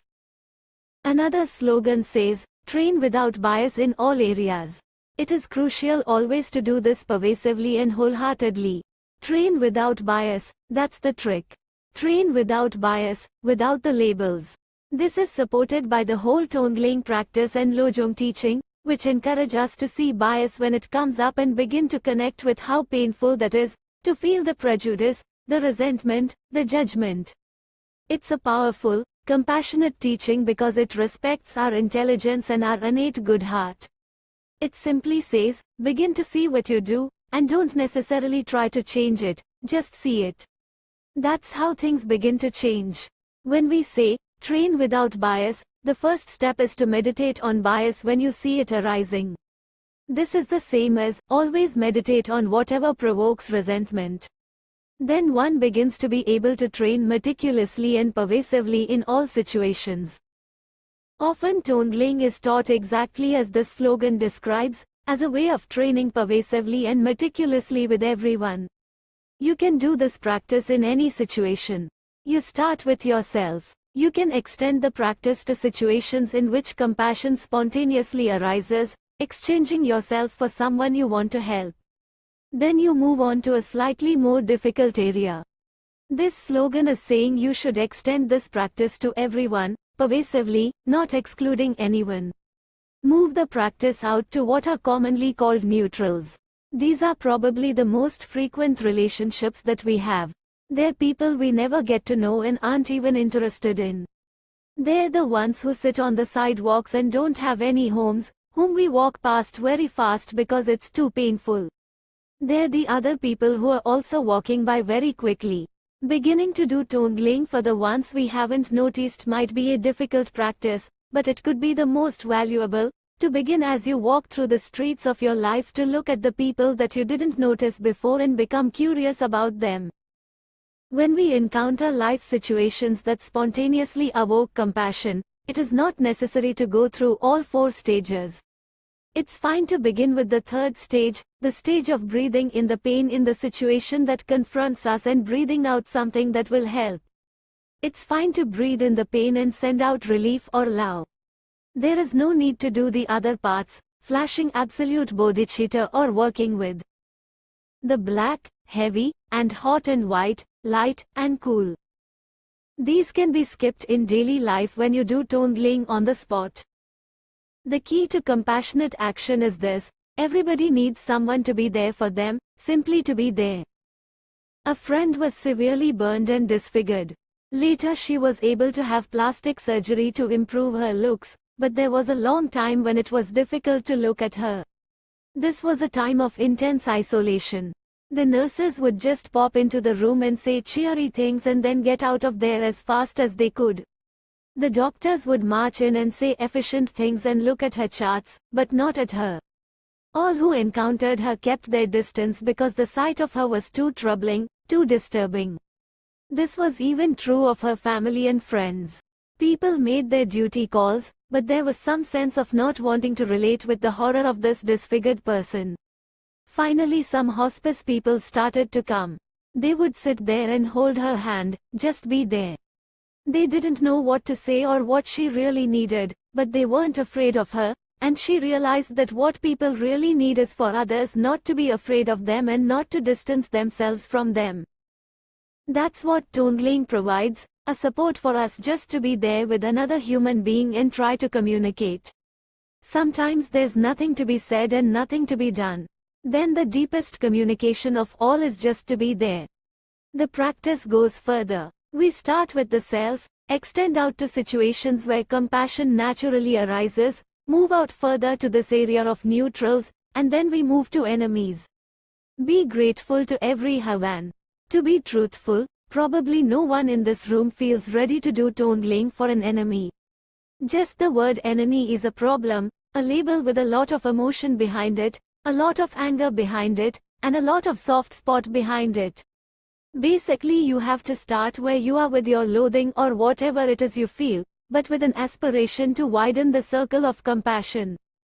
I've found in my own history of working with this practice of awakening bodhicitta that the circle of compassion widens at its own speed and widens spontaneously.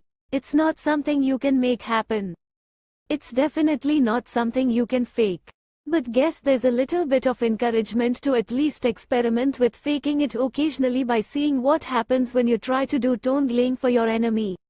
There's a lot of encourage me Jainat saint to try this and see what happens when your enemy is standing in front of you or you are intentionally bringing up the memory of your enemy in order to do Tongling in the meditation hall. Think of this simple instruction. What would it take to be able to communicate with my enemy? What would it take to be able to have my enemy hear what I'm trying to say, and what would it take for me to be able to hear what he or she is trying to say to me? How to communicate from the heart is the essence of what Tongling is about. You can extend even further to all sentient beings, which involves seeing that this practice is extraordinarily vast.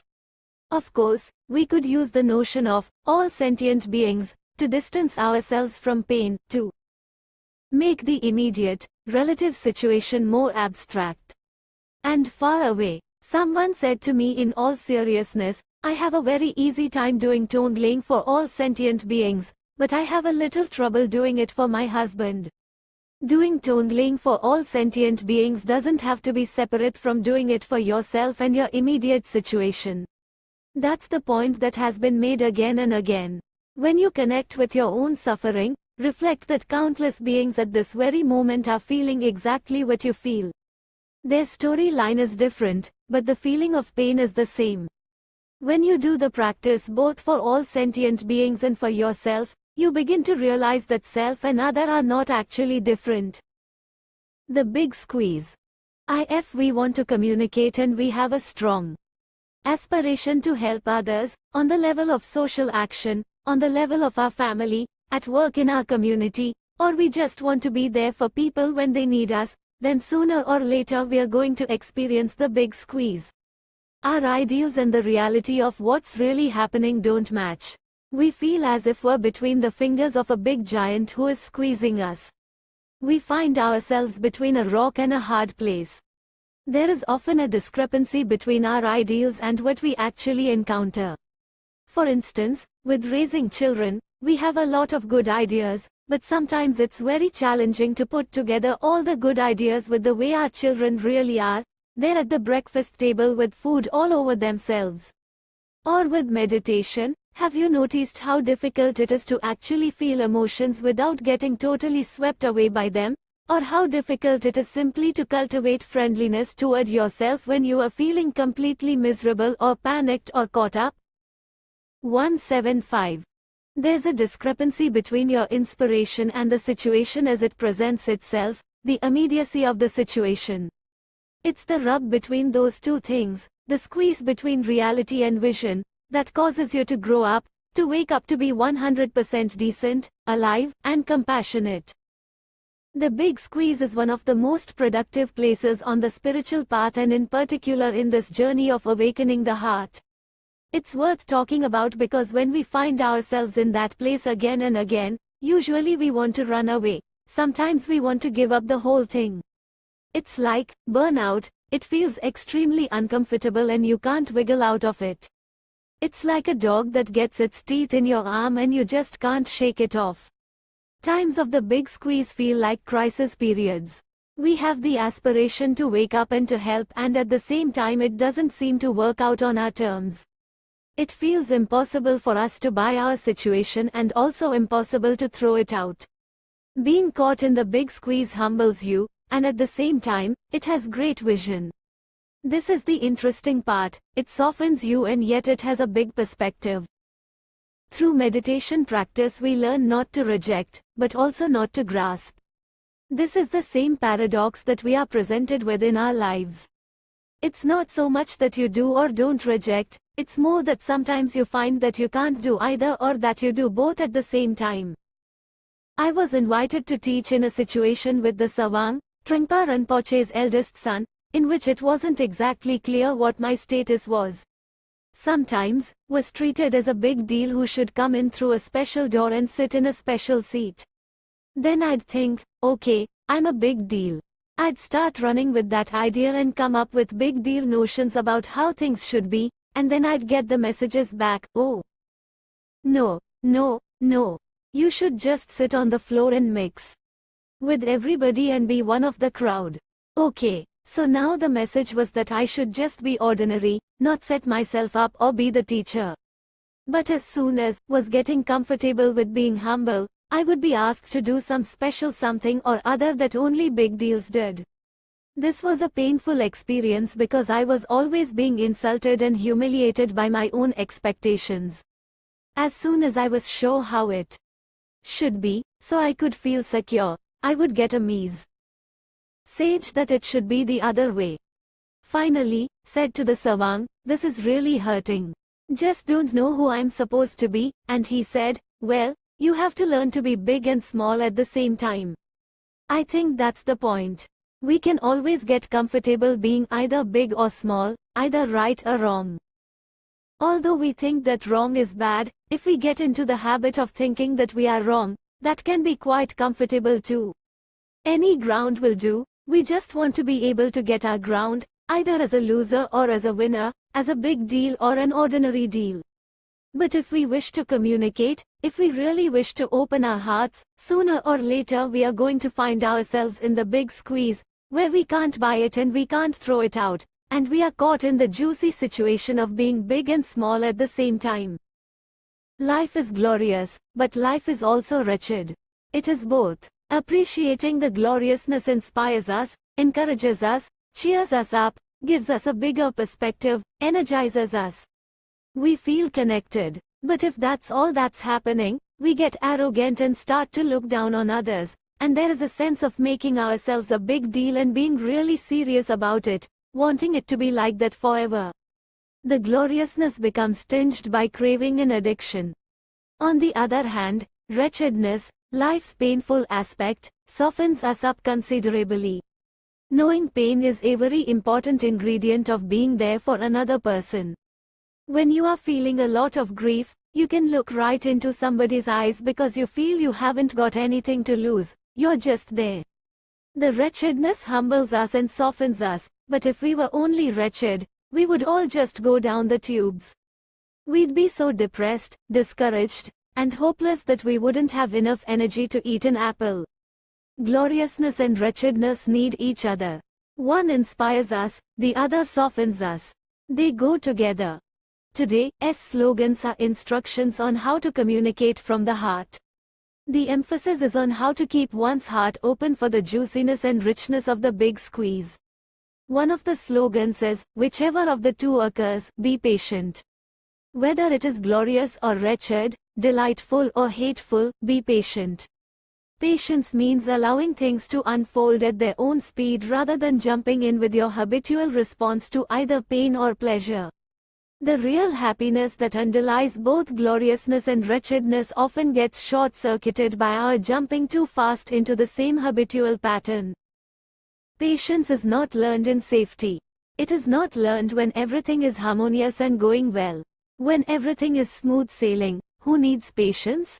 If you stay in your room with the door locked and the curtains drawn, everything may seem harmonious, but the minute anything doesn't go your way, you blow up. There is no cultivation of patience when your pattern is to just try to seek harmony and smooth everything out. Patience implies willingness to be alive rather than trying to seek harmony. A hermit well known for his austerity had been practicing in a cave for 20 years.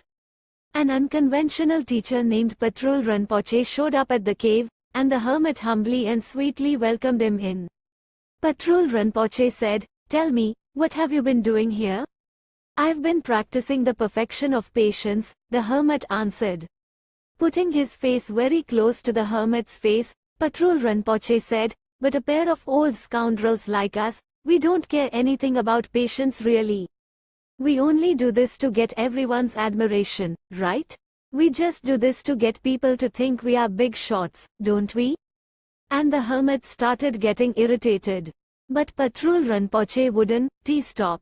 He just kept laughing and patting him on the back and saying, "Yeah, we sure know how to dupe people, don't we? We really know. I'll bet they bring you a lot of gifts, don't they?" At this point the hermit stood up and screamed, "Why did you come here? Why are you tormenting me? Go away and leave me in peace." And then the Rinpoche said, "So now, where is your perfection of patience?" So that's the point. We can create the ideal situation in which we have a very high opinion of ourselves, but how do we do when it comes to the big squeeze? The next slogan is, don't be swayed by external circumstances. If something is glorious or even just slightly pleasant, you say, "Wow, I want that." If it's wretched or even just slightly irritating, you say, "I want out of it." The point is that challenges don't cease, and if you wish to keep your heart open, the challenges will quickly increase rather than decrease. Harmony may seem a distant hope. Lest you be hard on yourself about being swayed by external circumstances, keep in mind the story of Shakyamuni Buddha. Just before the moment of his enlightenment, all of the external circumstances came to try to sway him in the form of the daughters of Mara. Mara symbolizes the ways we have of looking for alternatives to being where we are. Just before he was enlightened, every kind of idea occurred to the Buddha. It was as if every challenge in the book came up. On that evening what was different was that he simply held his seat, opened his heart to whatever might arise, didn't shut down, and was fully there. Lest you feel bad about yourself, not being swayed by external circumstances as a total experience is called enlightenment. The slogan, "Don't vacillate," very much goes along with not being swayed by external circumstances. Whatever arises, you can keep your heart open. Beyond that, you can see shutting down or closing off as an opportunity to wake up. Spinning off when things are painful or pleasant presents an opportunity to practice Lojong.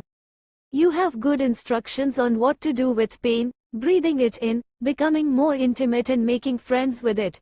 You have instructions on what to do with pleasure, sending it out, giving away what you are most unwilling to lose. In this way we can begin to know the pain of others and wish for others to have happiness, using the joy and pleasure of our lives not as problems but as tools for benefiting others. %%. The next slogan is, "Don't expect applause," which means, don't expect thanks. This is important. When you open the door and invite all sentient beings as your guests, and not only that, but you also open the windows, and the walls even start falling down, you find yourself in the universe with no protection at all. Now you are in for it. If you think that just by doing that you are going to feel good about yourself, and you are going to be thanked right and left, no, that won't happen. More than to expect thanks, it would be helpful just to expect the unexpected. Then you might be curious and inquisitive about what comes in the door. We can begin to open our hearts to others when we have no hope of getting anything back. We just do it for its own sake. On the other hand, it's good to express our gratitude to others. It's helpful to express our appreciation of others. But if we do that with the motivation of wanting them to like us, we can remember this slogan. We can thank others, but we should give up all hope of getting thanked back. Simply keep the door open without expectations. There is also a slogan that says, "Don't misinterpret." Don't impose the wrong notion of what harmony is, what compassion is, what patience is, what generosity is. Don't misinterpret what these things really are. There is compassion and there is idiot compassion. There is patience and there is idiot patience. There is generosity and there is idiot generosity. For example, trying to smooth everything out to avoid confrontation, not to rock the boat, is not what's meant by compassion or patience. It's what is meant by control. Then you are not trying to step into unknown territory, to find yourself more naked with less protection and therefore more in contact with reality. Instead, you use the idiot forms of compassion and so forth just to get ground. When you open the door and invite in all sentient beings as your guests, you have to drop your agenda. Many different people come in. Just when you think you have a little scheme that is going to work, it doesn't work. It was very beneficial to Havan, but when you tried it on Mortimer, he looked at you as if you were crazy, and when you try it on Vanita, she gets insulted. Coming up with a formula won't work. If you invite all sentient beings as your guests while just wanting harmony, sooner or later you'll find that one of your guests is behaving badly and that just sitting there cheerfully doing your tongling and trying to cultivate harmony doesn't work. So you sit there and you say, okay, now I'm going to make friends with the fact that I'm hurting and afraid, and this is really awful. But you are just trying to avoid conflict here, you just don't want to make things worse. Then all the guests are misbehaving, you work hard all day and they just sit around, smoking cigarettes, drinking beer, eating your food, and then beating you up. You think you're being a warrior and a bodhisattva by doing nothing and saying nothing, but what you're being is a coward. You are just afraid of making the situation worse. Finally they kick you out of your house and you're sitting on the sidewalk. Somebody walks by and says, "What are you doing sitting out here?" You answer, "I am practicing patience and compassion." That's missing the point. Even though you've dropped your agenda, even though you are trying to work with situations instead of struggling against them, nevertheless you may have to say, "You can stay here tonight, but tomorrow you are going, and if you don't get out of here, I am calling the police." You don't really know what's going to benefit somebody, but it doesn't benefit anybody to allow someone to beat you up, eat all your food, and put you out on the street. So, don't misinterpret, really gets at the notion of the big squeeze. It's saying that you don't know what's going to help, but you need to speak and act with clarity and decisiveness. Clarity and decisiveness come from the willingness to slow down, to listen to and look at what's happening. They come from opening your heart and not running away. Then the action and the speech are in accord with what needs to be done, for you and for the other person. We make a lot of mistakes.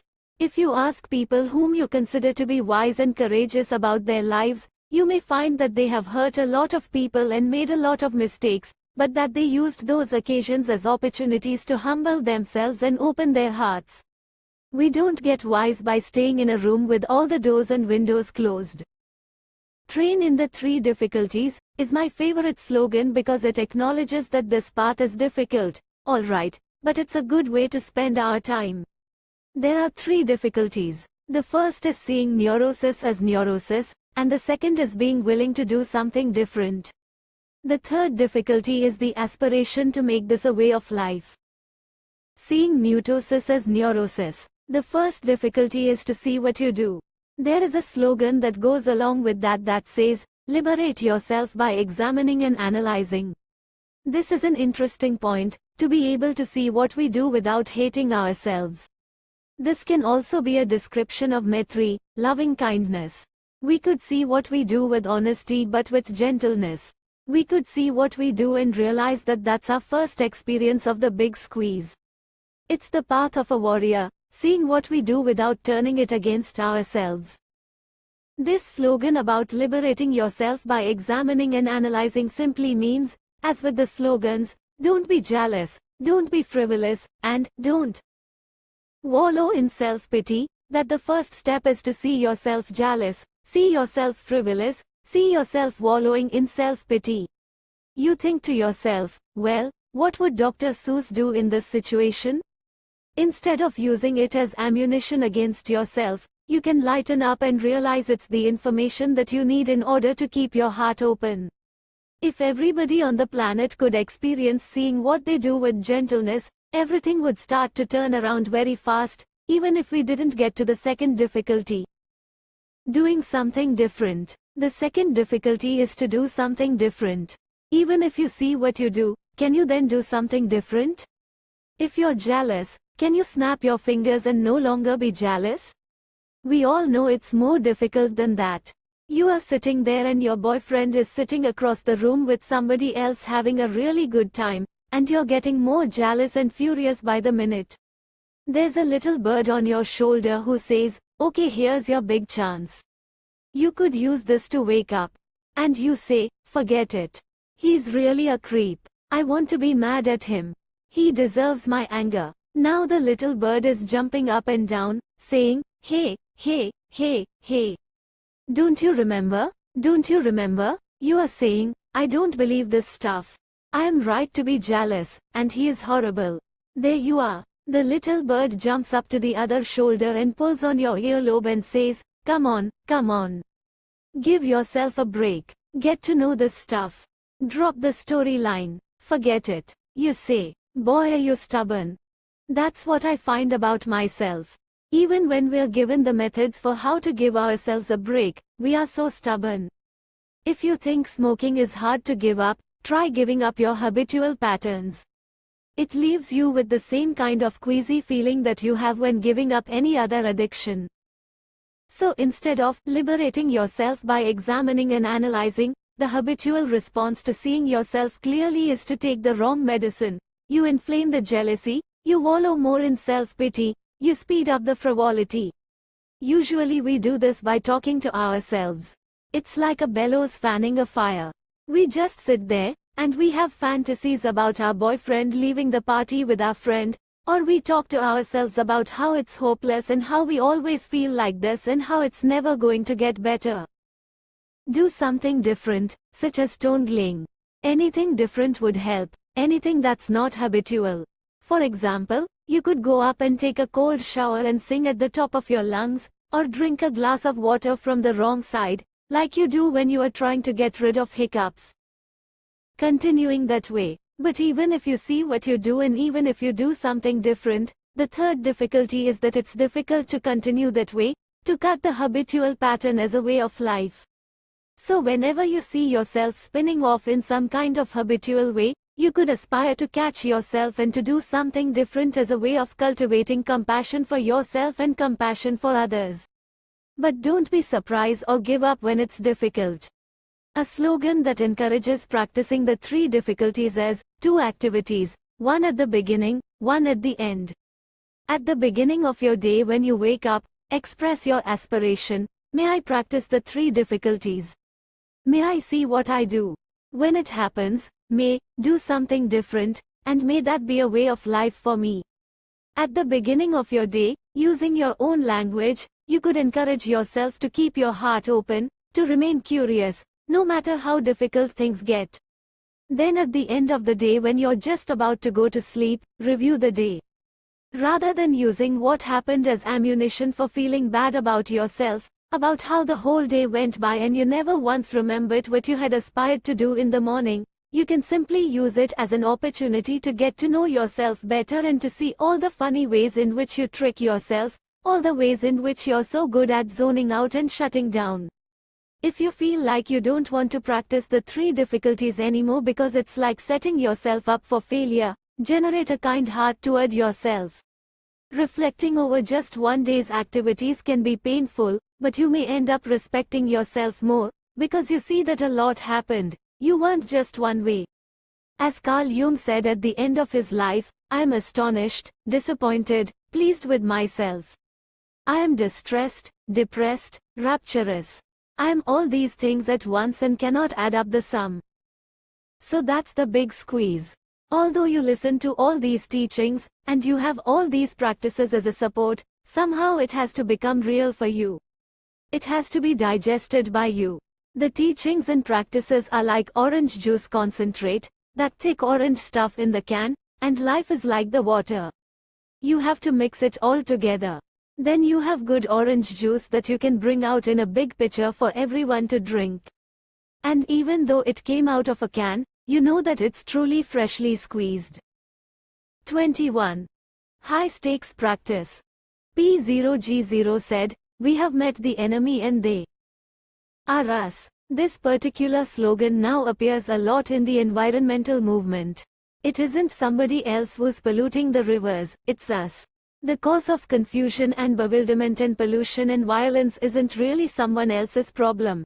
It's something we can come to know in ourselves. But in order to do that we have to understand that we have met the friend and that is me. The more we make friends with ourselves, the more we can see that our ways of shutting down and closing off are rooted in the mistaken thinking that the way to get happy is to blame somebody else. It's a little uncertain who is us and who is them. Bernard Glassman Sensei, who does a lot of work with the homeless in New York, said that he doesn't work with the homeless because he's such a great guy, but because going into the areas of society that he has rejected is the only way to make friends with the parts of himself that he's rejected. It's all interrelated. We work on ourselves in order to help others, but also we help others in order to work on ourselves. That's a very important point. We could say that working with 190 others is a high-stakes Maitri practice, because when we start to work with others, somehow they all seem to end up looking like Havan or Vanita. If we are wholehearted about wanting to be there for other people without shutting anybody or anything out of our hearts, our pretty little self-image of how kind or compassionate we are gets completely blown. We are always being tested and we are always meeting our match. The more you're willing to open your heart, the more challenges come along that make you want to shut it. You can't do this work in a safety zone. You have to go out into the marketplace and live your life like everybody else, but with the added ingredient of not wanting to shut anything out of your heart. Maitri, loving kindness, has to go very deep, because when you practice it, you are going to see everything about yourself. Every time your buttons get pushed is like a big mirror showing you your own face, and like the evil stepmother in Snow White and the Seven Dwarfs, you want the mirror to tell you what you want to hear, even if it's that you haven't been kind or that you're selfish. Somehow you can even use your insight into your limitations to keep yourself feeling alright. What we don't want is any unforeseen feedback from the mirror. What we don't want is to be naked, exposed. We have blind spots, and we put a lot of energy into staying blind. One day the wicked step mother went to the mirror and said, "Mirror, mirror, on the wall, who's the fairest of them all?" And instead of, "You are, sweetheart," the mirror said, "Snow White."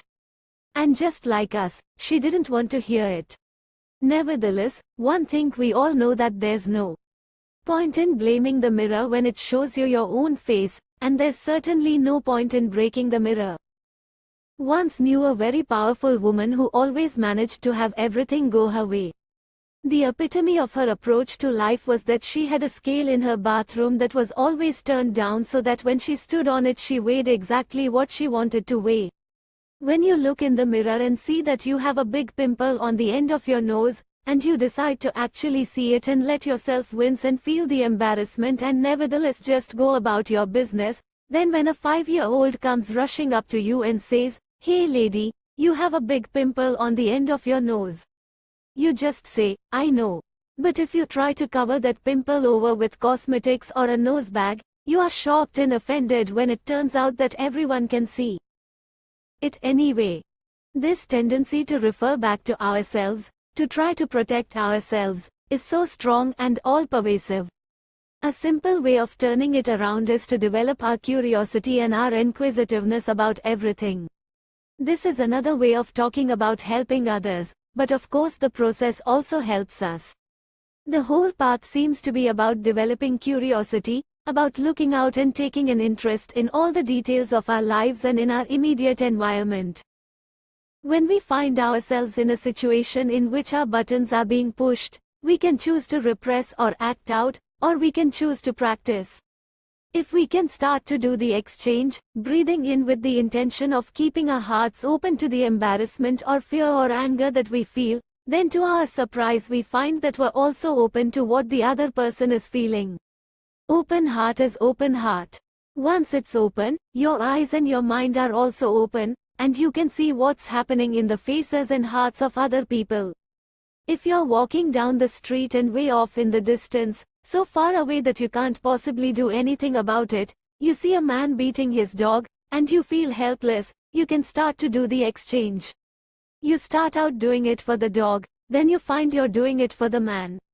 Then you are also doing it for your own heartbreak and for all the animals and people who are abusing and abused, and for all the people like you who are watching and don't know what to do. Simply by doing this exchange you have made the world a larger, more loving place. There's a traditional teaching about regarding all sentient beings as your mother. Everyone has been your mother. They've been kind to you and you've had an intimate relationship with them. This teaching always seemed old-fashioned to me. Then I read a book by Joanna Macy in which she recounted being in India and hearing a Tibetan teach on this subject. Tea was so boring that she went outside to get some air. As she was walking along a path, toward her came an old woman, bent under a load of wood that she was carrying on her back. Suddenly she thought, this woman was once my mother. Even though she had walked past lots of men and women like this in India, people carrying heavy loads and all bent over so that you couldn't even see their faces, she wanted to see the face of this woman. She wanted to know who this woman was, because all she could think about was how this woman had been her mother. I learned something from Joanna Macy's story. This teaching that all sentient beings have been our mothers is about taking an interest in other people, about being curious, and about being kind. All those nameless people in the street, they've been your lovers, your brothers and sisters, your fathers and mothers, your children, your friends. Even if you don't buy that, you can just wonder who they are and begin to look at them with some interest and curiosity. Everyone is just like us.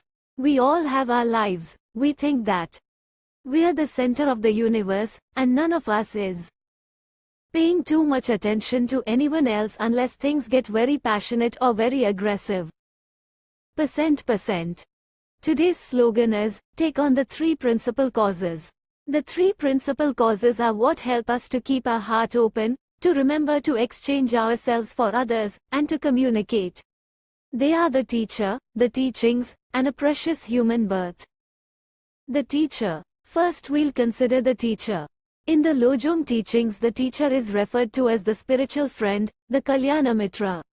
The teacher is like a senior warrior, or a student warrior who's further along the path. It's somebody who inspires you to walk the path of warriorship yourself. Looking at them reminds you of your own softness, your own clarity of mind, and your own ability to continually step out and open. Something about them speaks to your heart. You want to have a friendship with this person as a teacher. Trust is an essential ingredient. If you enter into a serious relationship with a teacher, you make a commitment to stick with them and they make a commitment to stick with you, so you're stuck together. Lest one romanticize this relationship, I'd like to repeat something that Trungpa Rinpoche once said, the role of the spiritual friend is to insult you. This is true. It isn't that the spiritual friend phones you up and calls you names or sends you letters about what a jerk you are. It's more that the spiritual friend is the ultimate Havan. All your blind spots are going to come out with the spiritual friend. The only difference between the spiritual friend and everybody else in your life is that you've made a commitment to stick with him or her through thick or thin, better or worse, richer or poorer, in sickness and in death. We're not too good at keeping commitments these days. This isn't an age where commitment is honored very widely. If you enter into a relationship with a spiritual friend, you're really asking for it. Rather than the cozy, nurturing situation you might have imagined in the beginning, that the teacher is always kind and will replace the mother or father who never loved you or is finally the friend who has unconditional love for you, you find that in this relationship you begin to see the pimples on your nose, and the mirror on the wall isn't telling you that you're the fairest of them all. To the degree that anything is hidden in this relationship, you begin to see it. Spending time with Trungpa Rinpoche felt like the great expose. Often he would say very little.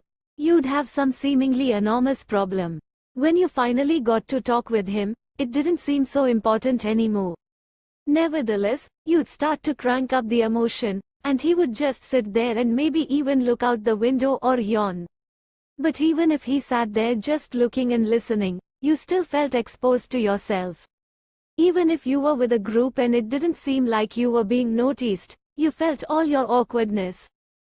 With a teacher you feel all the ways in which you try to con the situation, you feel all the ways in which you try to make yourself look good. You are seeing clearly what you do all the time. But you've made this commitment, one you are not going to run away from, you're not going to write off. This time you're going to stick with it. Staying there becomes like the 3 difficulties. When you are with the spiritual friend or even thinking about him or her, You begin to see neurosis as neurosis. That encourages you to practice the second difficulty, which is to begin to apply the teachings. And finally, you long to make that a way of life. The spiritual friend does not confirm your existence but serves as a mirror for you to see where you're stuck. The relationship encourages you to wake up. The most important thing about the relationship with the spiritual friend is that it's basic training for how you relate to every situation in your life. It's all training for you to be grateful to every Havan, and not just the Havan or Vanita that you call your spiritual friend. So when your buttons get pushed, you begin to see that what's happening is your teacher. When your cover has been blown, you begin to see that situation as your teacher. You realize that you know what to do and can begin to relate directly with that pain and use it to relate with the pain of all sentient beings. When you feel inspired and joyful, you can share that with others and develop a sense of kinship. Percent. The teachings and practices. The second principal cause is the teachings and practices. You have a lot of support when you see what you do rather than turn it against yourself or try to run away from it. You have a lot of encouragement from the teachings and practices to open your heart further, to feel what's going on and not shut down, extending your openness to other sentient beings. When the mirror has just told you that you're not the fairest of them all, and you're feeling embarrassed and awkward, it begins to occur to you that there are many other people at this very moment feeling the same way. You can breathe it in for all of you. When you're feeling happy, it begins to occur to you to think of others and wish for all beings to be happy. Precious human birth. So the first principal cause is the teacher, who serves as an example and represents life itself, and who also serves as a pointed reminder to let go of holding on to yourself. The second is the teachings and the practices that actually give you tools for opening your heart. And the third cause is this precious human birth. All of us have this precious human birth. We are fortunate enough not to be starving. We are fortunate enough to have food and shelter. We are fortunate enough to hear the teachings and be given methods to wake up. We are fortunate enough to have good intelligence and the luxury to explore and question why we and others suffer. Percent. Another slogan says, this time, practice the main points. What that's saying is that for all of us it's a crucial time. We have everything we need to open our hearts, and to work with others in a genuine way. We have a precious human birth. We are not starving in Somalia. We are not living in a country where we grow up being taught to shoot anybody who is on the other side. We have a tremendous amount going for us, so this is the crucial time to practice the main points. In the slogan, pay heed that the three never wane. The three are gratitude to your teacher, gratitude to the teachings and the practices, and a commitment to keep the basic vows that you've taken. Gratitude to the teacher starts with making a commitment never to give up on that one person, who has also made a commitment never to give up on you. When I think of my own teacher, I feel enormous gratitude continually, practically every moment of my life. It's gratitude that there was somebody who was brave enough and fierce enough and humorous enough and compassionate enough to get it through my thick skull that there's no place to hide. I feel gratitude to the teachings and the practices because they're good medicine and they help us to uncover that soft spot that's been covered over for a very long time. Finally, we pay heed that the refuge vow and bodhisattva vows never wane.